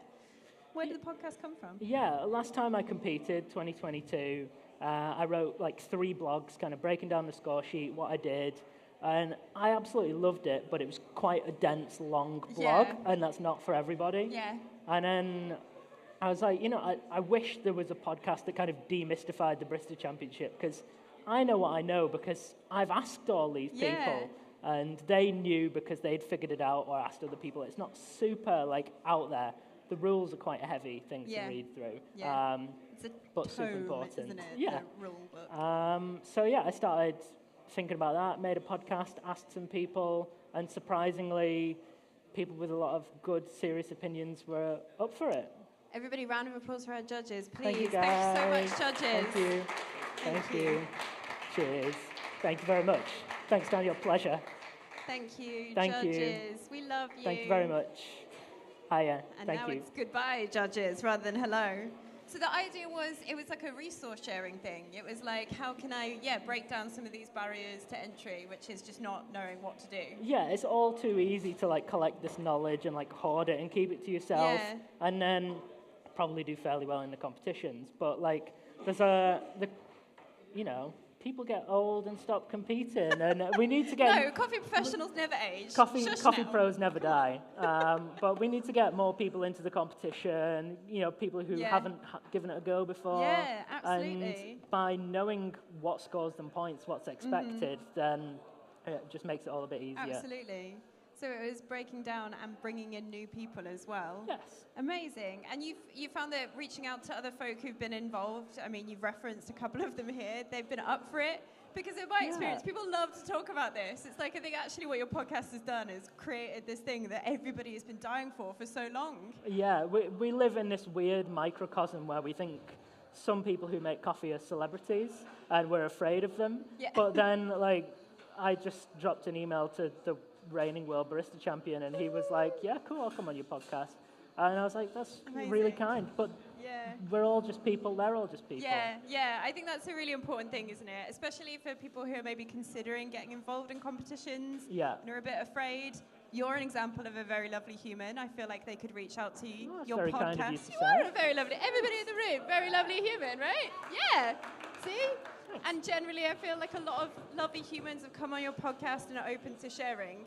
So I won't linger on it too much, but if you were going to give one piece of advice, on the spot, after you've just had to do this performance, to an aspiring future competitor, what would that advice be? I asked this question. Yeah, I know, I'm on the other side, I'm like, I have the power. I think scheduling your practice and sticking to the schedule is really important. You can over-practice. I think last time I over-practiced and I felt so fried. Yeah. But this time I feel like I've paced it just right. Okay. Make a big list at the start of everything you want to do, when you want to do it, and then do it like that. Excellent. So schedule your practice time. Yeah. That's succinct. I love it. You did that on the spot very well. Before I let you go and shake off the energy of that performance, is there anybody in the audience or at home that you want to thank? In the audience, there's 3 people who came. My wife, Nicola, my coach, Nicola, my pal, Ross, who works at the same place. I don't really know what he does. Everyone at home watching from Taylor's and my family, thanks for your support. Yeah, and thank you for bringing that. That was wonderful. It's always a joy to see you do it. It's very reassuring when you step on stage. Everybody, hands together, lots of noise and love for Will! Thank you so much. Thank you for that.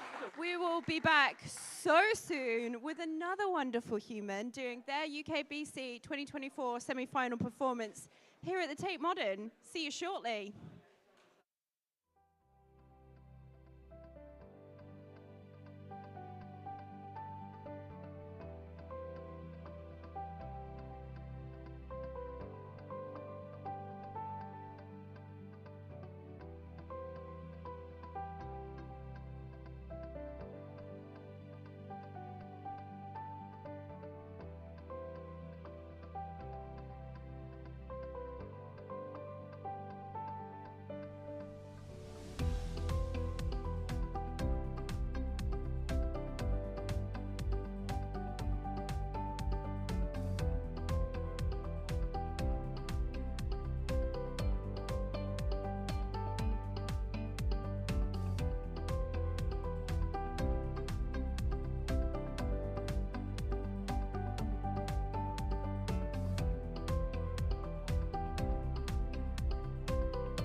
That's more like it. Lots of love and energy in the room and at home, I'm sure. Why? Because we have 3 more competitors to take to the stage for the 2024 UKBC semi-finals here in the beautiful Tate Modern. Not going to keep you on the edge of your seats too long. Everybody is very excited, including the beautiful human behind me, the group of beautiful humans behind me. So, everybody at home, everybody in the room, hands together, lots of love, lots of applause, please, for Charlie! Woo! And just as much love for our judges! Woo! Woo!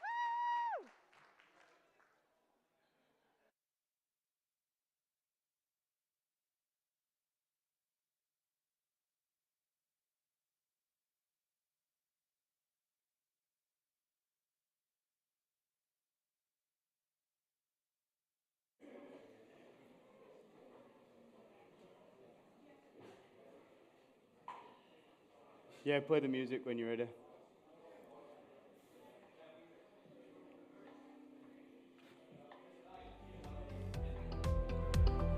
Time. It's cool to be with you guys today. Because when you think about it, in the previous competitions, all I've done is speak about something close to my heart, accessibility. Now, I couldn't be a fireman, a policeman, or work in the ambulance service, but I could be a barista here today. Accessibility is practice making information, environments, events, sensible, meaningful and usable to as many people as possible, without forgetting those with additional needs and the sacrifices they have to make on a regular basis.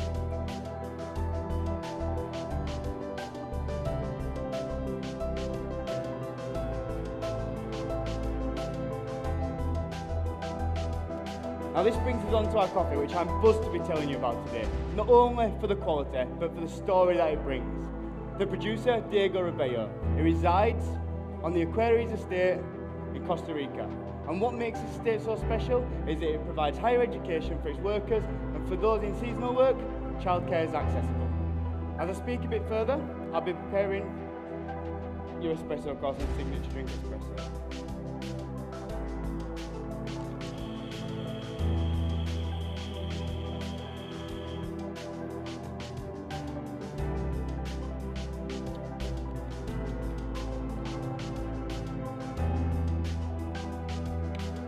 The coffee I'm using today is an F1 hybrid from Rumi Sedan for the flavour clarity and Satimor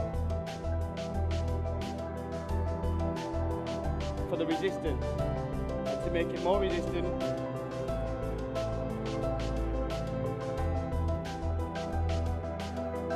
and make it more accessible for farmers to access.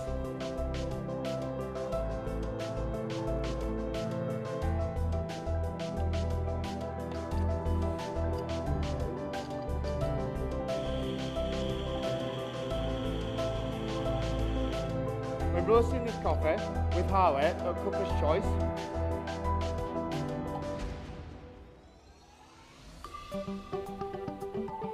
I roasted it for 10 minutes and 27 seconds. This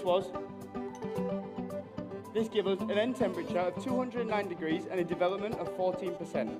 Now it's interesting I tell you about the development being 14% because we developed it a little bit longer to help balance out those natural acidities within this coffee.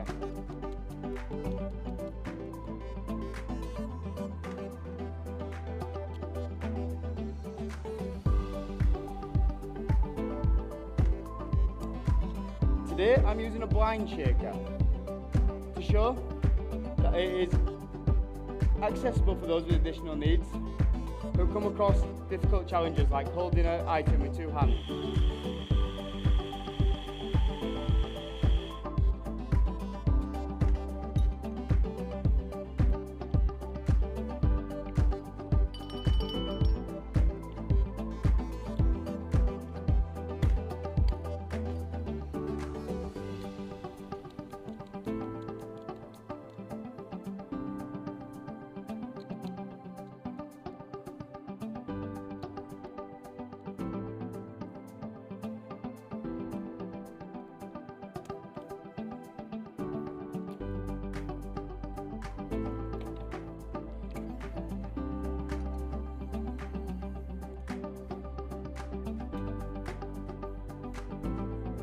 Now judges, before I've spoken to you about those additional needs. However, I'm just wondering, can any of you guys think in your head of an example of additional needs?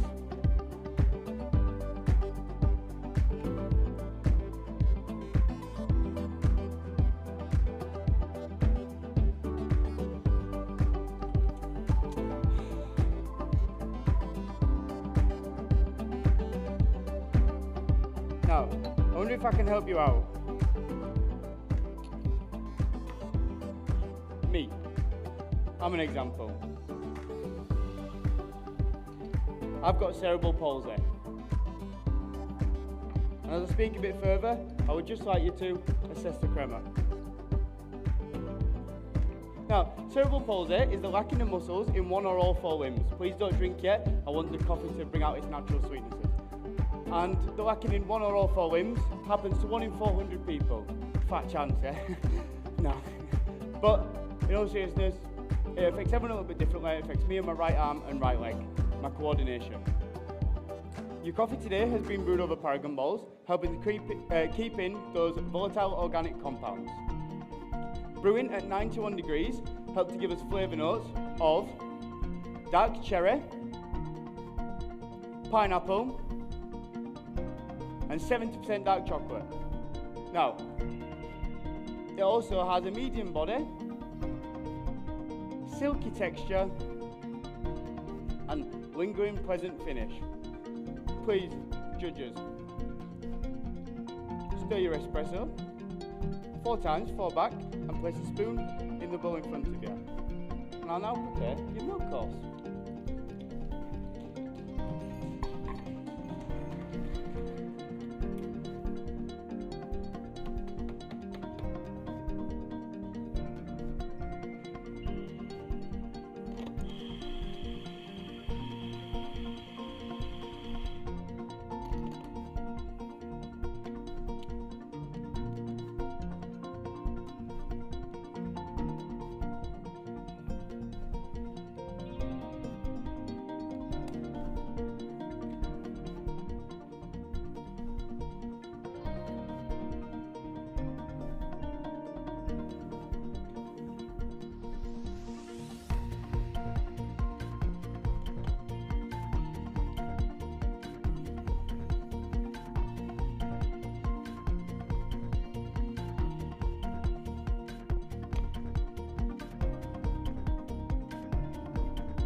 For your espresso course, I forgot to mention, I've used a blind shaker to help give off a higher extraction percentage espresso.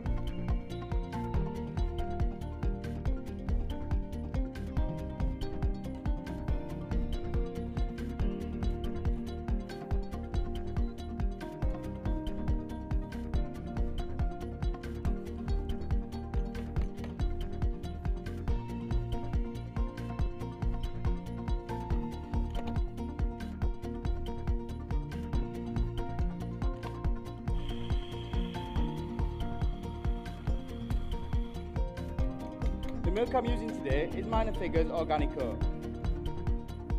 I feel like it's the modern way. I freeze distilled my milk today to 50% of its original volume. The reason I like Minor Figures is because they are B Corp certified, which means they're making positive changes within their business to be more equitable and more inclusive.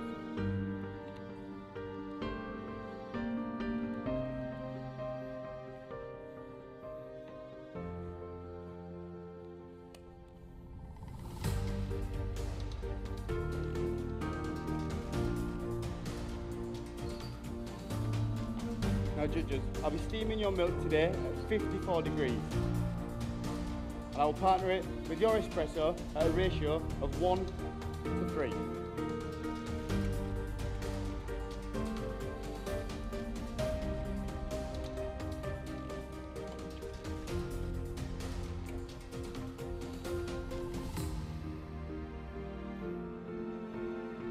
partnering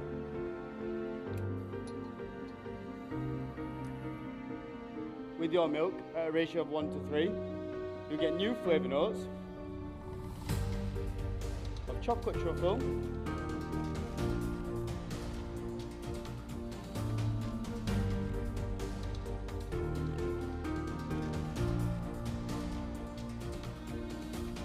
I don't know if I mentioned the recipe for your espresso course first, but the recipe for your espresso course is 21 gram dose and a 53 gram yield with a contact time of around 24 seconds. So yeah, going back to the flavour notes, you will taste chocolate truffle,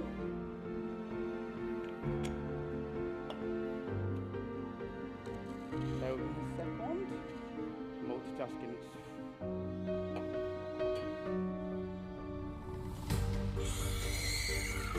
Caramel and custard cream.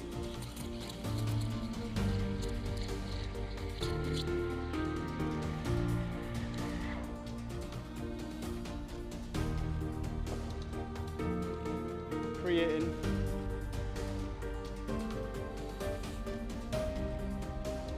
medium, a short intense finish. The medium body. Now, as you can see,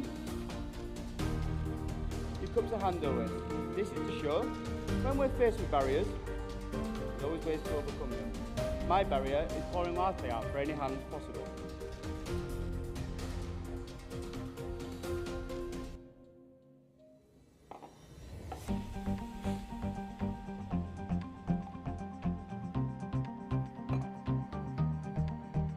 Please, when you're presented with your espresso, your milk drink,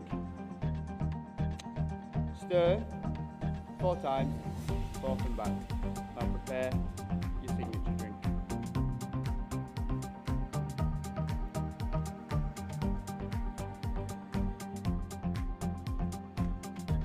Add a meat for shakes.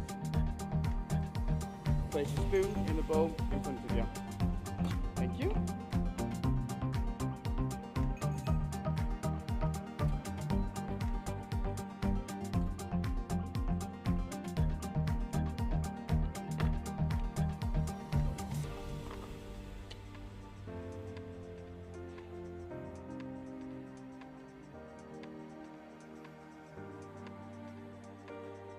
Thank you. Judges, I've started by flash chilling my espresso for your signature course. By flash chilling your espresso helps give the drink more body and help to serve the drink at a chilled temperature. Next, I'm adding 10 ml of pulped mango, fresh this morning through a filter, with 120 ml of homemade lemonade, which is 5 ml of freshly squeezed lemon to 115 carbonated water. This helps to create a new flavour note of blood orange. Next, I'm adding 15 ml of sugar syrup, 1 part sugar to 1 part water. This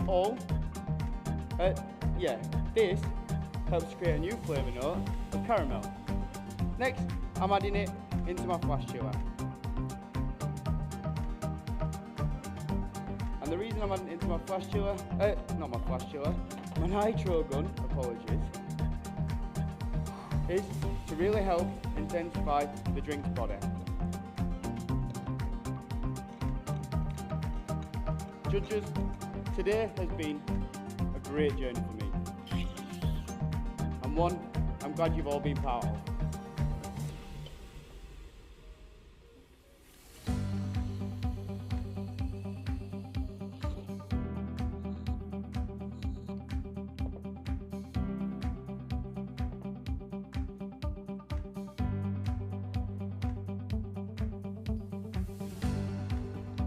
Now, 15 minutes is not enough time for us to change the world.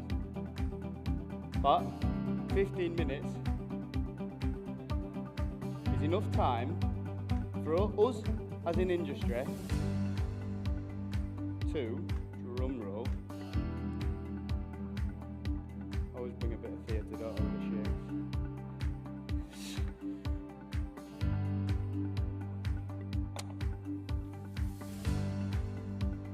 Please, just stir your, just take 2 sips of this drink and enjoy when presented. So it's enough time for us as an industry to stop, to think, and to process.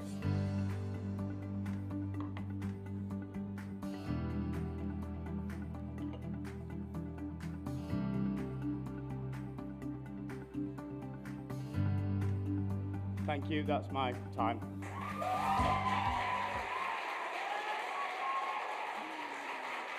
Ooh, ooh, ooh, ooh.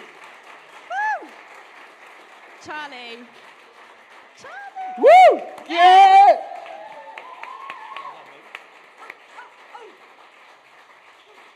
Charlie's actually like my hype person. You hype me up most of the time. Yeah, you hype me up. Goose. I need it to keep going. Because, you know, I'm not caffeinated or anything. Who's caffeinated here? No? No? Actually, not me. Outrageous. I just bring the passion and the energy. Woo! More energy. More passion, more energy. Yeah. Yes, yeah, you're getting the vibes of what an amazing character you are. You have such big energy, and you're bringing this really important topic to the stage, and you're doing it with humor, which on theme makes it accessible to all of us as well. We interact with what you're talking about because you make us laugh. Yeah.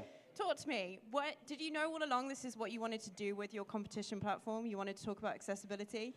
I think it was mentioned to me probably in November that we shouldn't just like go in and like mention it to one certain person. We should try and make it into like this big platform. But, you know, I think everybody in this room is part of the coffee industry in some way, right? Yes, and yeah. I think And we at all, home. you know, and I mentioned it as us because we all need to make that positive change to make that, to make a do. change. Speaking Thank of you. positive. Round of applause for our beautiful judges, please, everybody. We love you, judges. Thank you for everything you're doing. Thank you very much. Thank you. Snaps. Yes, we are all part of it, and we can all be part of the change, and you have brought that quite literally to the stage and are definitely demonstrating how we can do that. And you're doing it, like I say, with this sense of humor that runs through it. Where does this sense of humor come from? Because I just think everybody gets like too caught up in being serious and like, you know, it's a competition, but it's a fun competition. Yeah. It's like, you know, we all want to win. Like, there's no point in taking part if you want to lose. But Yeah.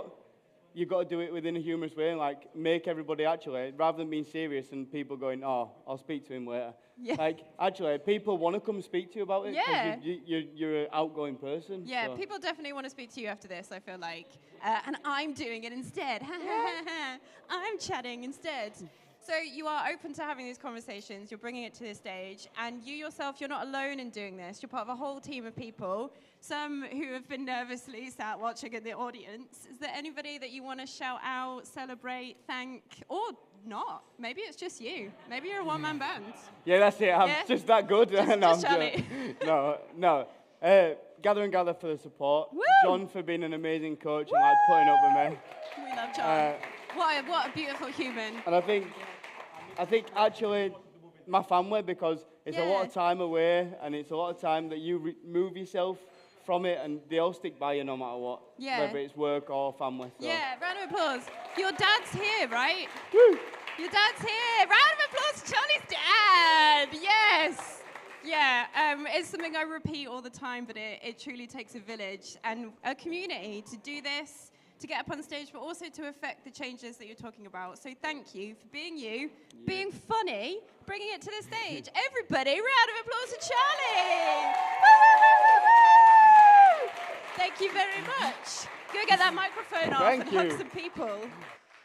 We are setting up for our penultimate competitor on the UKBC semi-finals 2024 here at the Tate Modern. So don't go anywhere, don't go too far away, apart from if it's to get some Oatly soft serve, because that's where I'm going. See you shortly. Woo! Thank you.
imagining everyone at home also wooing, so thanks for that. We are here with our penultimate semi-final performance for the 2024 UKBCs here at the Tate Modern. I'm going to flip the order again because our beautiful judges, I think they deserve a big, focused, concentrated round of applause. So everybody in the room, our beautiful, wonderful judges. Thank you. And our penultimate competitor, everybody is Chris. Woo! Oh, it's going to be good.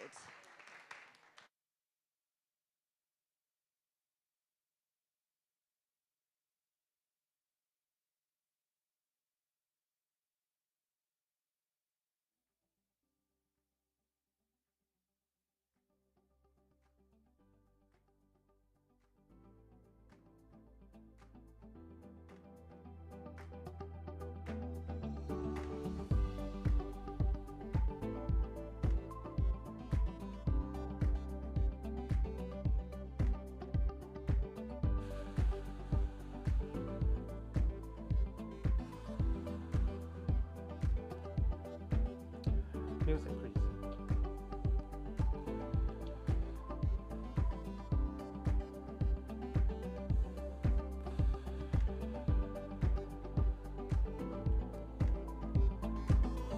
Time. What gets you up in the morning?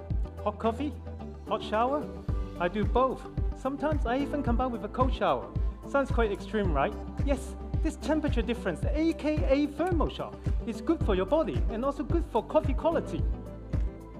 So today, I'm going to show you how that's going to improve your cup today. So please take a look at the menu and enjoy some water.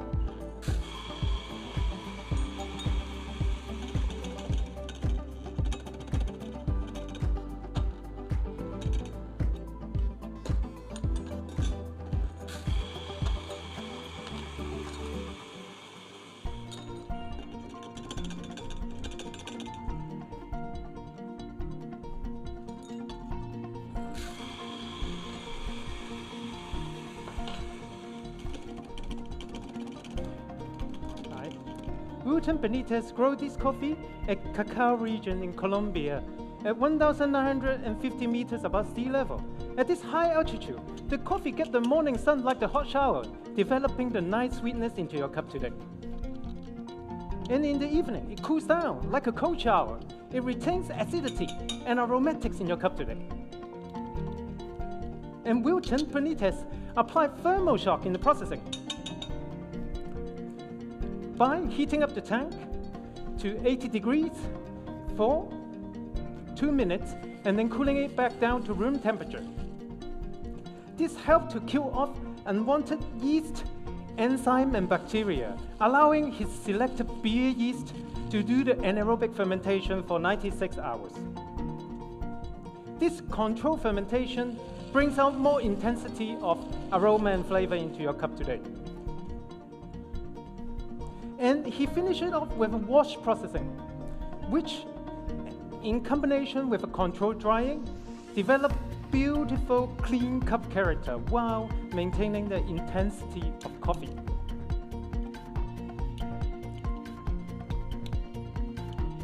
And I'm serving Sidra for espresso and signature drink with pink bubble in between. So in honor of Wilton's control, I'm checking the rose color before pulling a shot. 130 on the left and 130 on the right. So it's exactly the same. So we maintain the quality. And today, I'm going to extract chill your espresso.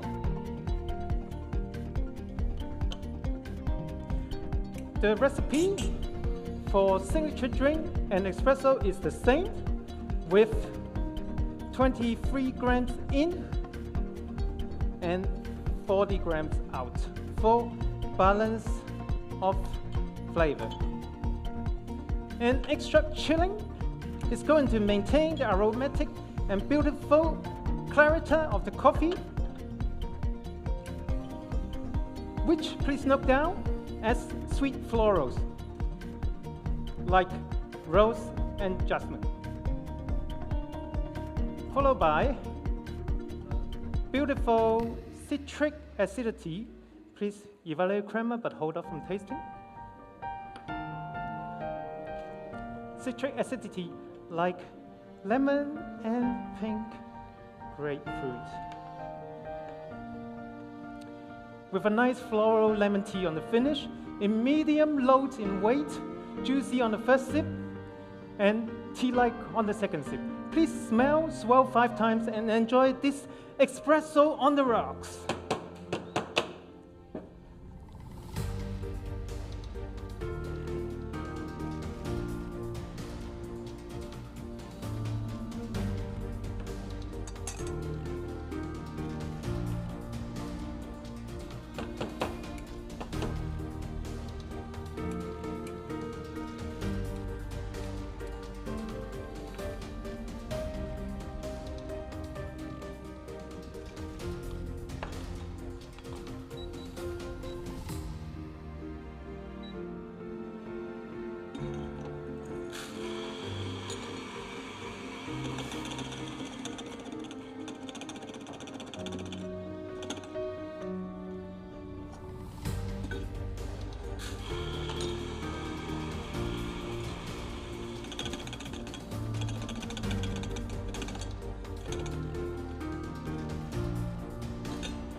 Please take 2 sips of water after you evaluate the espresso to clean your palate for the next course.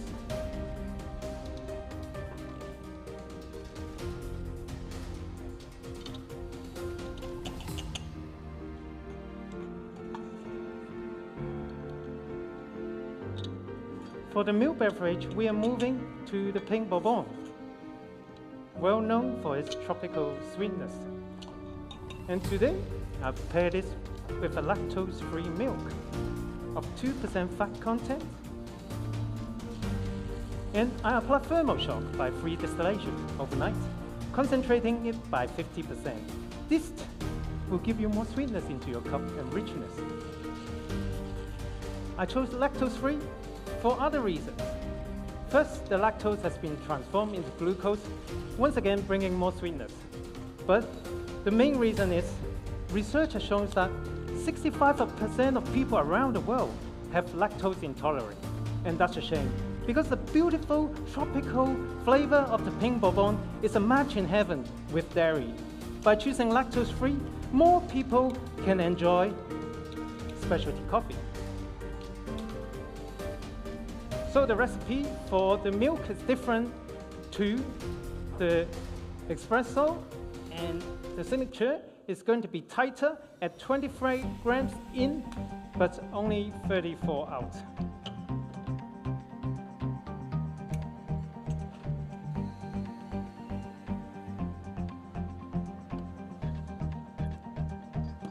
This tighter ratio brings out the tropical character nicely.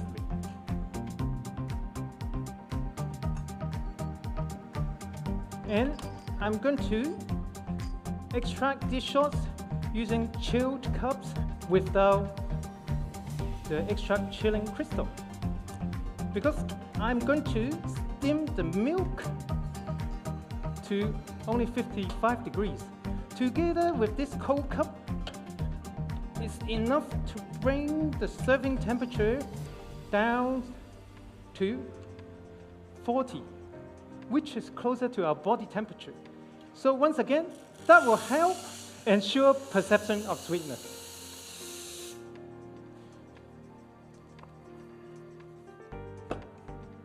So for the beautiful tasting note of this drink, I call warm tropical paradise.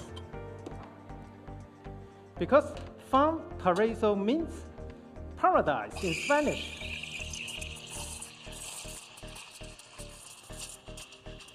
So please note down ripe tropical fruits like pineapple and passion fruit,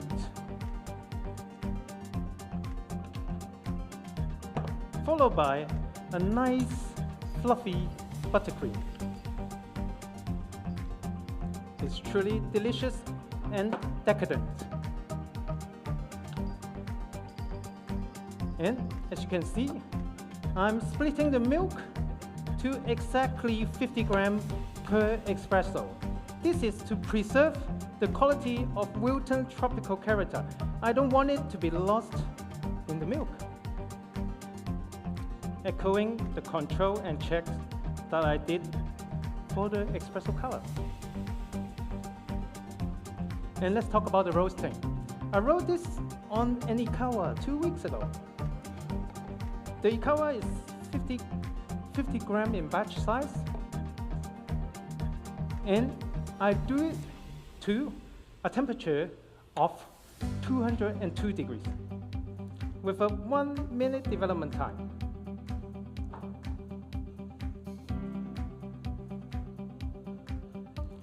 Thus ensure sweetness into your cup today. And I also did something different for the pink bourbon, which I charge 60 gram, 20% more than normal.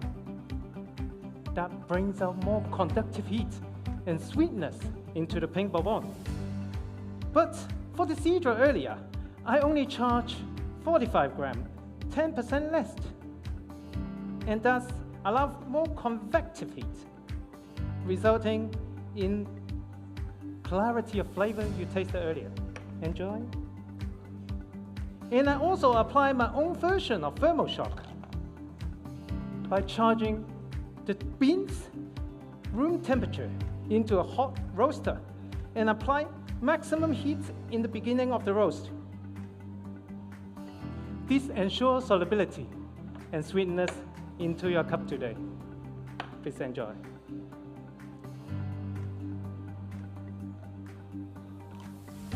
And so let's go through the tasting note one more time. Ripe tropical fruits like pineapple and passion fruit, followed by fluffy buttercream. And the thermoshock by Wilton is the same reason that it opened the cell structure of the coffee beans, just like my high charging temperature. So that's the second secret of thermoshock processing. This opened up the coffee seeds, allowing more beautiful flavor to be perceived. So Clinton, sorry to keep you waiting, enjoy. Time check, please. Time check, please. Sorry.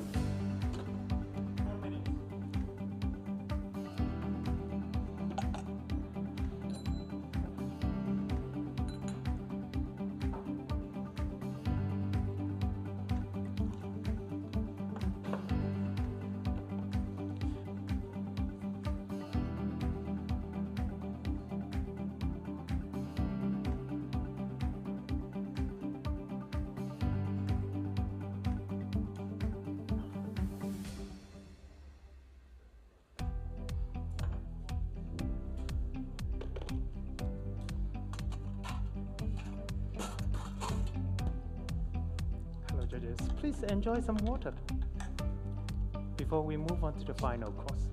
For the signature drink, I want to create something complex, interesting, coffee-focused, and at the same time approachable and accessible. So instead of pre-making any ingredients, I've researched and very hard to look for something that would highlight this beautiful Cidra. And I have found today this bittersweet non-alcoholic spirit, which is made from anaerobic fermentation of botanicals like hemp and root. This non-alcoholic spirit has a character profile of complex herbal character. So today, for your tasting note, you will taste the sweet florals from Cidra, combining with the green herbal notes of the bittersweet non-alcoholic spirit. Followed by nice citric acidity of the Cidra, like the lemon and pink grapefruit tasted earlier. So the rose, the jasmine still here, together with the green herbal notes and the nice citric acidity. And the final ingredient, thermoshock. Hot thermoshock of 99-degree hot water to open up the drink to a nice synergy taste of ginger beer. and an orange peel on the finish. It's truly special. And also bring this drink to a serving temperature of 55 degrees, which is going to wake you up and warm your heart. So please smell this drink and enjoy it over 2 sips.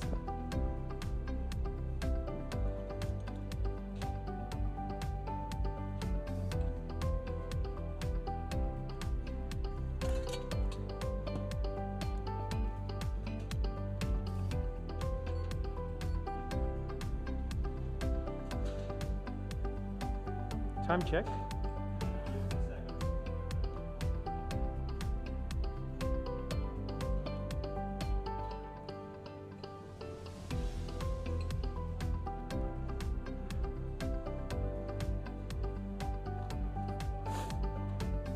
Today's Wilton's hard work has been preserved by his hard work in the processing, and also by using some simple tools and innovation by us, like checking the grind color, the milk weight, as well as sourcing from the shelf that's easily accessible. And today we see that from seed to cup, thermal shock can elevate our coffee experience. Please share this with others, as more people should know about it. Time.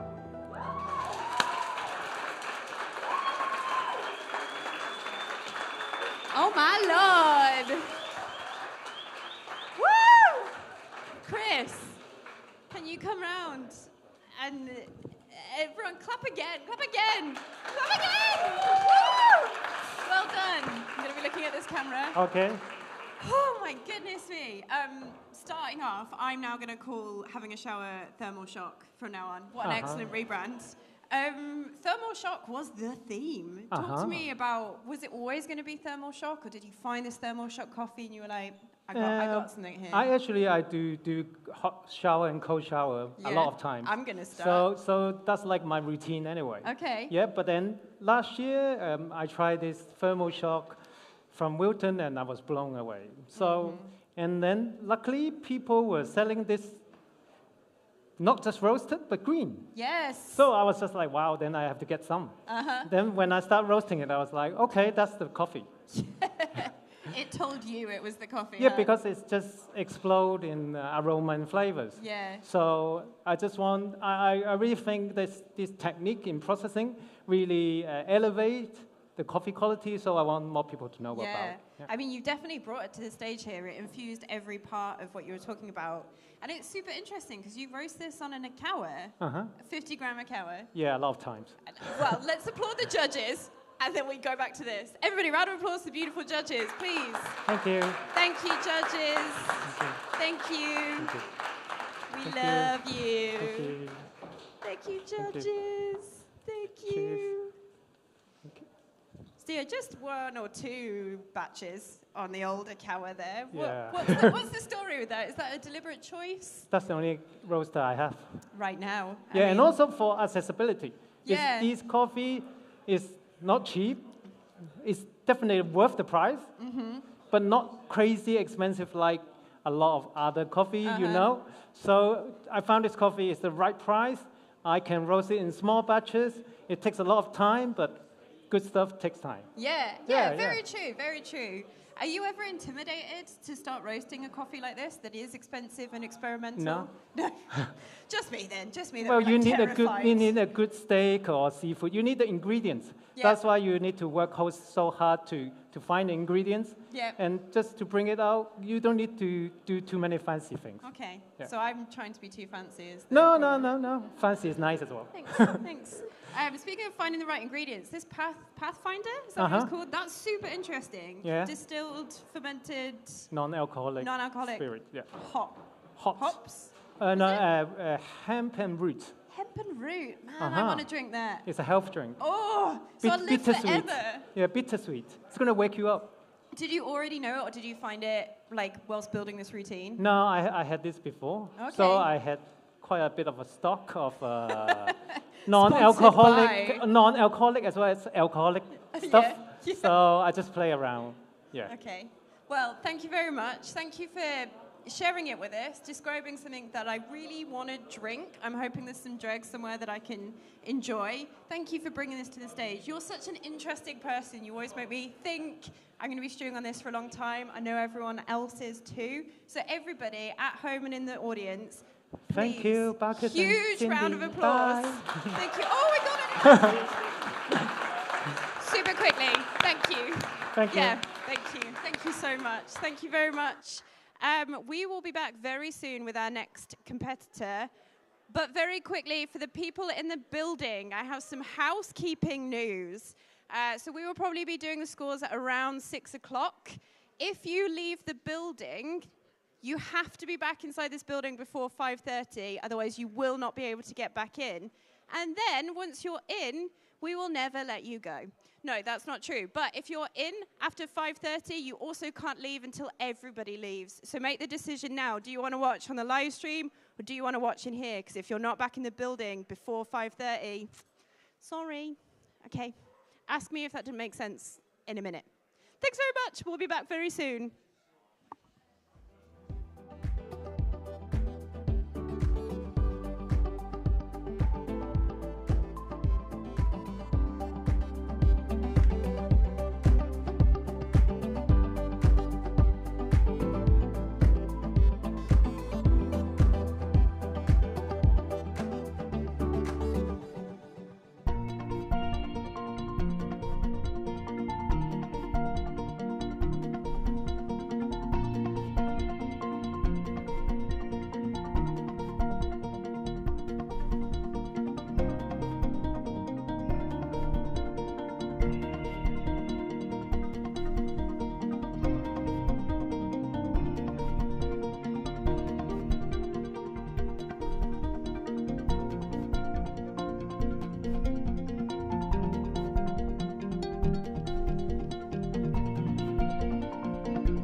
are here. It is the UKBC 2024 semi-finals final performance here at the Tate Modern. It's the golden hour. It's looking beautiful in here. We're nearly ready to intro our final competitor, but just as a reminder to everybody in the building or maybe stood outside the building, if you are not back inside by 5:30, you out of here. Sorry, 5:30. Okay, but no one's going anywhere. Why? Because we have a beautiful human being stood just to my right, ready to take the stage by storm. So everybody, with all the energy and all the love that you can summon in your hearts, in your hands, let's rub them together and applaud Lizzie! Woo! And keep that going for our judges! Woo, woo, woo!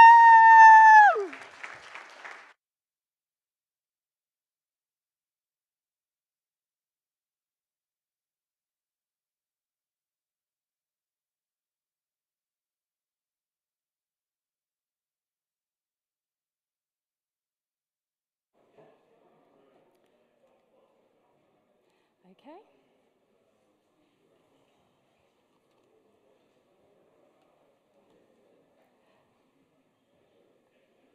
You're feeling all right? Brilliant. Can I have my music, please?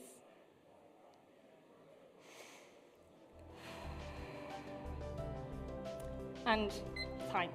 Hello, judges. I'm so excited to be here because I noticed something. After watching an excessive amount of coffee competitions, I noticed there was a lack of female coffee producers represented on stage. So it inspired me to create a routine that's from women, for women. So the coffee that I present to you today has been produced, imported, roasted and served to you by women. And today is nothing more than showcasing and celebrating the incredible work that women have on our industry. Now this coffee is an orange bourbon from the Huila region of Colombia.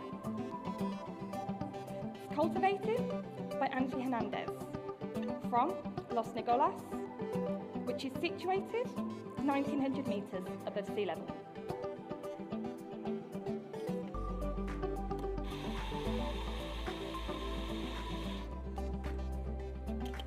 Now Angie is the youngest member of the family, and at 24 years old, she is an industrial engineer.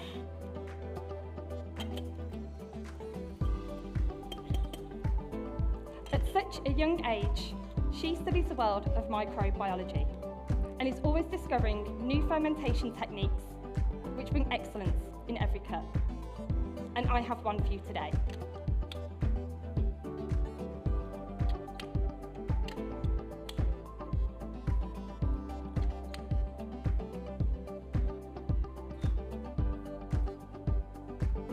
Now this coffee went through a thermal shock by being immersed alternately in hot and cold water. This releases glucose, and it also pasteurises any unwanted microorganisms. This coffee then followed 120 hours of an anaerobic fermentation, which was cleverly controlled by Angie. This showcases the complexity in her cup, whilst also creating a consistency from crop to crop, year on year. The next woman that I'd like to mention is Catalina. Now Kat is the owner and founder of Kat Export. She's made amazing relationships in both Colombia and Europe. And we're always happy to work with her again.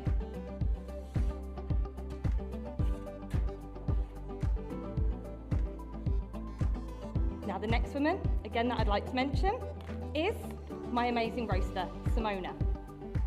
Now she roasted this coffee 17 days ago, using a very slow and low roasting profile to lengthen the development to 17%. This showcases the complexity of Angie's processing.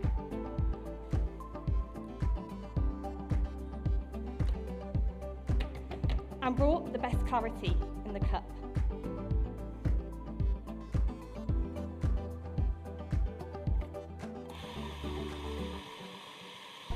Now another woman, again, that I'd like to mention is my amazing coach, Diana. Now we agreed upon a recipe of 18.5 grams in to 40 grams out. And I'm going to be using that recipe for all of your drinks today.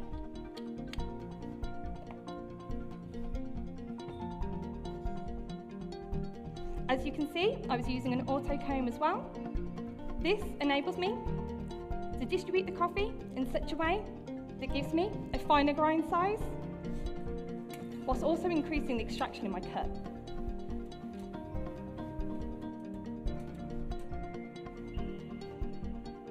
As you can see, I'm also going to be compound chilling the first 15 grams of your espresso today.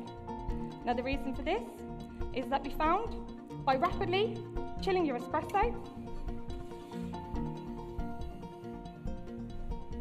it balanced out that acidity,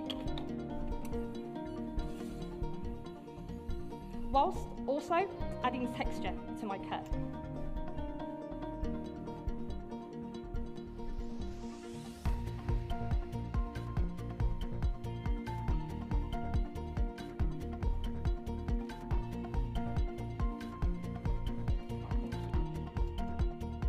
Now, with all the amazing work of these women so far, it's enabled me to serve you an espresso today that has a medium to high acidity, medium sweetness, and a low to medium bitterness.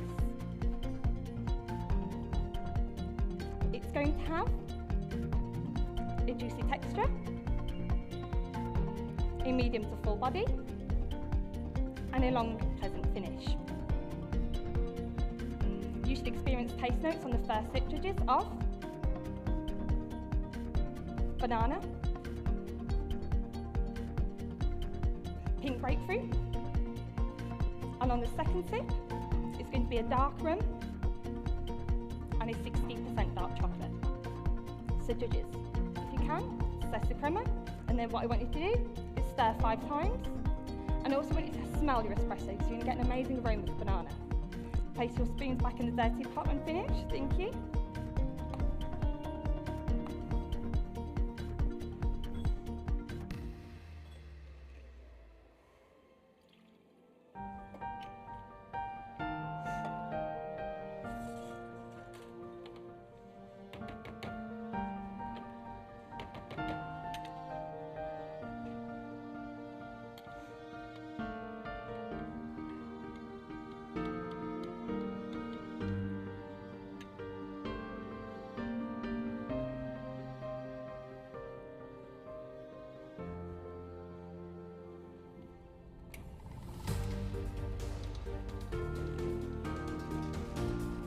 Judges, for your milk beverage, I'm going to be using a different range of milks today.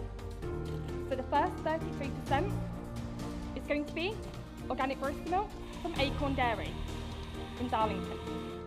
Now this farm is managed by Caroline Tweddle, whose leadership and attention to detail have helped this farm win multiple awards, such as Yorkshire's most sustainable product last year. This milk has a 4% fat content. And I'm going to be using a ratio today of 1 part of this freeze distilled milk to 2 parts freeze distilled lacto milk, as I believe this gave the best harmonious balance between my milk and my orange bourbon.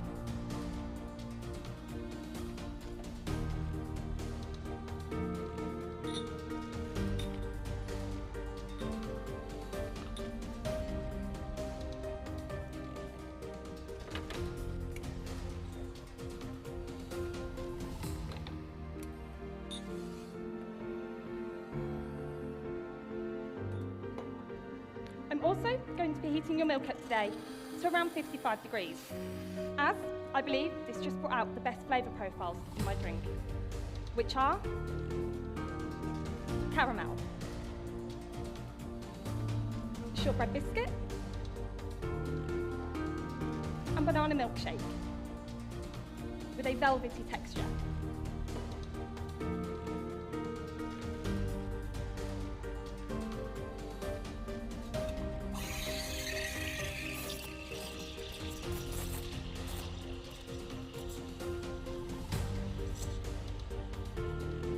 Now judges, I'd also like to mention that the coffee industry still faces persistent challenges regarding gender inequality, with women often marginalised in the coffee farming communities, facing limited access to resources and opportunities. But as I mentioned earlier, I wanted to use this stage to showcase what some of the incredible work some women in this industry are currently doing. Let's take Angie, for example. She's working on some really exciting things at the Los Nogales lab. And she had a quote, which said, "The coffee world is immense, and seeing it through a microscope is incredible." And I love that.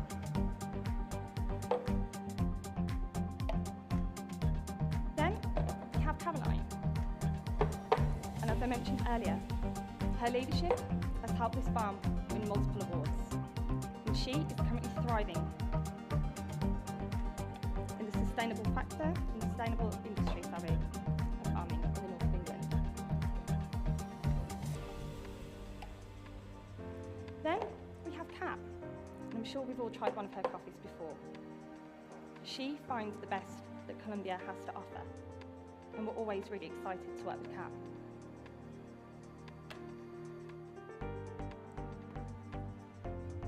And then lastly, I have my support system, like Diana and Simona. But without their help, I wouldn't be able to do this routine today. And their knowledge is vast and invaluable. There we go. Please enjoy your milk bags. I'm going to get your signature drink started shortly.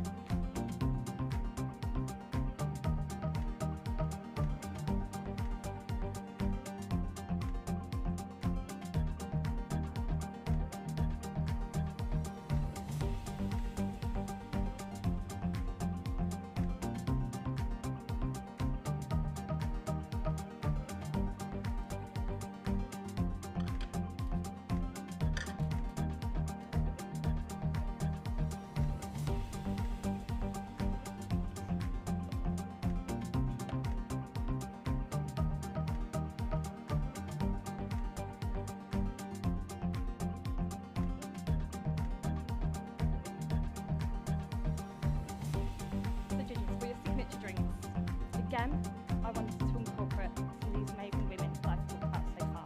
So you'll find that each ingredient signifies one of the ladies. Now I snapped your espresso earlier using a hydro chiller. Again, this just mellows out that acidity. But to represent Angie, what I have is 20 ml of a panela, sugar and passion fruit reduction.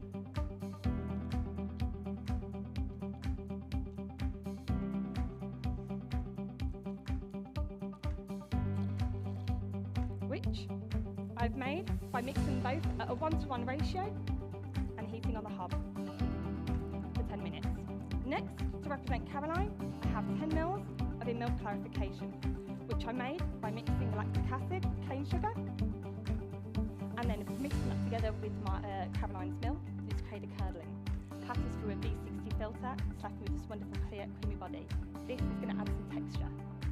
Thirdly, to represent Kat, I have Colombian panela sugar syrup, which I've made by mixing a 1-to-1 ratio of the sugar and hot water on a hob for 10 minutes. And then lastly, I've got 30 ml of white passion fruit tea, which is my mum's favourite. And I just have to let you know, I have to mention my mum at some point to talk about women. So, what I've done there is I've made it into a cold brew. So I've mixed 1 part of that loose tea to 4 parts water, mixed it, and then I've refrigerated that for 8 hours. So judges, you should experience taste notes today of raspberry, orange juice, ripe mango, and bubblegum with a smooth orange juice flavour. I'm also going to be serving this today at around 20 degrees, as I believe this just brings out the best flavour clarity. This is also going to have a smooth orange juice texture. I'm also serving this today in my mum's china glasses, her favourite. Be very careful. I'd really appreciate it. I'm going to get into a lot of trouble.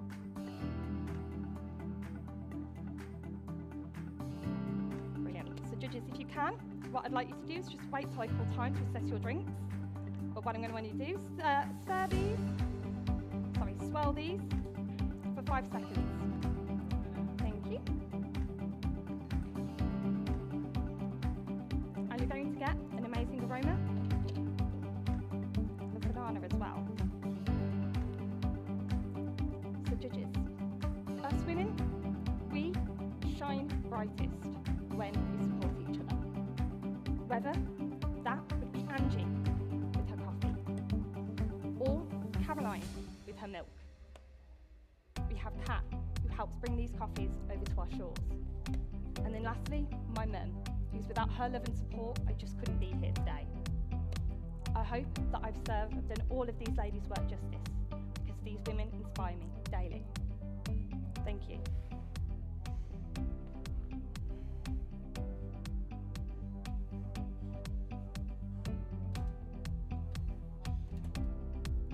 Thank you so much for your time, judges. Time.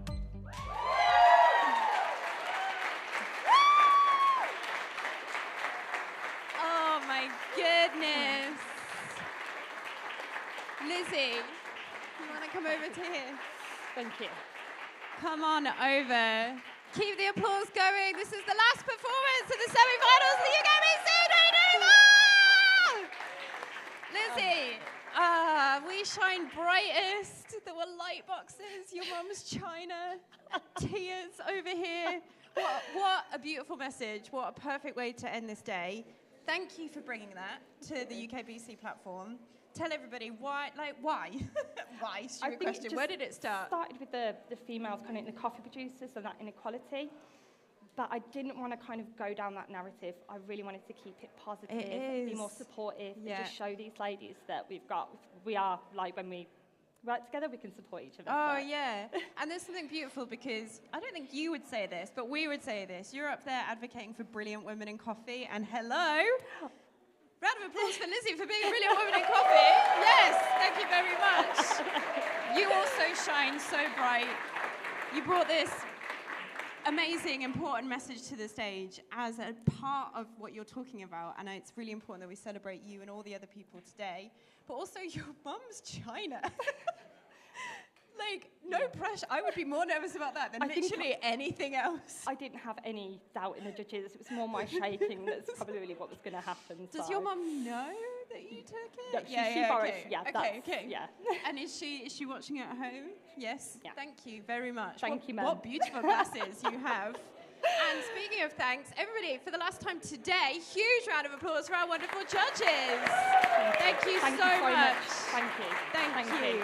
Thank you so much. Thank you so much. Thank you so much. Thank you.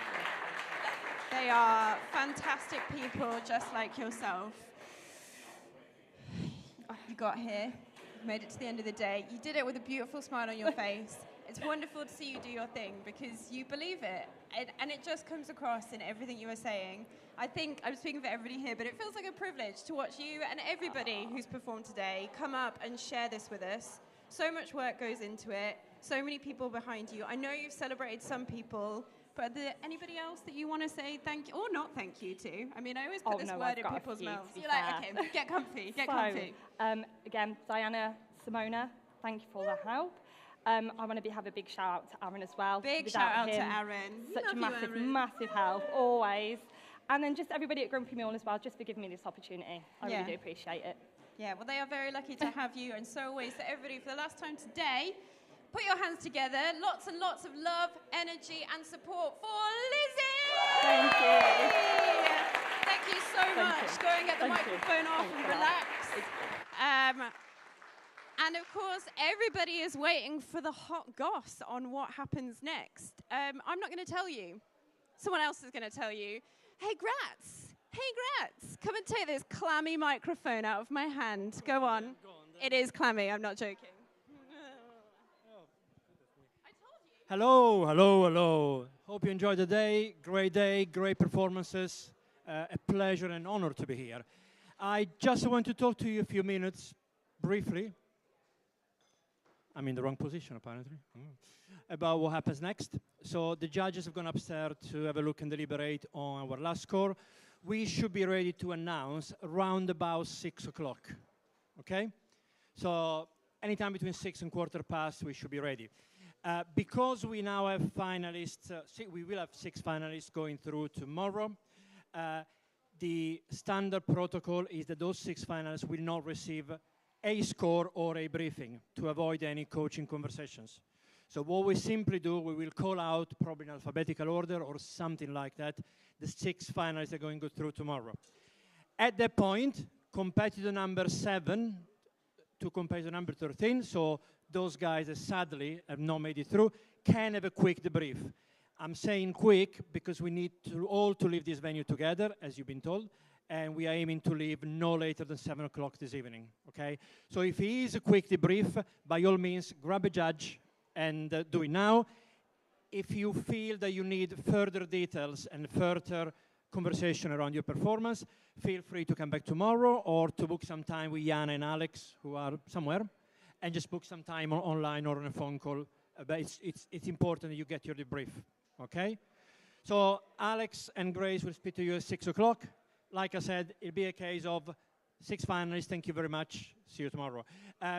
While all of this is going on, Edita and I would like to have a quick word with the 6 finalists about tomorrow, about conduct and schedule and stuff like that. All right? Cool. I'll see you all a bit later. Thank you.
everybody. Hi. Hi. Yeah, I mean, I love the energy. My announcement is actually, everybody, shockingly, it's probably going to be about a maximum of another 10 minutes before we can announce the scores. I'm really sorry that's so anticlimactic, everybody. But in 10 minutes' time, we will be celebrating everybody who's been up on stage. So get your hands ready to clap, because I am going to rely on you all to bring the energy up. And in the meantime, like, look at each other and say something nice, because that's always good, right? See you in about 10 minutes. Thank you. That's exactly what I was after. Good lads.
can never tell if this microphone is on or if I'm just noisy. But look, I'm being noisy. What could that possibly mean? It means this is your 30-second warning. Everybody, I'm gathering the troops. Call me mother, for I am gathering you all.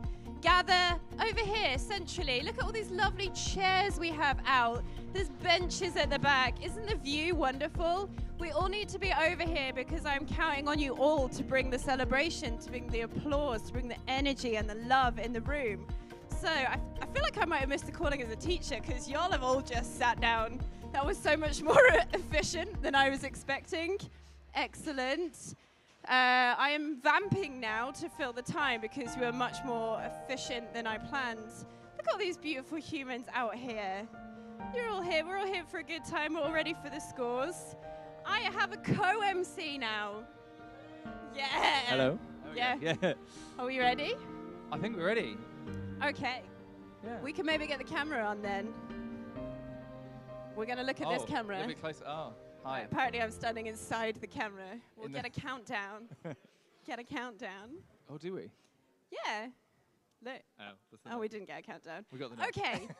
Hi, everybody watching at home, everybody in the building.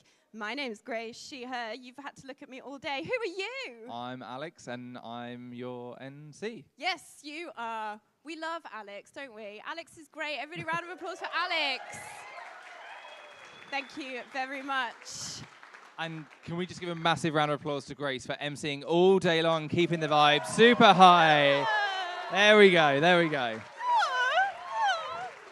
Thanks. Not too much because I'll cry and that's uncomfortable for everybody. But we keep this energy high because there are so many people to thank. Without our sponsors, we couldn't do this. So everybody in the room, hands together. The loudest you've clapped all day. I'm going to cue the first one in. It's Lachimbali! We've got Malconic, our grinder sponsors. Woo! We've got Brita, our water sponsors. Oatly, our oat milk sponsor. Yes, Oatly. We've got Grumpy Mule. We have Kavoya, our green coffee sponsor. We have Espresso Solutions. We love you. We have Clockwork Espresso, our TAMP sponsor and trophy. And special mention to Truth and Dairy also. Ooh. Yeah, come on, thank you. And then a final thanks to our amazing hosts at the Tate Modern. The Coffee by Tate team have been incredible in bringing this amazing venue. So please, massive round of applause to Matt, Ed, all of the team that have been helping out. It has been an absolutely amazing day here. It has. We've got another day to come. Yes. But should we find out our finalists? We should. I also just want to thank all of the SEA crew, the volunteers, and our beautiful judges as well, please. So again, round of applause to all the volunteers. Yes, yes, yes. And yourselves in the audience watching at home. Like, you bring the community together, and we love that. But that is the last thing I'm going to vamp on. Yeah. I suppose, actually, when we're on that subject, the one thing that has been made really clear, all of the competitions, everyone involved is 100% volunteer. So no one is getting paid for this, apart from the companies that work here. But we are all here for our own time to help out to, so if you want to get involved, join the volunteer network, get involved in judging, join us on the committee. We want you guys to be involved because then we can do more. So yes, please get involved. Yeah, yeah. Woo, woo, woo! Right, that's enough talking. Okay, so everybody who has performed today, and everybody who hasn't, hands together. Those of you who have performed, can you come up on stage, please? And everybody else, applaud them up on stage. Thank you, thank you. Woo! Woo, woo, woo! So, I think everyone squeeze in. Oh, sorry. Some technical. Yes. Squeeze, squeeze, squeeze. Nice and tight. Close together. We're bonding. Yeah. We're doing coffee We're all bonding friends here. So behind you, we have some lovely goodie bags by our sponsors, Oatly. So there's a nice little package. We're still over here. Sorry. We're doing mistakes. We haven't done this before. Grace is the expert. Behind you, there is some lovely goodie bags from our sponsors, Oatly, for all of our semi-finalists. So big round of applause. You guys did amazing to get here.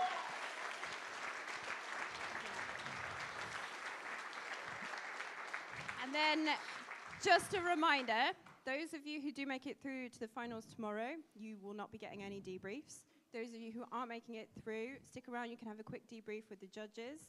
And again, one last time, it takes so much work, energy, commitment, brain time, physical time to get up and do this. So one last time, everybody who's standing up here, round of applause.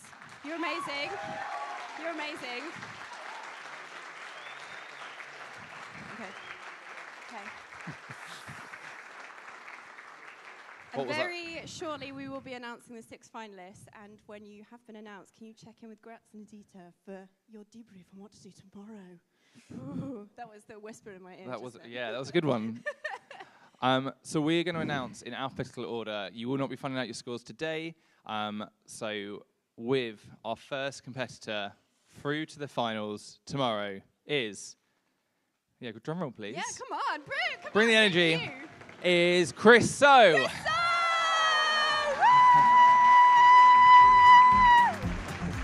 I love this. Oh, yes. Okay. And again, just as a reminder, this is alphabetical order. I'm announcing the next person through to the final tomorrow. So everybody, where's the drum roll going? Yeah, keep the drum roll going. Come on. It is Lizzie Blackwell!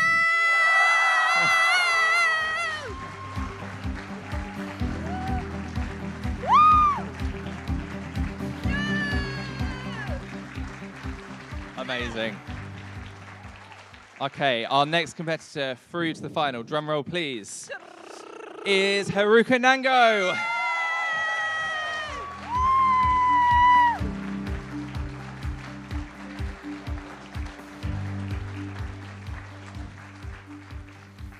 It's my turn next.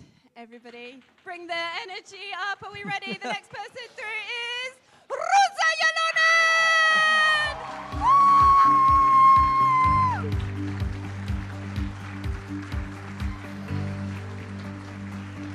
Oh, yeah. I want to know, did the competitors pick their own music for this bit? That would be great. This is such a vibe. Some walk-on music. Okay, our next competitor. Come on, drum roll, please. Yay! We have Will Woodhouse Banks. Yeah!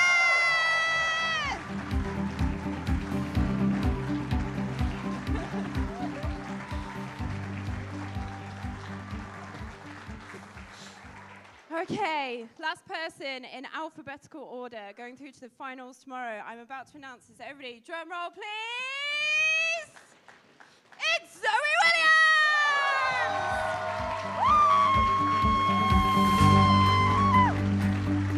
You are looking at your 6 finalists. Woo!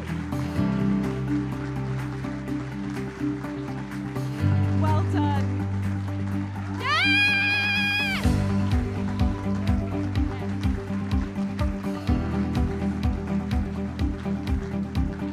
It has been an absolutely amazing day of competitors. We have our 6 finalists going through to the finals tomorrow here at the Tate Modern.